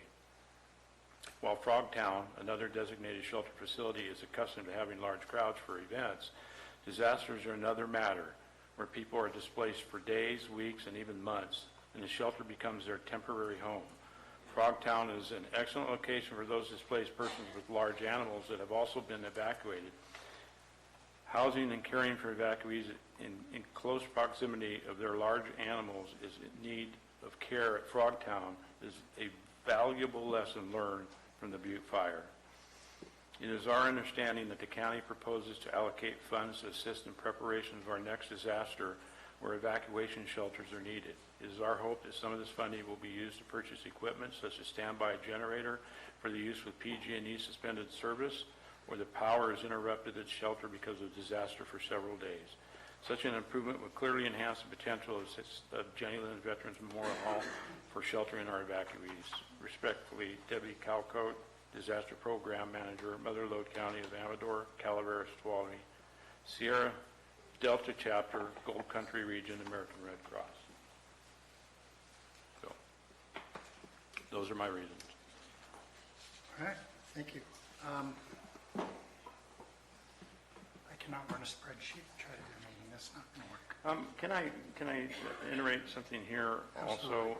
We haven't touched that I had set $2 million aside, and with the sheriff coming forward on what his statement was, we may want to look at that next, or even inclusive to this, of some of those funds, if we're not going to decide to go down that road with communications with the sheriff's comments. So, well, let's talk about the communications. Well, hang on. Let me just Before we're kind of other things, community resiliency. Before we wrap that up, I think the one other piece then to this puzzle, if we consider the fairgrounds to be the primary evacuation center for Calaveras County, is there something that we can do to assist them in ensuring that resiliency works? Do you remember they had an electrical problem during the time of the Butte fire out there? You know, Supervisor Mills, I think you got a good point, and maybe got an idea. Okay. If they can do it for under $1 million, their septic, their sewer system, the extra can go towards. They could come and they could ask to keep the extra for other upgrades. Let's just add that in then. We could put that in the comments as one of the terms. Great. That Thank you. work? That works. All right. Just so I'm clear. Just put in the comments next to that, if there's a remainder, they could come back to the Board of Supervisors and petition for what they do with the remainder. It incentivizes people to do things. I agree. Efficiently. Not that the fairgrounds, they know how to live on a shoestring. But it's still the $1 million. It's still the $1 million. Okay, so, the only thing, we're going to have to do some math and figure out where, Krista, can you go down to the bottom and tell us how we're doing on our sums? Okay, so $1.8 million. $22.1 million, 1.9 million pretty much in the hole right now. Okay. That's because we still have the road. We haven't gone up to the top yet on that one. And then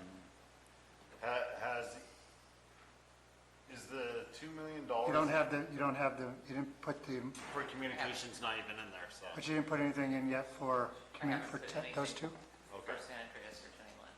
Okay, put in 150 and 100, see how it goes.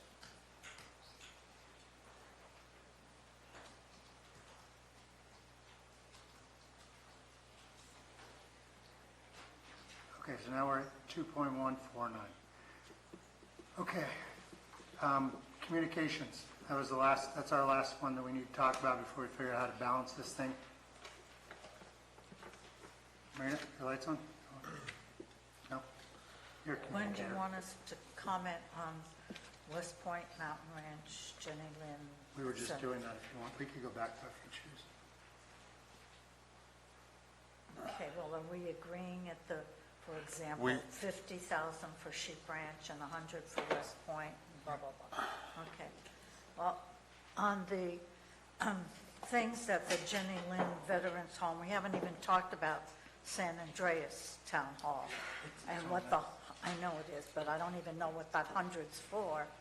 But all the equipment, the generators, the cots, et cetera, Cots are not part of that money. whatever it is, I'm just saying that the 2 times I've been evacuated for a week or days at a time, I didn't come down the hill. So I think, like, for example, if the fairgrounds is going to be considered an evacuation center, then we store it. So if a generator is needed in Bear Valley or Independence Hall or at Murphy's Fire Hall for evacuations in the Ebbets Pass area, then you tap it.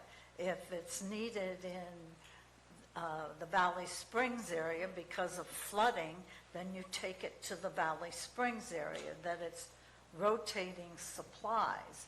I don't see we're giving $150,000 to Jenny Lynn's Vet Hall. I still don't understand what it is we're buying for $150 that would not apply to every area of the county that would utilize those equipment or supplies. I mean, I thought I listened and said for generators or cots, et cetera. And they talked about 4 areas in the county being Red Cross certified. I'm not sure what that meant because I stayed at Michelson School. And is that considered an evacuation area? I mean, people stayed at Bear Valley. Is that an evacuation area approved by the Red Cross? I'm really not clear on what it is that this 150 or 100,000 for San Andreas is buying. If it's to make maybe a repair to Jenny Lynn or to make a repair to San Andreas Town Hall, I'd be acceptable to that. If we're looking to have a backbone of emergency of preparedness equipment, then we need to decide where is that best located, and then the funds should go toward those kinds of things that Supervisor Tuffanelli talked about. So I am not really in support of the 150 for Jenny Lynn or the 100 for San Andreas till it's a little more specific what it is those 2 facilities need. Supervisor Stopper? Lights on? On that same note, if we go back to the Butte Fire, I don't see any of these that were damaged by the Butte Fire. I don't see any of these that were in District 2 that were actually in evacuation zone because everyone was moved out of these areas for the most part until you get to West Point. So on the same premise that Marita's talking about for Jenny Lynn Vets Hall, it stands for them all on equal ground. You know, I know that's, but these are community centers. Hardly any of them are Red Cross certified, other than, let's say, a few. I know Jenny Lynn Vets Hall is, apparently. But it's Sheep Ranch Fire, McColmy Hill Vets District, I assume that's the town hall. The Railroad Flat Community Hall, and the Mountain Ranch Community Hall, all those towns were evacuated during the fire. People weren't staying there as a place to fall off at. I'm not discounting that they don't have legitimate needs, but I was on the same premise as Marita's saying, don't these all apply on the same premise that she's applying it to Jenny Lynn Vets Hall? Supervisor Mills, your lights was on next. Yeah, we've talked about generators, and that's one thing that I think that OES can give us a backstop for, and that is to have trailer generators that are available to move into specific areas to support. We don't necessarily have to put a generator at every one of these sites if it doesn't make financial sense to do that, because you're going to have to do, with standby generators, you're going to have to be continually monitoring, testing, maintaining, et cetera, for a generator to be functional when you need it. So the Hobbs meter time on a generator and all of the other pertinent things could be quite costly, even though it sounds like it's a great idea. It's not the same as a residential generator when you get in the 50 kW range and better. So I would just assume if there's generators that we're looking for here, to backfill OES with that capacity and to have an emergency transfer switch set up on the building that is designated that we can actually bring the generator to. Then we know that generator will work when we need it to work. Working for CCWD, we juggled generators up to West Point and other places during the fire, and that is a very good point. You know, it's like designating a standstill generator does us no good if it's needed in a different spot. I think that that's truly the way it should be if it comes to a generator. Well, I don't think all the funds associated here have to do with the generator, and I'll tell you what, I experienced evacuation coming to this center, and I wasn't at all the other centers, but it was chaotic. And I'll tell you what, to go find the generator, well, it was already up the hill. They've taken it over there, and there's no power there for 200 people trying to live. It's not going to work that way. The other thing is, I think we're ignoring the fact that part of this has to do with them, just like the fire department's coming to us with a project and the CAO approving the money, or the auditor approving the money, which is part of what I have on the bottom here, to that project that they're coming to and wanting to utilize these funds. So it's not just saying we're donating this and go do with it what you want. It has to be part of what actually is a project to them on the properties related to evacuation center, whether that be repairing a floor, repairing a roof that leaks, repairing the building itself because it's in bad need of repairs. Those are all things that to utilize the money, they have to come forward and say, this is, we need X amount of dollars to do this project. And here's the receipts, or here's the estimates that we have for it, and go forward with that. So it's not just, here's a blank check of $100-something thousand, go whatever you want. That's not the case here. I would agree with that. Okay, so is there a change to the proposal you want to see, Supervisor Callaway, or to the community resiliency elements that we have here? I'm good with what it is. Oh, yeah, but it's Maria's turn. So yeah. Unless there's something specific for repair to the Jenny Lynn Vet Hall, as Supervisor Tuffanelli talked about. Oh, thank you. Sorry. Unless there's something specific to the Vet Hall or San Andreas Hall in terms of a repair, which is keeping with what the others are for, I could support that. I cannot support any of the other things that were mentioned, unless we do something like Dennis mentioned through OES or stocking it at the fairgrounds. So I cannot support this.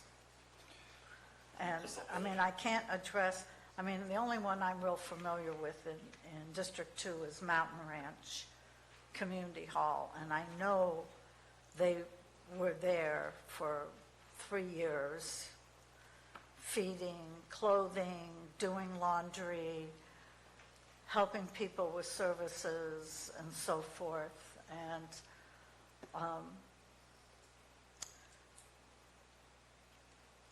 Sender, Alan, had said, we're here to rebuild a community.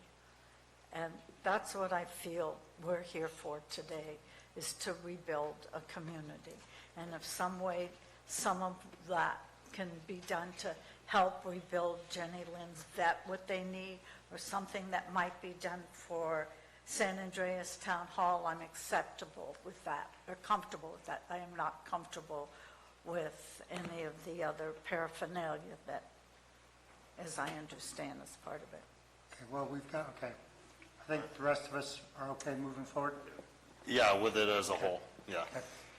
Okay, we got one more big ticket item, and then we'll do some math, and, let's see how we do. Communications, we just had the sheriff come up and give us Rick come up and give us his opinion, the sheriff. And so I guess the question is, I remember when I was a young soldier in the Cold War, there was an equipment called the Sergeant York, and nobody wanted it except the government wanted to keep buying them. So none of the soldiers, and I wonder if we're in a situation where we're trying to buy a Sergeant York for soldiers who don't want it. Yeah, if all we do as a result of this discussion today is to start to develop some type of a priority that doesn't end up in these numbers, at least we've started that conversation, and I would consider that a win all by itself. A strategic plan? Strategic plan, but we've also got a reserve fund. Don't be getting crazy on us, Ben. Calm down. It's been a long day already. We've got the reserve fund. That is, if we have, that is there. That might be, a project that's brought forward as we move forward. It might even be a small piece of it, but we can talk about it at a later point. Gary, you brought this forward. What do you think? I brought it forward based on the conversation I had with the sheriff, and now that he's come forward, so it's, I'm willing to, here we are. So let me lay out, so Crystal, why don't you put a zero in front of that? My microphone on, I'm sorry. And let's guys, we're pretty close here. We're $2.1 million Right. out of 20. We could do this. So we have to, if we could find $2.149364 and get it to zero, and all agree, that'd be pretty impressive. Ben? There's something here, look, I think we're in concurrence right now. We can leave the zero on the communications. That's what I understood for now. There's the second allotment to 3 of the fire districts. Yeah. Jack, I know you said you separated Sheep Ranch from Central Fire, but I think we should keep that all consolidated into one grouping because that's one budget for them and they can decide how they disperse it as a whole. There's one item on Sheep Ranch. We own that, and we're actually, the county is the responsible fire. We own the building, and we are the fire. It's not part of Central's fire district. Okay, understood. That's why it sort of Thank you sat for the out. clarity. I did not know that. Yeah, there's a few things. Why is the chief smiling about that? He's smiling because they want to. It's not his building. Oh, he was hoping to make it. I was there when it got dissolved. Believe me, that was a tough situation. It's complicated. Okay, so. Here's something else to consider. Supervisor Mills? How much of this money is going to be carried over to the next, let's say the next budget year? And Do we want to start thinking about what the interest earned would be on unspent funds, and how would we utilize that? I think I'm imagining we'll just sweep them. Sweep them away? And it's only 3 years, there's not going to be that much interest, and sweep it. That's what I was figuring. I don't see them Enough occurring. accumulation? I don't see them occurring in, where's my word? Okay. Thank you.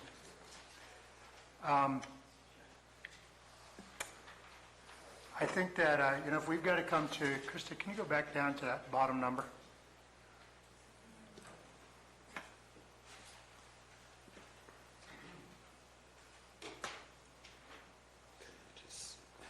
Okay. Obviously, some of this is going to have to come out of the roads funds if we're going to get this thing to balance. Why? Pardon? Why?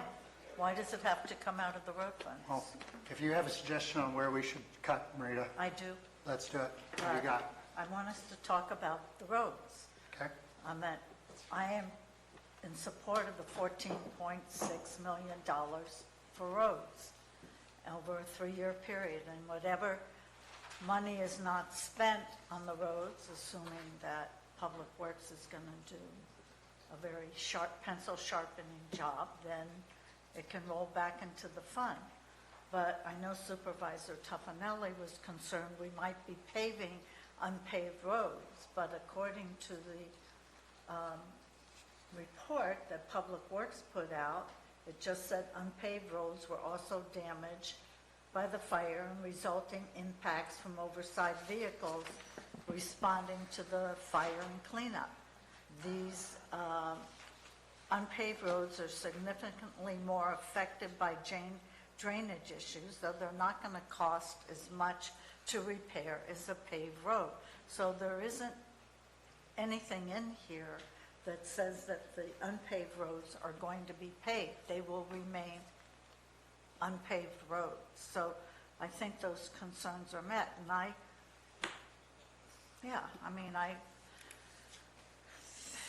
drove some of those roads. We were at Terry, wherever Terry is, if she's still here, she asked us to drive the roads. And, I don't remember which ones were or were not impacted by the fire.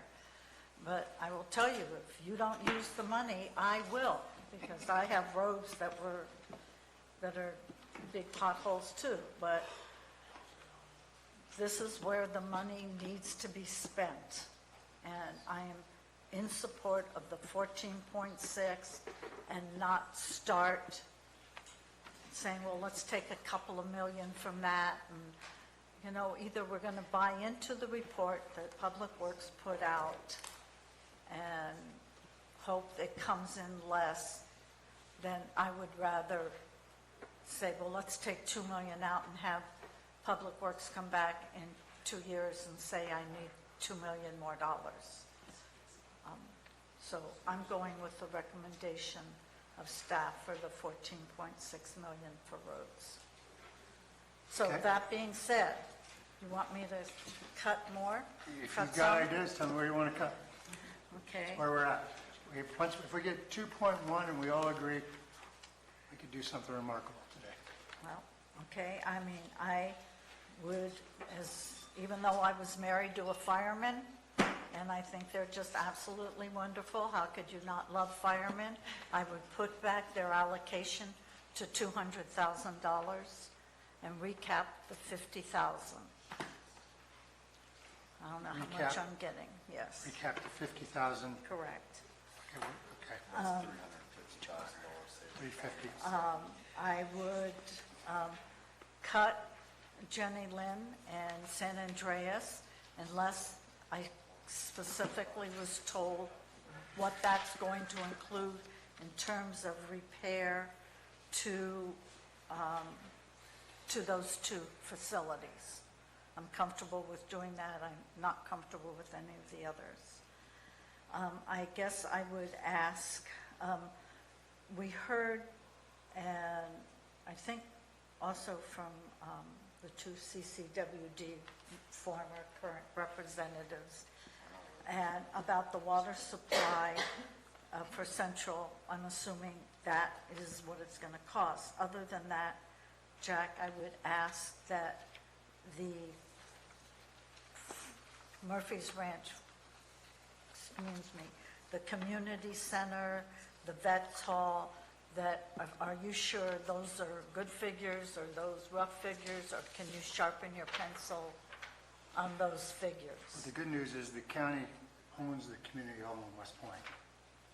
So. Yeah, you do, we do. We're investing in ourselves, obviously. The other ones, you're correct. And we also own Mountain Ranch Youth Center in Mountain Ranch. These are, in many ways, we're investing in our own assets through the nonprofits. Are there. Well, I know, but the question still goes back to what Ben said, if we're going to be doing the thought process to Jenny Lynn in San Andreas, that same thought process should be for the facilities in your district. We're going to end up, we're not going to get there if we start taking $25,000 a pop off everybody. We won't get to 2.1. We need to look at where the money is. Can we talk to Then- Josh real quick? Then I would, Second, yes. then, I mean, if we really had to, then I would move that we reduce, as much as I liked Supervisor Tuffanelli's idea for unforeseen expenses, reduce that to $1 million. And that should have a cap on it, like holding at $1 million for whatever, 2 years, 3 years. That seems to be our magic figure. That's a big, Supervisor Toffanelli, if we, I would not support Marita's proposals, so, in any way, shape, or form of what she said.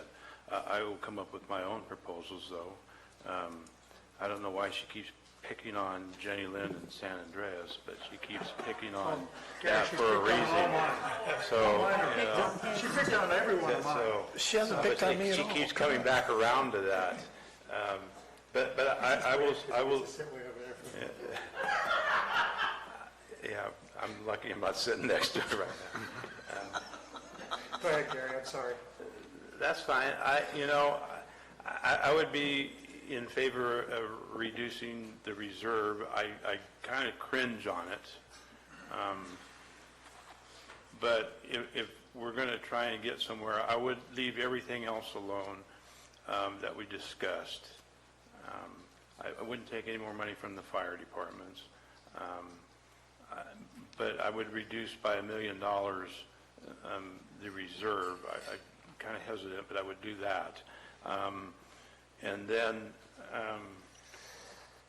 the other things I think we need to look about, I'm not sure where he's going to come in on his estimates on the roads. If we take out $1 million out of reserve, the roads are going to be down to what, 13.5 instead of 14.6, and if he can get the same thing done for 13.5 as what he's projecting he can do for 14.6, I mean, maybe we can, if he needs more, that $1 million in reserve, we can come back and look at when he gets to that point 3 years from now. But I think that would be something that I would be okay with. You're saying, just so I understand, we take $1 million out of the reserves, we take $1 million out of the roads, and then we're just dealing with $150,000 we have to find. Or even $150,000 out of the road, the 1.1 out of the roads, and the 1 million reserve to cover that. And then his projects are for 3 years. We may find that that's enough money to cover. If not, we still have $1 million in reserve that we can look at to fund the rest of that project. And Chair, that's kind of what I was thinking too, is that we're there right now. It's just a matter of the semantics of how it's going to be allocated. If it's in reserves, it can be allocated by this board or a future board without a whole lot of problem. So $1 million out of the reserves, $1 million out of the roads, from 1.1 and change out of the roads, and we've got a deal? That is really close to where I'm at, because there are other road funds coming in large sums right now, as opposed to before with SB1 funds. A lot of them are for overlays. So some of these can, especially when it comes to, let's say, Mountain Ranch Road or Highway 26, can be mitigated through other funds. also. So I think within 3 years, we can fill that $1.1 million gap, and we got a deal. I'm expecting to get their SB1 money for my roads. I'm not My roads. opposing all that. I was going to put them in Gary's district, Marita. Thank you. My hands are good. So we're- And snow removal money too. You know, Snow removal and sand?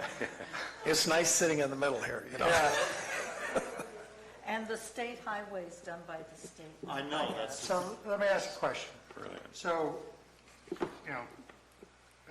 we're making the sausage up here on live television. That's always fun. It is the way the law works. So we come out with, we take $1 million out of the reserves and 1.149364 out of roads, and we've got a deal? With what Gary has put in here and everything else we have up on the Let's- board? let's- Then let's, What's on the board? It's on the board.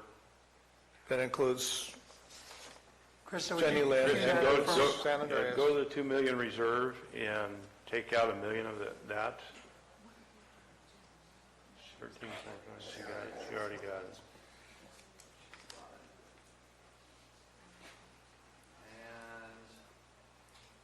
It's going to come out of there.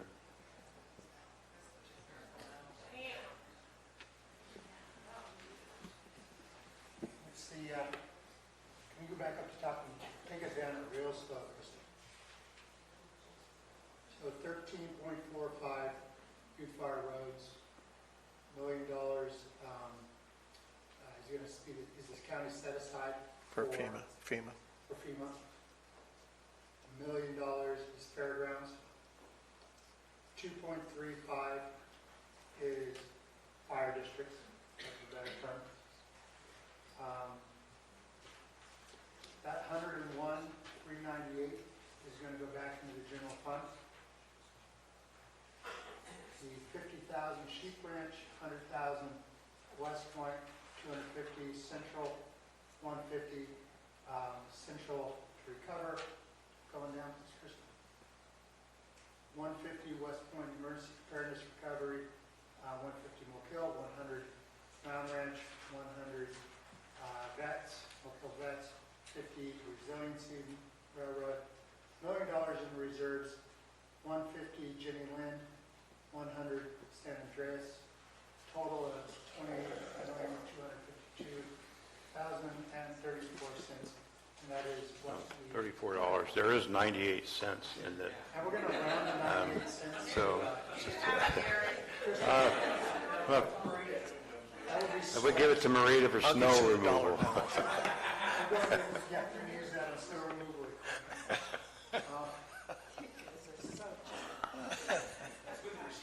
Seriously, do we have a deal? That sound right? Well, then poll, You got it. A thumbs up? poll the board. Do we have a thumbs up? Okay, well, actually, I'm just looking at... You're looking for a motion, you need a motion in a second. Well, All right. I move we, that forward as is. Is there a second? Second. All in favor? Aye. Opposed?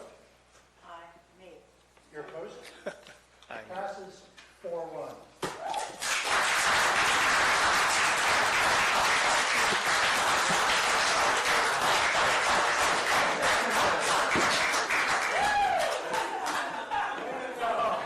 Can we take a break? 10-minute break. Way to work with that, Dennis.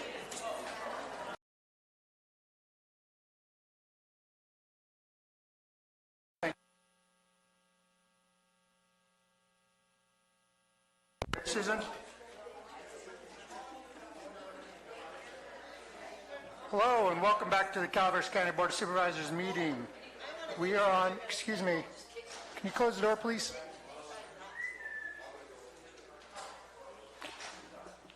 We're on agenda item 29. Madam Clerk. Item 29 is from Public Works. One, to accept and approve the Butte Fire Road Restoration Plan. Two, Excuse me.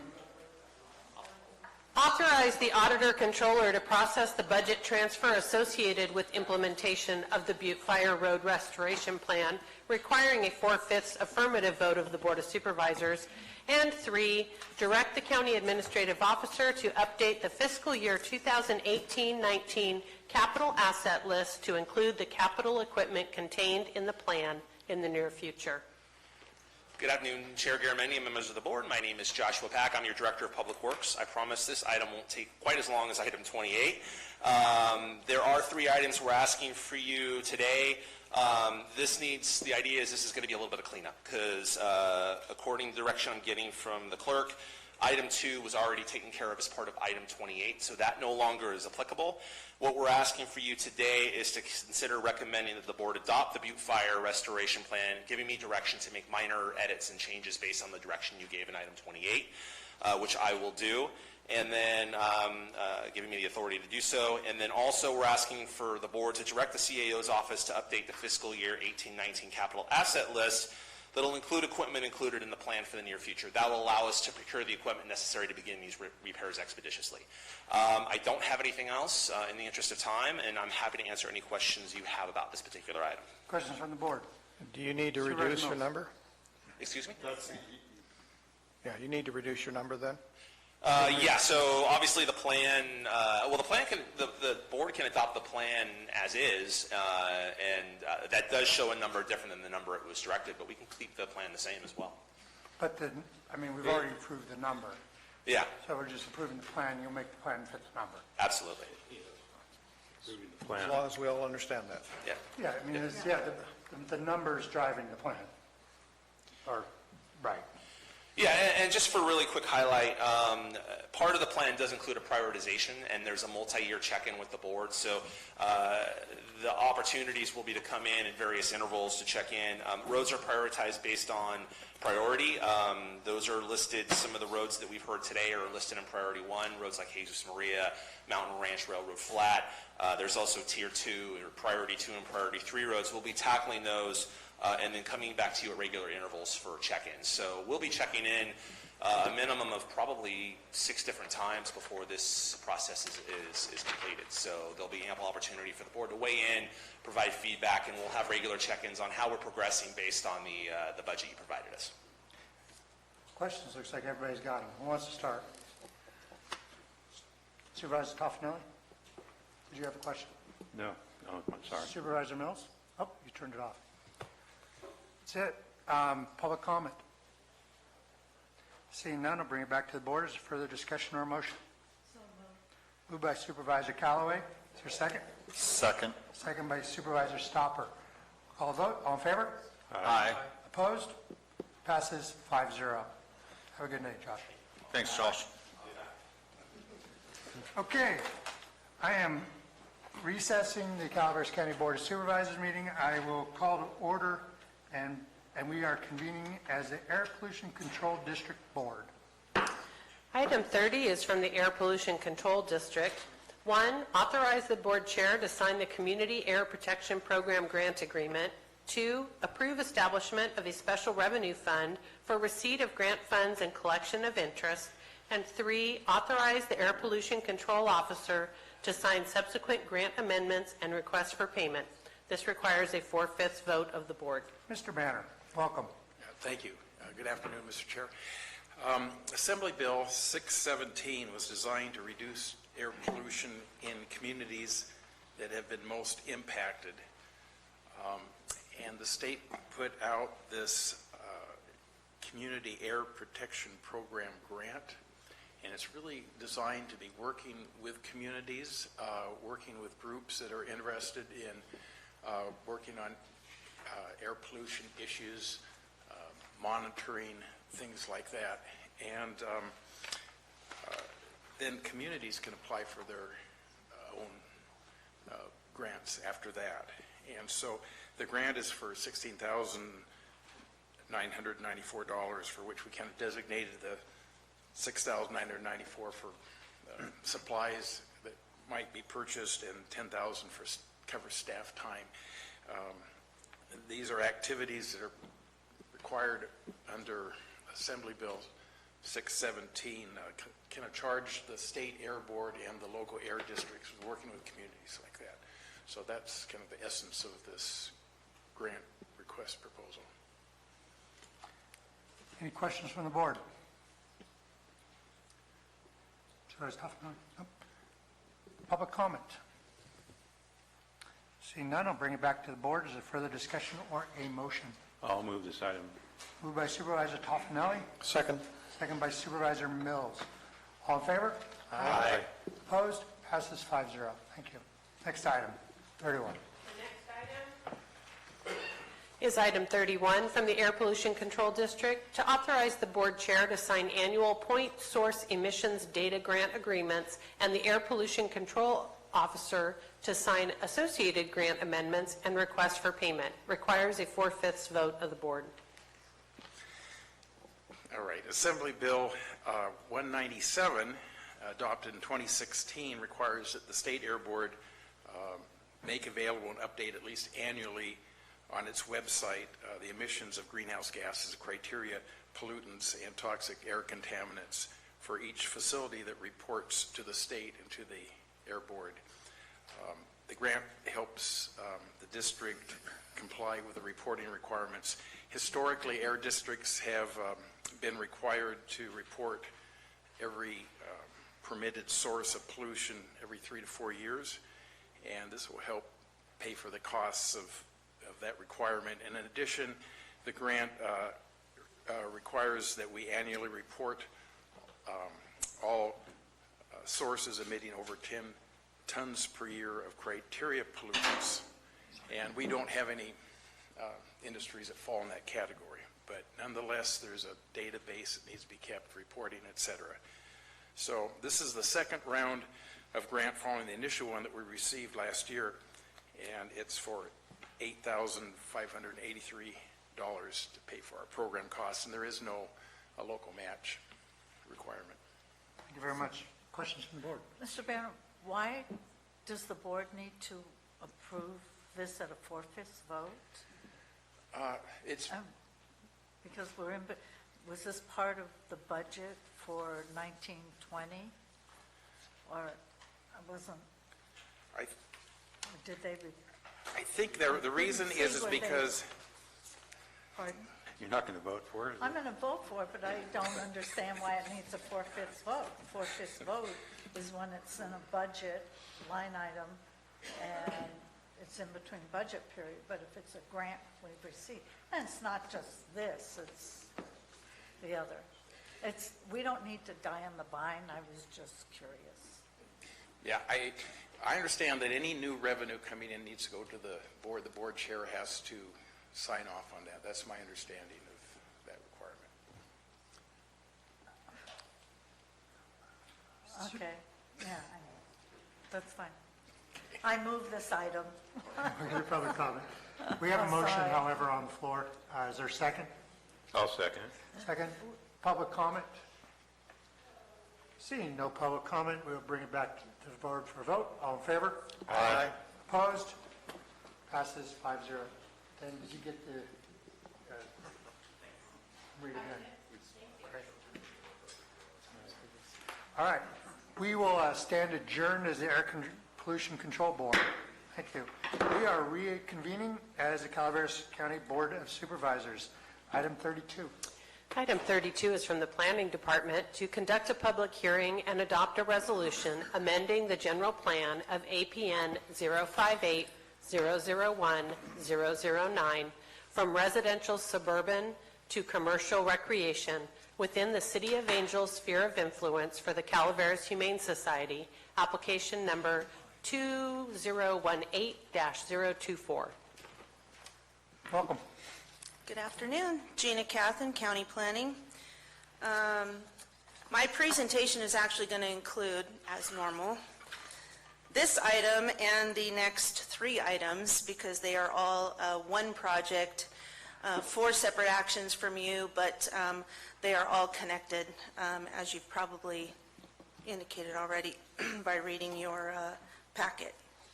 So, getting started. As previously said, this is the Calaveras Humane Society. The project is for their animal shelter. Parcel is APN 58001009, which is approximately a half-acre parcel located about 1 mile outside of the City of Angels Camp, addressed at 1209 Highway 49. There are 4 entitlements necessary to operate the animal shelter. The general plan amendment, a zoning amendment, a conditional use permit, as well as a plan development permit. Currently, the parcel sits within the City of Angels sphere of influence, designated as residential suburban. The proposed general plan designation will be commercial recreation, and that is for the purpose of rezoning the parcel, which is necessary to approve the use permit to allow the shelter. Currently, the parcel is zoned C2 PD, which is general commercial with the plan development. In addition, that the current zoning is actually inconsistent with the current land use designation. I'm not real sure how that happened, but it's not consistent.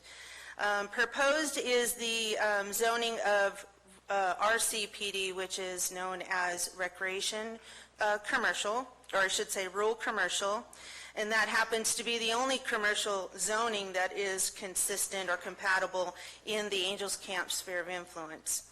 And that is the zoning that is needed in order to get the use permit to allow the animal shelter. So the animal shelter, by best definition in Title 17, is a commercial kennel. We have private kennels and commercial kennels with no other reference to anything that even possibly resembles an animal shelter. So for lack of clear definition, we have defined this use as a commercial kennel. We have found that commercial kennel is best suited in rural areas. If you look at where a commercial kennel is allowed in addition to the RC zone or other recreational, or I should say rural zoning, such as general agriculture. The surrounding area is mainly grazing land, large lot residential, in addition to a few commercial businesses, which, as you know, are closely is Spence Ranch Feed and Supply. We have the Grub Steak mini storage, in addition to the Angels Camp Veterinary Hospital. Zoning in the area is general agriculture, residential agriculture, rural residential, and unclassified. Conditions of the conditional use permits are limited to conditions to maintain the health and safety of the public, welfare of the public. So we are limited to what conditions we can apply to a use permit.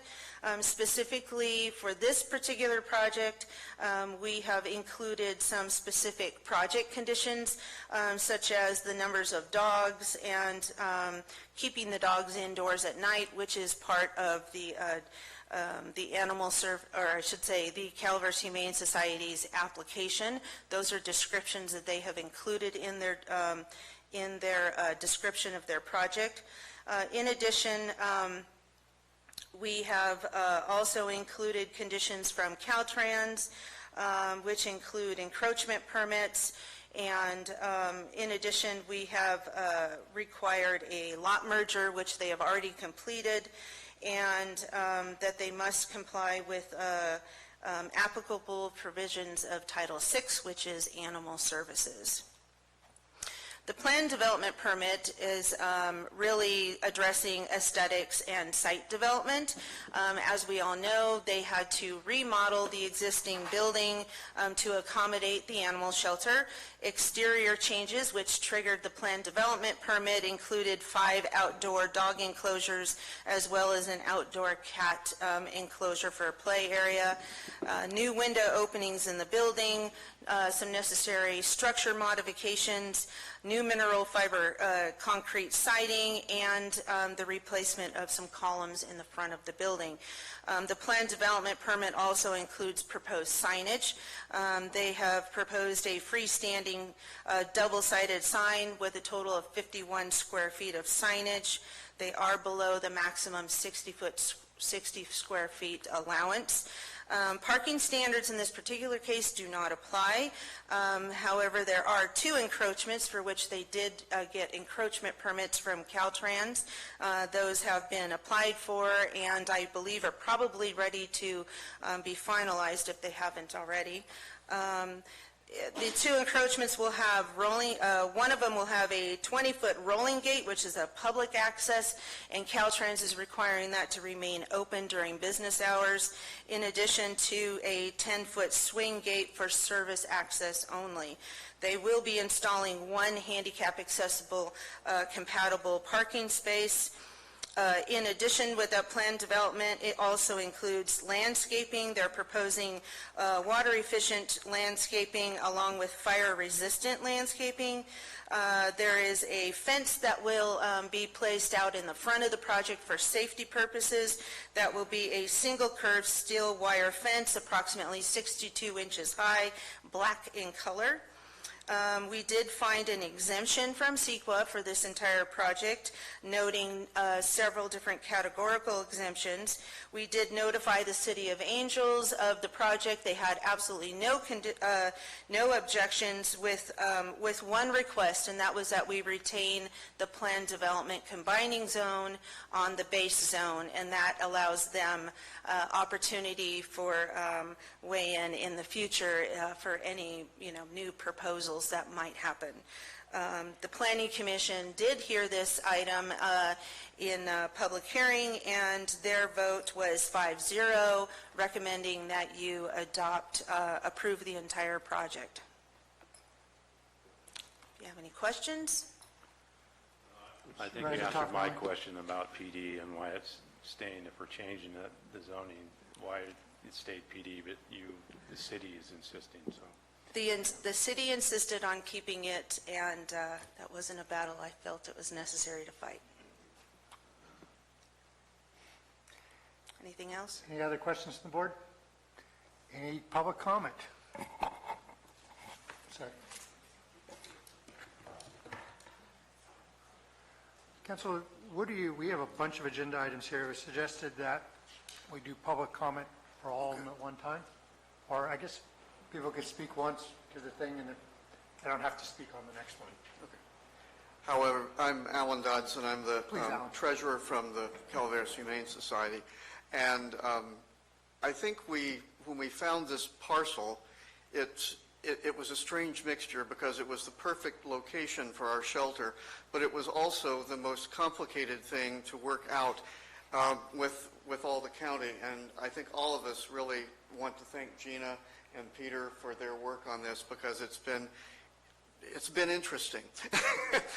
We do have the Caltrans things now, so I think all we're waiting on, pending your approval, is the letter from Animal Services saying that we meet the terms of the county animal code. Thanks. Thank you. Any other public comments? Seeing none, bring it back to the board. Further discussion or motion on item 32? I will move this item. Moved by Supervisor Toffenelli. Second. Second by Supervisor Mills. All in favor? Aye. Opposed? Passes 5-0. Happy hands. So item 33 is from the Planning Department to conduct a public hearing and adopt an ordinance amending the zoning of APN 058-001-009 from general commercial plan development to rural commercial plan development for the Calaveras Humane Society, application number 2018-024, and authorize a publication of summary and brief property description. I have a question, Mr. Chair, Supervisor Toffenelli. of County Council. These are public hearings. Does he not have to open, then close, then open, then close, and open? I am sorry, I was keeping them open for... I think each one is separate. On item 32, we closed the public hearing, and I opened this hearing for number 33. Okay. Thank you. Thanks for catching. Sorry. We've done it before. That's proper procedure. So as Diane just explained, this is the zoning amendment portion of the entire project. It's necessary to amend the zoning from the current C2 PD zoning to RC PD, which is obviously necessary for the animal shelter's use permit, which is needed to operate the shelter. Any questions from the board? It's a good test of the roof. Seeing no questions, is there public comment on this item? Seeing none, I'll bring it back to the board. Is there more further discussion or a motion? I'll move this item as is. Moved by Supervisor Stopper. I will second. Second by Supervisor Toffenelli. All in favor? Aye. Opposed? Passes 5-0. And I am closing that hearing. And I'm opening the hearing around item 34. Item 34 is from the Planning Department to conduct a public hearing and adopt a resolution approving a conditional use permit for the Calaveras Humane Society Animal Shelter, application 2018-024, located on APN 058-001-009. So again, this is the use permit portion of the entire project. They cannot operate the shelter without approval of the conditional use permit. Thank you. Are there questions from the board? Supervisor? I have a Supervisor question of Callaway? the Humane Society. Yeah, question of the applicant? Yes. I think that's fair.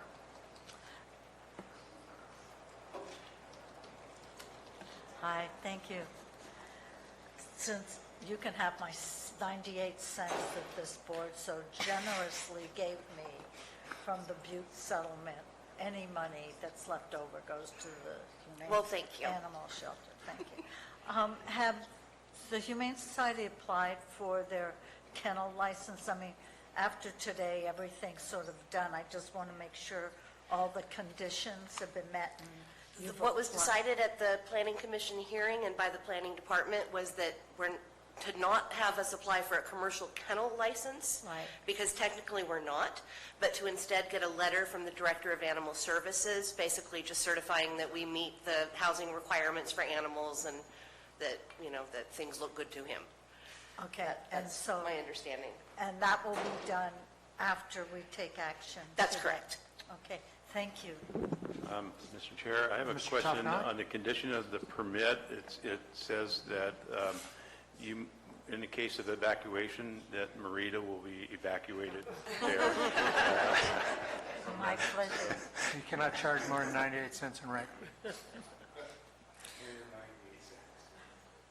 So just for a little clarification, whatever that might be, whatever type of permit, if a permit is needed, maybe it's not, whatever that is through Animal Services, they must comply.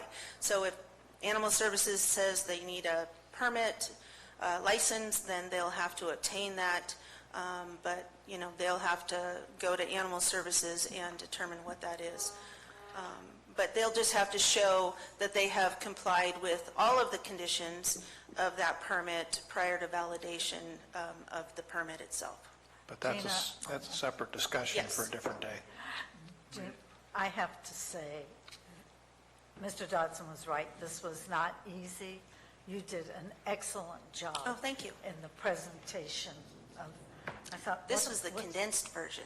Oh, Okay. you really did. And I learned new things, including 37 years of bad zoning. Thank you, you did good. Oh, yes, that is a motion. I move this item. Thank you. We have a motion by Supervisor Callaway. Is there a second? Second. Is there any public comment on this item? Seeing none, we'll bring it back for a vote. All in favor? Aye. Opposed? Passes 5-0. And that public hearing is closed. We are now opening a public hearing on item 35. Item 35 is from the Planning Department to conduct a public hearing and adopt a resolution approving a planned development permit for the Calaveras Humane Society Animal Shelter Project, application 2018-024, located on APN 058-001-009. So the planned development permit really includes those exterior changes that I described, in addition to the proposed signage and the landscaping, in addition to the fencing. Are there any questions from the board? Supervisor Toffenali. Yeah, so if we don't approve this one, the other three are mute, then, right? I'd say they have a problem. Okay. You have a question, Supervisor Mills? No, I'd just like to move the item. Item is moved by Supervisor Mills, I'll second. second by Supervisor Toffenali. Is there any public comment on this item? Seeing none, I'll bring it back for the board for a vote. All in favor? Aye. Opposed? Passes 5-0. And we will close that public hearing. Thank you. Thank you, Gina.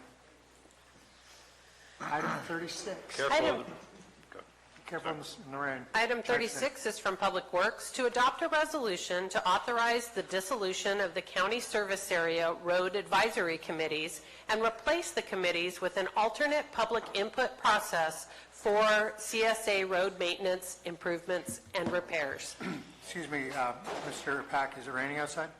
Well, actually, I'm just really nervous about this one. So, yeah, it's raining just a little bit. So, I appreciate your humor about this look I'm currently sporting right now. So, good afternoon, Chair Garamendi and members of the board.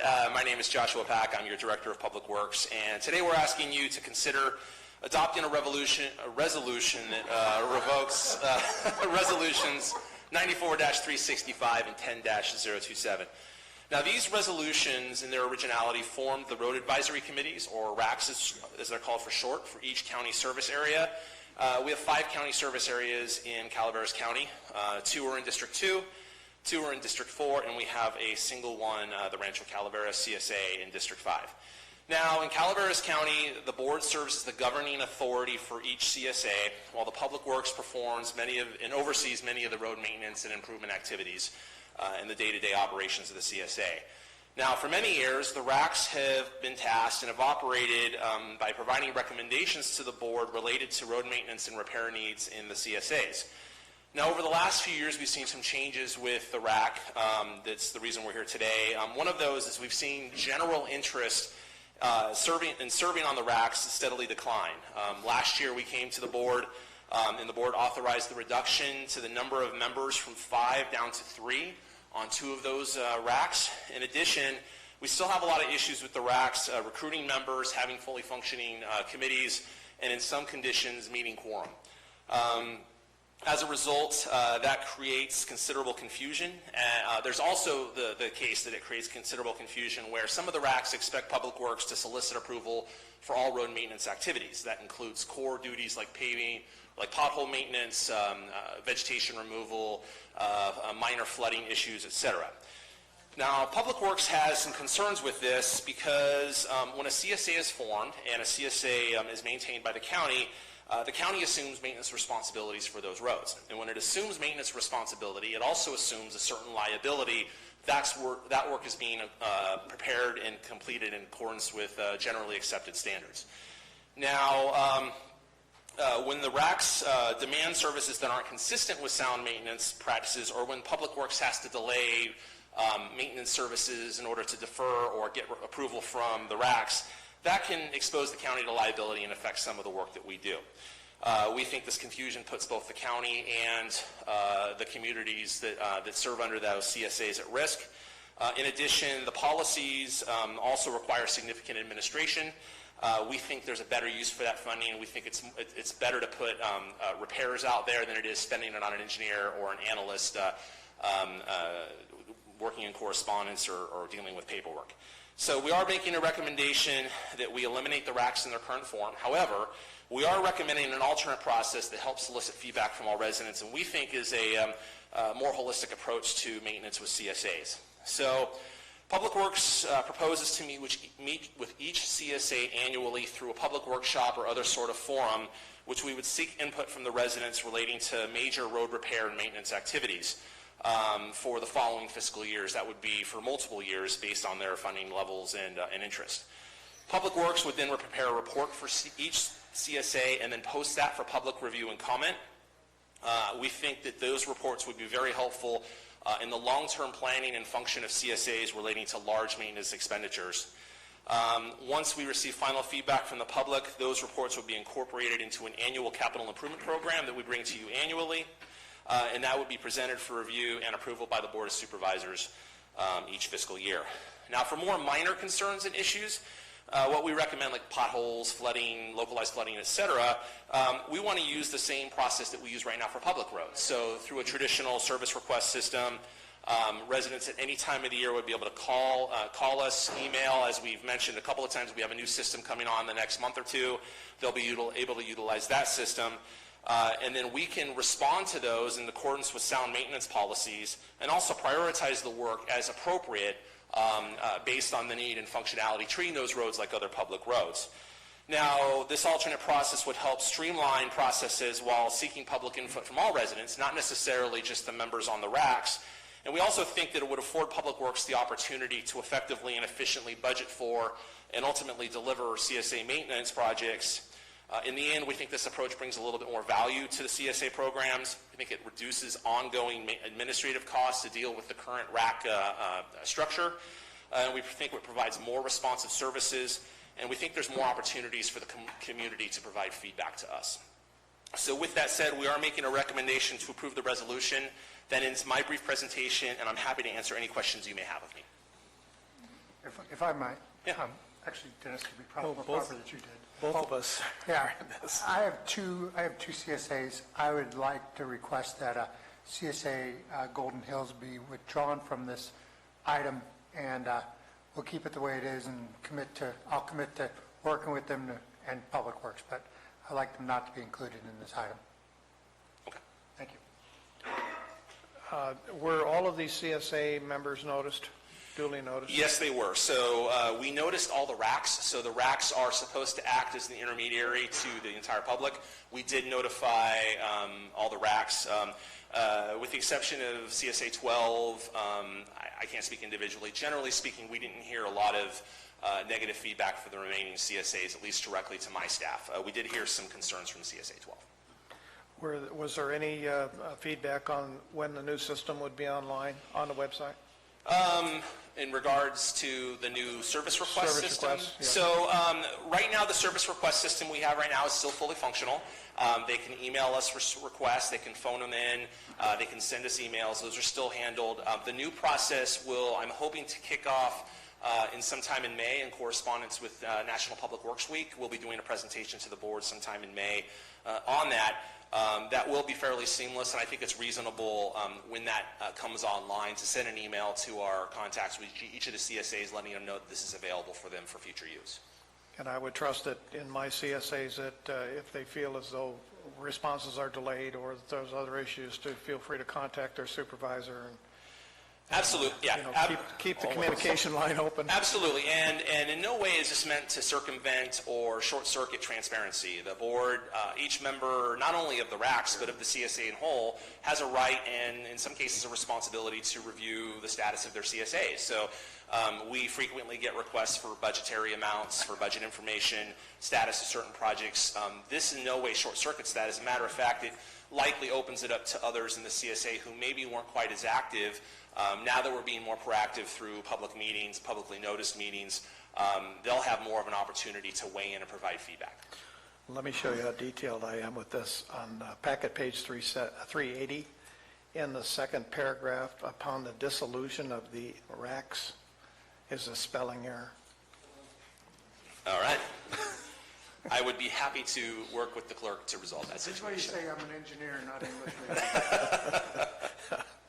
Ditto. That's all I have. Thank you, Joe. Thank you. Supervisor Stopper. With the reporting out and getting public comment, will there be a regular reporting out so that the public knows what successes and how we've moved forward on which projects as we proceed? Can we get that made as part of it? Because I would like the opportunity for the public to see, look, here's what our priorities were in your area, and here's what we've gotten done over this period of time, let's say annually or biannually? Yeah, I think annually, Supervisor Stopper is a great opportunity. Like, for example, as part of these annual public workshops, we're going to have annual reports on service requests performed in their area. We're going to have budget numbers on what was expended and the work that was performed. The capital improvement program will help budget out long-term programs. One of the advantages of doing that in the capital improvement program is with Senate Bill 1 and the increase in funding for paving jobs. By utilizing either overlays or slurries, chip seals, resurfacing projects, by piggybacking CSAs onto those projects, we'll get economy of scale by being able to deliver, getting lower costs by having much larger quantities. If we were trying to deliver those projects just by CSAs alone, we'd be paying a hefty premium with the CSAs that they may not be able to shoulder. So there's a number of advantages doing it that way. And I think, the public meeting is an opportunity as part of the engineer's report that we prepare each year, having that information available, and then anyone who comes to the meeting or expresses interest will be part of a mailing list that we send out each time we have these reports. So I think those are all, again, they're all steps to try and, while we're adjusting the structure, I think in the long run, this is going to actually improve our connection to the CSAs and to the individual members in each of those districts. So to simplify that, you're saying we're getting more bang for our buck while providing better transparency? I think that's a excellent synopsis. I don't know if I could say it that much better myself. I do have one question, quick, Josh. Sure. This is that heightened time of the year on weeds and weed spraying. You probably get a lot of calls from the CSAs over when are my roads going to be done. Yeah. Is there a better way to communicate that? No, right now the best way to do that, Supervisor Mills, is to call us directly. And we're just starting to gear up in that time of year to perform that activity. Once you start getting in the winter, especially with winds and et cetera, there are some concerns, and particularly with spraying and with higher winds and the dispersal of spraying. But this is the time of year, assuming it's not pouring rain, to perform that activity. And under normal circumstances, they should be calling us, putting those on our radar, and we'll perform that as we do in other roads in that area. It makes a very logical nexus to perform that at the same time. Thank you. Mm-hmm. Further questions from the board? Is there any public comment? Ma'am?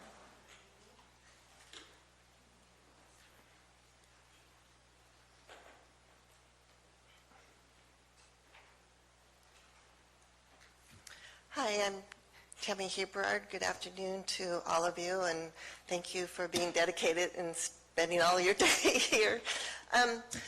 Two things. One, I would like to speak on two CSAs. The first one is actually my predominant one, and that is the CSA 12 that Chairman Garamendi had requested to be pulled out. In the beginning, over 34 years ago, we were told Public Works didn't want to have any part of us for the most part. We were to do everything on our own.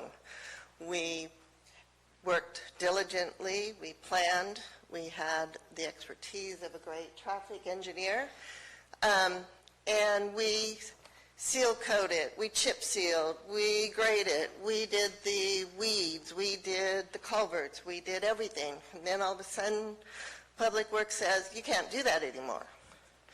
And now you want to just abandon us. For over 34 years, we have been the most active, dedicated,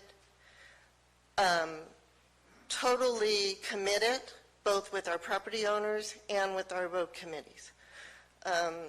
We have, and your realtors will tell you the same thing, we have some of the best roads in our subdivision.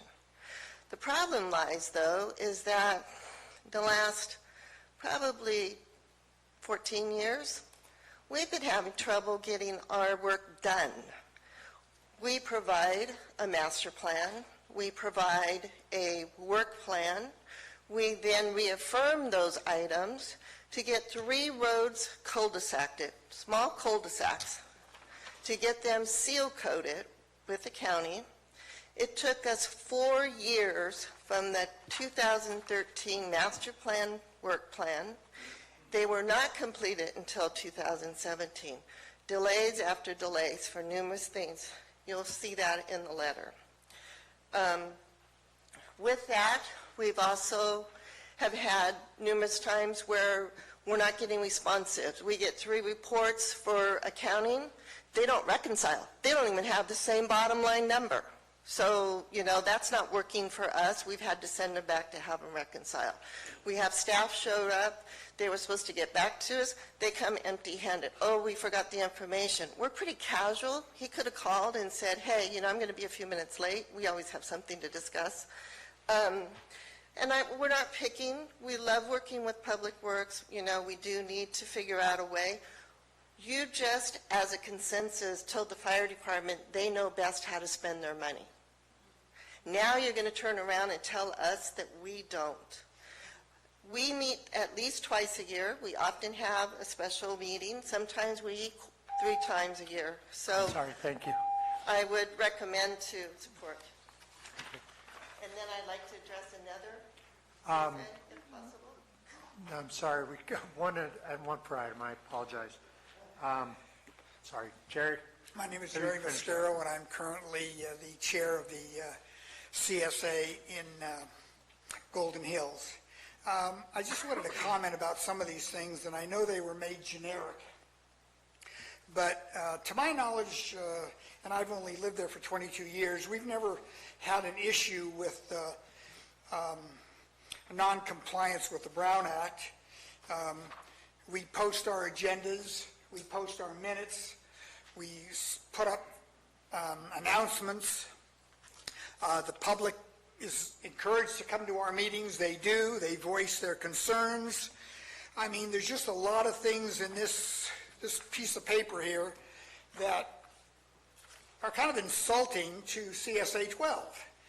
We work good together. Everybody's happy. We had a vote. Everybody wants to retain the CSA. I didn't want to go over all these pages of notes I made because they're just all the things that we do. We think we add value to you. We know we add value to Golden Hills. These are all volunteers. Nobody's getting paid for any of this. The only problem we do have, like Tammy said earlier, was trying to get a response. In some cases, we have some difficulty. 1, 2, 3, 4, 5. At our last meeting, 6, 7, 8, 9 responses we expected to get. Unfortunately, the person who was going to help us out had forgotten to bring the paperwork. So now we're wasting 6 months, starting all over again, turning in our annual report of what we would like you to do, the priorities in which we would like you to authorize spending our money. Last year, nothing got done.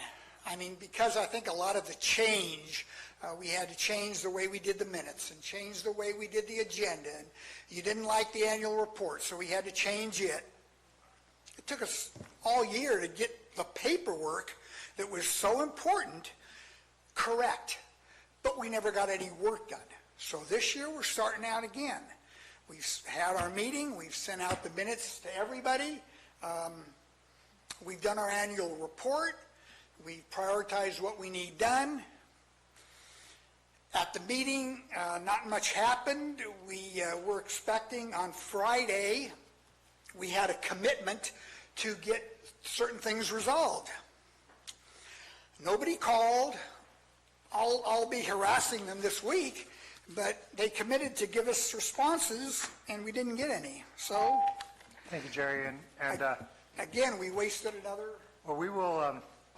I'll commit to you that we'll all sit down next meeting and we'll work out anything that we don't have in there. I appreciate it. You got it. And it always helps to have the former Public Works Director as part of your committee, and then have Mike move into town. Neil? Afternoon. I was just wondering, since we're talking about spraying, what actually is it we're spraying along the roads throughout the entire county? Would it be glyphosates? I think, Neil, What kind that of was just a quick question, but that's not really germane to the subject matter that we're discussing on this item. Oh, well, it was discussed. It was just a question about spraying. I think we'd be getting off topic, my friend. It's probably going Sounds like a lot of silent poisoning to me. Excuse me, Mike, did you want to speak on this item? Falvey, District 2, resident of Golden Hills. I lived in Mountain Ranch for 42 years, and I dealt with, and I'll quote, an alternate public input process. Okay? That's what I dealt with for 42 years. And mostly it was public input, but I would say conservatively 95% of the time there was no county response. Zero. At one point, from my driveway, which is a quarter mile from the intersection of West Murray Creek Road and Whiskey Slide Road, this is where I lived previously, just for the heck of it, I counted the potholes, the fillable potholes. There was 125 in a quarter mile. I called over and over again. Again, the alternate public input process. No response. The 2 years I've lived in Golden Hills, I haven't been run off the road once. I haven't avoided one pothole, and I appreciate the work that the members do, and I don't want to go to the alternate public input process. It's kind of a sham at this point. No disrespect, sir. But I just got to go by the numbers. So, Jack, I hope you can keep the CSA at least alive in Golden Hills. Thank you. I'm more worried about my hide. They're obviously organized. Are there other public speakers? Tammy, I'm going to exercise my discretion as chair. And can you finish in another minute? And really quick, I'm next door to Diamond 20, and I don't remember the CSA number. I just want to remind you guys, they had money, according to all their members, in their kitty for those two bridges that were washed out, that the fire department this last summer tried to access and had to turn around and access, go back and forth, because there was no signs, and they didn't know the bridges were washed out, and they couldn't get to the fire, which is very close to my airstrip and very close to my ranch. So, you know, it was a nit and tuck little situation there that, you know, I would have had planes going up and everything else. So I was not happy. In addition to that, I also want to remind you guys that when prior boards decided to abandon Hudson Road, they guaranteed that Hudson Road would be maintained. Hudson Road is a part of that Diamond 20. There are so many potholes and so many things in there. It's, you know, that's what happens. Tammy, thank you. Thank you very much. All right, so I'll close public comment and bring it back to the board. Is there a motion? Well, before we do, ma'am, before you leave, I'd like, call me. You know very little of that information. With that, I will move the item, and also to, sorry. Oh, do we have a discussion? Just one question. Are you removing Golden Hills? Is that removed already? All right. Okay. And we were going to dissolve the CSAs except for CSA 12 and replace those with committees with alternate public process. Okay, we have a motion. Is there a second? I'll second that. Moved by Supervisor Mills, second by Supervisor Stopper. All in favor? Aye. Aye. Opposed? Passes 5-0. Thank you, Dennis. I was just making sure we're done. That's right. All right. Let's open a public hearing on item 30. Item 37 is from the Ag Department to conduct a public hearing and extend interim ordinance 3113 concerning hemp cultivation by a 4/5 vote for a period not to exceed 22 months and 15 days, and by a majority vote issue a status report on actions taken to alleviate the need for the interim ordinance. Director Wright. Good afternoon, Board. It's a rainy day out there. You guys have It looks like pretty much, that was the one good thing about going long, you know, you missed the cloudburst. We had quite the cloudburst, which included a little hail, and I was in the middle of it on the way over here. But anyway, thank you for having me today. When I think about the hemp situation in our county, a quote from Yogi Berra comes to mind. And I've used this before. when we were contemplating cannabis. But Yogi Berra said, when you don't know where you're going, you got to be careful, because you might not get there. And that really applies to the hemp situation today.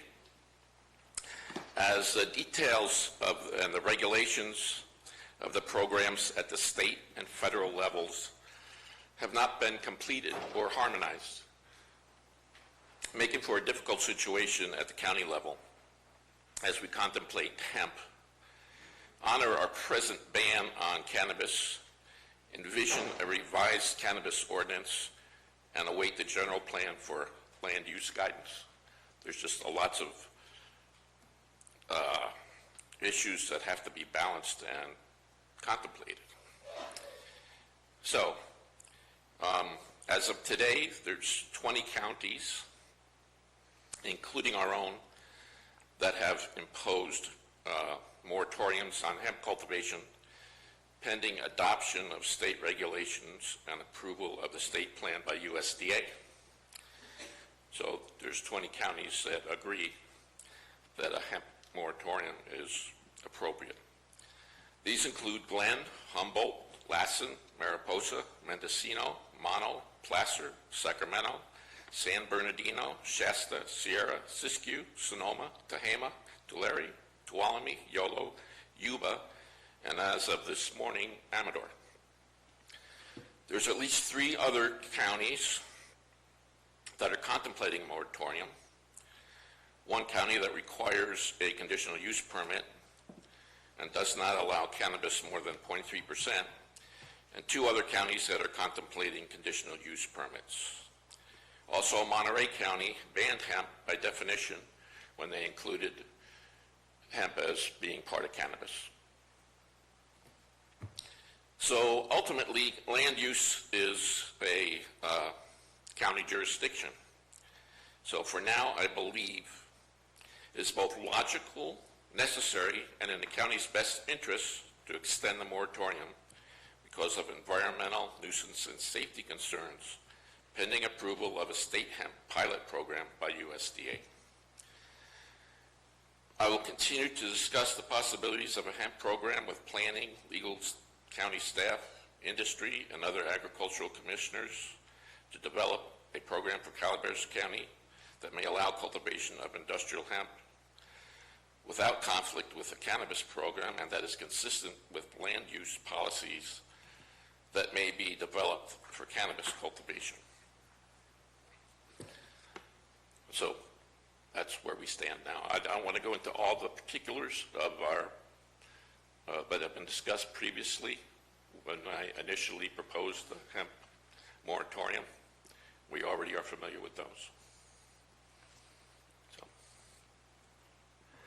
All right, so Madam Clerk, just so I'm clear, we need to, what we're doing here is we have a majority vote on the status report or 4/5 to keep it going for another 22 months, right? So that's what we're looking for. One vote, we could do that in one vote. All right, thank you very much. Are there questions for Mr. Wright? Seeing none, is there any public comment on this item?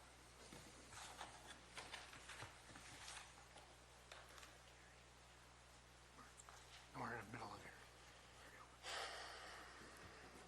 Choosing to continue this moratorium will certainly result in the die-off of another half of the county-approved farms. It's incomprehensible to me that after all the anguish that Calaveras cannabis farmers have been put through, that we would also be precluded from the one federally legal agricultural commodity that might help recoup some losses. This moratorium is timed perfectly to witness the CBD market crash so that it's not worth anything anymore to grow. If a cannabis ordinance is passed this year, it will prevent us from working until next year without specific, immediate, acute action. This could still be achieved by way of bold leadership next week. Allowing approved farms still in existence to operate this year will keep the only incubating industry around here on life support. County-approved farms deserve the right to operate with one strain of the plant or the other this year. Our community has been repeatedly denigrated since the inception of the original UO. We have been treated like dirt, called criminals and environmental terrorists. Yet we still keep coming back for more abuse because we just want to comply and assimilate without any more bigotry. The $9 million remaining in the general fund comes from Measure C taxes. Not being able to work this season will result in another 50% of us being shut out from state licensure because we can't afford it anymore. Failure to allow a legal growing season means that the ordinance you plan on writing will be for people that don't even live here yet. Is there a better way to define our rural quality of life than to look at the past? The agricultural and forestry element of the general plan from 10 years ago states 50-acre minimum parcel size for agricultural lands under the Williamson Act, 40-acre minimum parcel size for agricultural lands in a land use designation of biological resource, 20-acre minimum parcel size for agricultural lands, 5-acre minimum parcel size for lands adjoining agricultural or timber resource, 5-acre minimum parcel size for agricultural lands designated residential agriculture. No new parcels larger than 5 acres shall be zoned rural residential. Policy 1.2.2.3, agricultural operations shall be protected by the right to farm ordinance.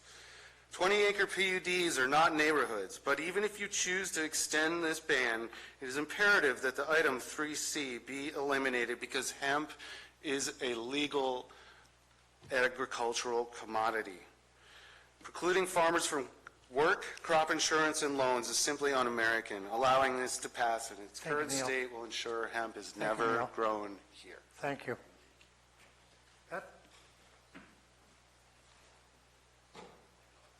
Hi, I'd like to talk about pollen a little bit and about row crops. From the pesticide reports, it doesn't look like we have very much corn or row crops out there being cultivated.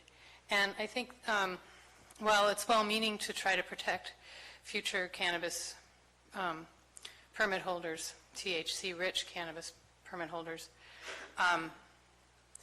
we've always had to contend with people having rogue pollen. And I just don't see that there is much interest in other places where hemp is grown in large, densely planted row crops that would be pollen producing.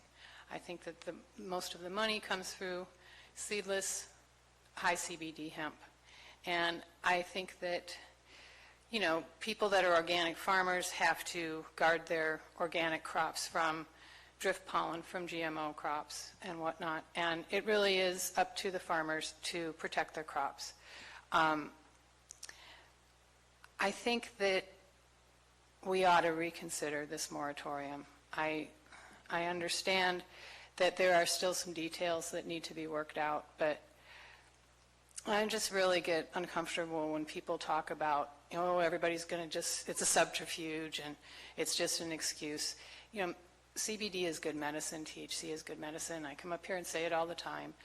And those of us that applied and jumped through all the hoops, we showed that we were willing to work in good faith. I'm not interested in contaminating my neighbor's crops by letting rogue pollen go. I'm not interested in polluting the environment. I simply want to support my family and pay my bills. So I wish that you would not extend this for 2 years. I wish, like Neil said, you would seriously consider calling it an ag product so that we can qualify for financing and insurance and all the things that other farmers get to do. There aren't any guarantees in farming. It's hard work. It's not glamorous. But those of us that are willing to do the work ought to be allowed to. Thank you. Thank you. Tom?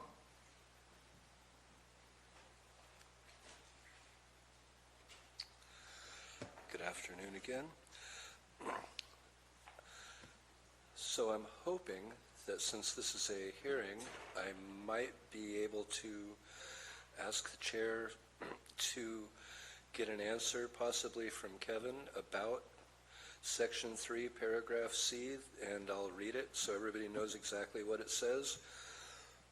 No industrial hemp cultivation shall be deemed an agricultural operation for purposes of Title 14 of the Calaveras County Code or a legally existing agricultural land use for Title 17 of the county code. I would like to know what is the necessity of including that language and what is your intention by including that language? The part of me that would like to believe in best intentions thinks, so maybe you need to say that so that you can have a moratorium against it temporarily. The more experienced aspects of my mind lead me to believe otherwise. I've just watched the same thing happen with cannabis, that it not be deemed an ag product so that people who are engaged in that activity do not enjoy the same rights as every other ag. And so if I could get an answer to that, I'd really appreciate it. Why do we want to say hemp isn't ag? Thank you. Thank you. Sue?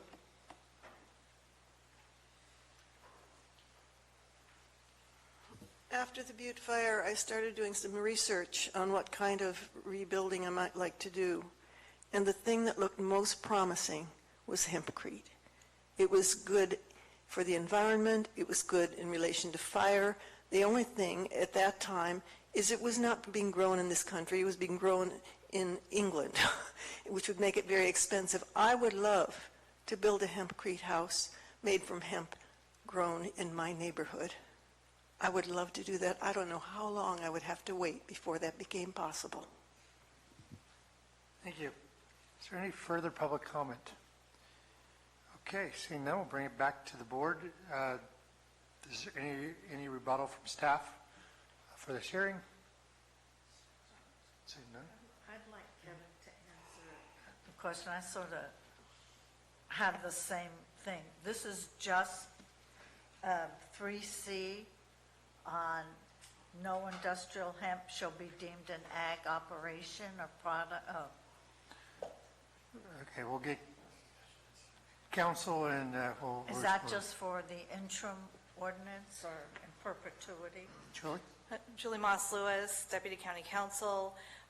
Without getting into the details, having that, given the current state of Calaveras County's local ordinances and what types of existing language we have with respect to ag and the need for this ordinance to have effect. There is a number of legal reasons, strategy reasons, why the defensibility of the ordinance requires that language. Okay. And it would be a policy decision on the board's choice, perhaps at the time of a permanent ordinance. That would probably be one of the things that that the Ag Commissioner will be looking at and will be helping develop in his recommendations to the board about whether or not to treat it as regular ag, given the unique nuisance potentials that it has that are somewhat similar to cannabis. Thank you.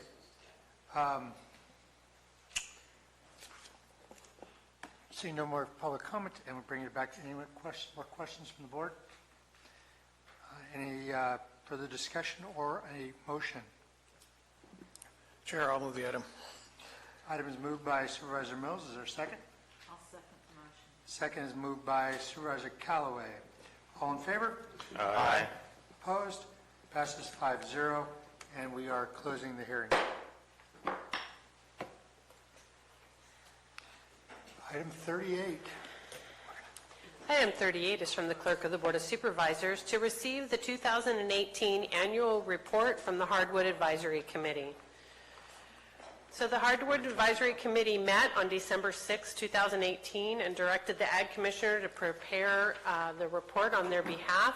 To just hit a couple of the highlights, the Hardwood Advisory Committee recommends that a map of the proposed and established fuel breaks be added to county maps if not included in a layer already. CAL FIRE and RCD member Gordon Long are able to furnish data to the county. Kevin Wright will check with county GIS and get their feedback. They also state that prescribed burn seems to be a tool that will be used more in the near future. They state that Oaks Stumps have resprouted after the Butte fire, and it would be a good practice to trim multiple sprouts back to 1 or 2 stems. They did say that pine mortality went down dramatically in 2017 after the rains, and they recommend to the Board of Supervisors and the Planning Commission to modify the general plan and add, support the use of conservation easements and local land banks for the preservation of resource production lands, and provide a tool for project managers to mitigate the loss of rangeland, woodland, and riparian corridors that may be habitat for native oak, wildlife, and special status and sensitive biological species. Additionally, they make some recommendations regarding a reorganization of the committee, which is put forth in more detail in the next item. So if you have any questions, I'd be happy to try to answer them. Otherwise, this is just receiving their report. Sure, stop. You had a question? Couple of questions. Do they have a quorum this year yet?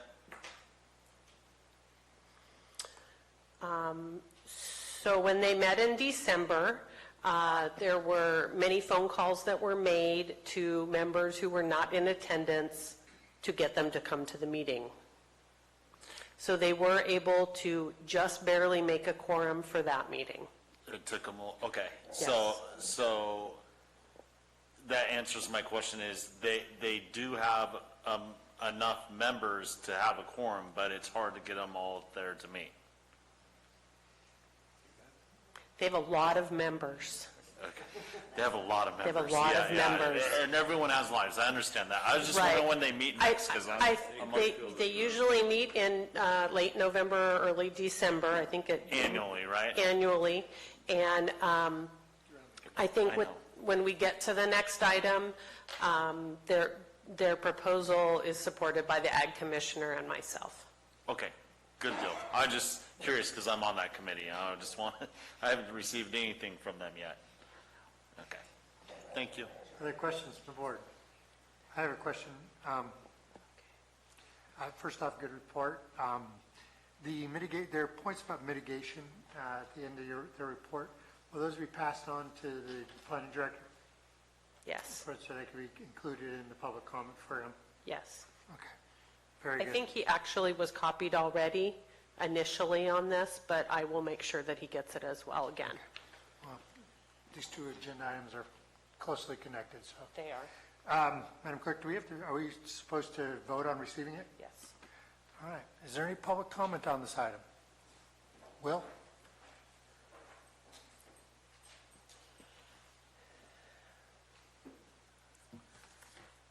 Yeah, I'm Will Moore, and I'm a new member of that committee, and I never saw a copy of that report or anything else, so I would like to get a copy. And Ms. Severide mentioned controlled burns, and that's a difficult issue, but that's necessary to the survival of that forest. This species, quercus, has been evolving with fire for 85 million years or so, and it's a necessary part of its survival because without the fire, those trees don't produce any acorns. They don't. If you watch it, and without fire, even if they do produce a few, the acorns fall in the grass, they never reach the ground. See, the only place there's any seedlings is where cattle have eaten off the grass, but the cattle eat the seedlings. So this control burn thing is necessary to the survival of this oak forest. Secondly, I've been looking at it as a resource. You know, with this global warming thing happening, this resource as a biofuel is becoming more valuable. In addition to that, it's a carbon sink. And in the process of harvesting some of that fuel, we could be planting new trees and gain. There should be some federal funding available and state funding available to the county to increase the carbon sink. Anyhow, these are the thoughts I'm trying to work on, but not doing it very fast. Thank you very much, Paul. Other public comments? Seeing none, we'll bring it back to the board. Is there a motion or further discussion? I'll move to accept the report as. Moved by Supervisor Stopper. Is there a second? I'll second. Second by Supervisor Toffenelli. All in favor? Aye. Opposed? Passes 5-0. Thank you. Okay, so item 39 is from the Clerk of the Board of Supervisors to adopt a resolution reorganizing the membership of the Calaveras County Hardwood Advisory Committee by amending Exhibit B of Resolution 96-284. So as part of their annual report, and I also discussed it with the Ag Commissioner. I'm sorry, I got ahead of myself. Okay, so the Hardwood Advisory Committee was created in 1996 and tasked with providing information to property owners related to oak woodland management. The membership was increased in 2010 to the following: a member of the Ag Advisory Committee, a member of Fish and Game Commission, a land developer, a woodcutter, a registered professional forester, a member of the Calaveras County Farm Bureau, a member of the Calaveras Tuolumne Cattlemen's Association, a graduate from the Calaveras County Master Gardeners Program, a member at large, and 2 members of the Board of Supervisors. The ex officio members on top of those members are the Director of the Cooperative Extension Calaveras County, the Calaveras County Ag Commissioner, the Calaveras County Planning Director, and the Calaveras County Assessor. The Hardwood Advisory Committee makes the following recommendations: reduce the voting members by 1 member of the Board of Supervisors and eliminate the woodcutter position. Be the first to review applications for new members and recommend their choice to the Board of Supervisors. Remove the committee membership qualification regarding ownership of land in Calaveras County upon which oak trees are growing and replace it with owning land in Calaveras County or being part of an entity that owns land or conducts business in Calaveras County. To just give you a little bit of information, right now the criteria to be appointed is you have to fit one of those many categories, and you have to own land in Calaveras County that has oak trees on it. Since 2011, when I was hired here, we have never verified that anybody owns any oak trees or their property.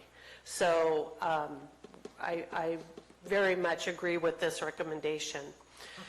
The Hardwood Advisory Committee also recommends the removal of the ex officio members except the Ag Commissioner and the Farm Advisor.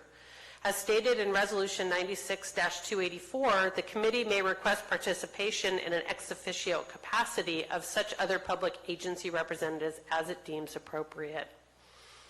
And that they allow the Ag Commissioner and the Farm Advisor to chair the committee and perform the duties of Vice Chair and Secretary to facilitate conducting business. As it stands right now, the group meets 1 time per year, and they have to elect a chair and a vice chair every meeting. And the Ag Commissioner and the Farm Advisor are actually doing these tasks. So we'd like to clear up that language. After further discussion by the clerk and the Ag Commissioner, we recommend the following in addition to or replacing the recommendation made by the Hardwood Advisory Committee. Reduce the voting members by 1 member of the Board of Supervisors, the woodcutter, and the member of the local Fish and Game Commission. The clerk of the board shall forward any applications for membership received to the Ag Commissioner for vetting and recommendation. This would assist in the appointment of members with applicable background and knowledge to contribute to the discussions. The Ag Commissioner should be the one to vet applications, considering the group only meets annually. Next, remove the membership qualification regarding owning land in Calaveras County upon which oak trees are growing, and replace it with a Calaveras County registered voter or being a part of an entity that owns land or conducts business in Calaveras County. Is that or and? Or. To remove the ex officio members, the planning director, and the assessor, these county employees or any others whose contributions enhance the discussion are always welcome to participate in these public meetings. And then lastly, allow the Ag Commissioner and the Farm Advisor to chair the committee and perform the duties of the secretary, in addition to the chair and the vice chair.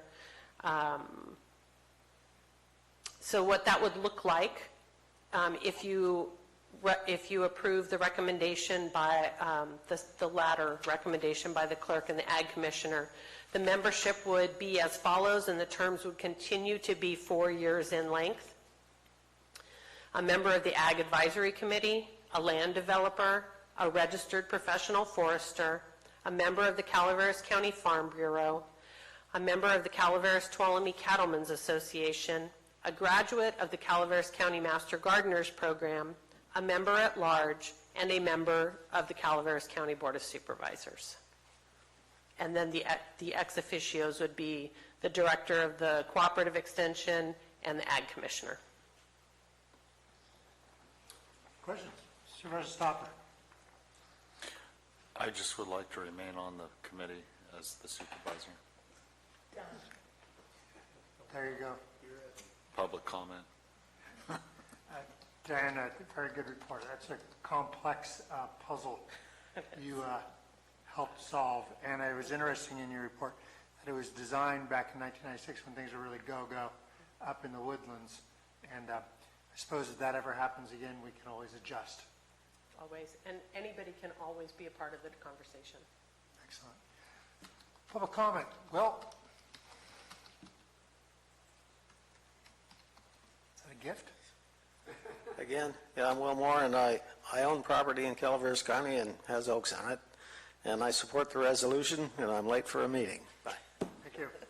Other public comment? Seeing none, I'll bring it back to the board. Is there discussion or a motion? I'll move the item as is, as long as I get to keep my spot. Board Chair. Madam Clerk, excuse me, Councilor. Just a quick question. One thing that I would recommend that the board include in the motion is a modification to the resolution in the sense that it references superseding resolution 01264 in the title and in the resolved language. And I would recommend that you substitute the term supersede with rescind. I withdraw my motion, and I move as Megan Stutfield has stated, as I'm not going to repeat that in its full term. Repeat that as part of your motion. You want the seat on the bar? Come on, man. You know that board's not free. No. We have a motion by Supervisor Stopper. There's a second. Second. Second by Supervisor Mills. All in favor? Aye. Aye. Opposed? Passes 5-0. Well done, Madam Clerk. Thank you. So lastly, supervisor announcements.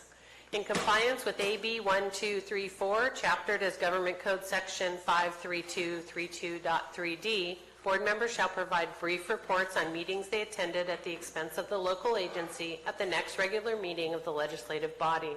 This report is required to include meetings attended for which there has been expense reimbursement, such as mileage, meals, lodging, or etc., but may also, at the board member's discretion, include any other meeting attended by the supervisor on behalf of the county. Thank you very much. Who would like to begin? Let's change it up for Gary has to go every time first. Maria? I'll go first. On April 27th, 6 p.m., Moose Lodge, since today, this week's Library Week, there'll be a fundraiser for the Arnold Library. You can go over the famous Blagan Bridge, which won't be there in another year. I was at the Area 12 agency. Common Grounds has submitted a letter that they will not be providing congregate meal sites for Amador and Calaveras for the 1920 year, and Area 12 is going to start the request for proposal. That doesn't give us a lot of time. And Area 12 is not a 501c3, so they cannot fundraise like Common Ground did, so I'm not sure quite how we're going to handle it because we the respective counties do not receive enough funds to pay for the congregate meals. So there'll be more to follow on that. The third thing I'd like is board support to have the chair sign a letter to the California State Parks, the Off-Highway Motor Vehicle Group. There is a grant out there that the Stanislaus Forest is applied for each of the ranger districts, and of course in our county, the Calaveras Ranger District. There's three parts to the grant. One is recreation, the maintenance of the OHV and the OSV sites. OHV law enforcement, because they never have enough, if really any. Sometimes there's only one for the whole Stanislaus. And the third part of the grants would be restoration and improvement of the natural areas that have been used that are really not part of the OHV system. And they find when they restore them, people go back to using the trails they're supposed to. The final cutoff period that the state has to receive is May 6th, I believe. And I'd be happy to write the letter with board support for the chair to sign. I would like it to come from the board. So. Is that a poll? That sounds good. A poll, what do you say? I say yes. Madam Counselor. I just wanted to clarify that this is polling to direct staff to bring this letter back to the board for Yes. future direction for approval at a future board meeting. Wait a minute, but, whoa, can't, you mean we have to bring it back for action and then write the letter and have it come another time? No, this poll would be directing staff to write the letter and agendize the letter for approval to send. Does that make sense? I like that. There's time, okay. So the staff's going to write the letter, or am I? No, that's fine. You can work with the CAO. That's fine. Action on the item will be at a future date. Yes. On the grant. But before May 6th, the letter has to be in. I would like the letter to come from the board. Will the grant be attached? No, there's 3 different grants. But is there a way for us to review the grants before signing Yeah, onto I a can letter? Yes, I can Please. send you the information. Have staff do it. No, I got it. I'll give it to them. I and would then give it to you. I would recommend that if the poll is to direct staff to write the letter, look into this grant and provide all of the grants, plural, and provide all of that information to the board at this future board meeting, so you have full information before you as to whether you want to support this letter or not at that time that you would approve the action. Or amend the letter? I guess what my feeling is, I don't want to go through the work to do this if there isn't support to do a letter So from the you board. can poll the board to see if they want to direct staff to bring an item back. They can't take any action today. No, I know that. Let's poll the board. We can put the agenda item together. I'd be for it as long as Marina doesn't write the letter that we wouldn't see. Staff writing it would be fine. There's no staff to write it. We write our own letters. We know that. Ben? Yes. Dennis? Yeah, as long as we have the information. Yes. So looks like staff's directed to get on that. Got it. That's it. That's it. Supervisor Mills? Yeah, I had a tour of Lake Tulloch with the sheriff April 1st. I thought at first it was an April Fool's joke, but it wasn't. Interesting fact, there are majority of the calls for service and citations that are issued on the lakes in Calaveras County, majority of them are at Lake Tulloch. He is going to be there. Captain Villegas, or Sergeant Villegas, is working with Marine Safety to get the buoys in the right places because they seem to move around. So they're going to take lasers out there and actually determine what is the correct spot and then get that on a map so they can keep track of it. It seems to be a real sensitive issue with the people down there, so we'll get them in the right spot before the holidays. There's also currently a petition with 550 signatures on it calling for the lake level to be held at its highest potential for best use. Met with the Sierra Nevada Conservancy members and the members of the Resource Conservation District last week. Great discussion, and they were just trying to find out what are our strengths, what are our weaknesses when it comes to the projects that they want to bring forward in our area here in the near future. And they found that the Resource Conservation District could be a great tool for them. They just weren't aware of how active they were. So it was a good opportunity to put everybody together. That's all I have. Excellent, thank you. Supervisor Stopper.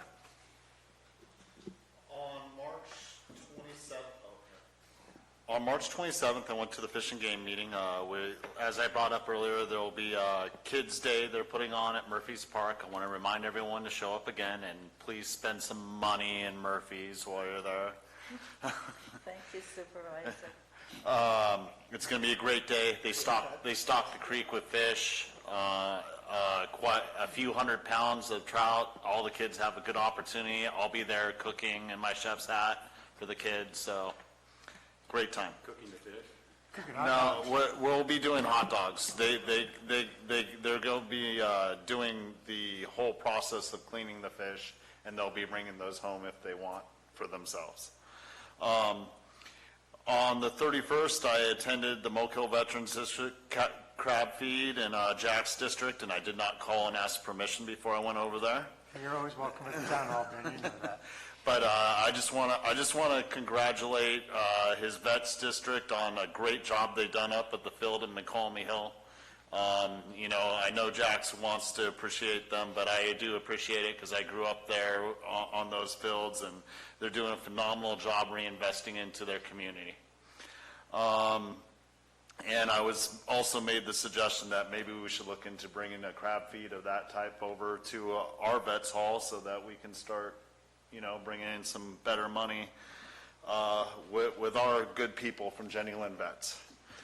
Whiskerino this last Saturday in Angels Camp, Friends of the Fair, great time. I got to judge some beards. I grew mine out, and then they wouldn't let me judge myself, so I didn't get to be part of the contest. I was willing to put myself in that conflict, but hey,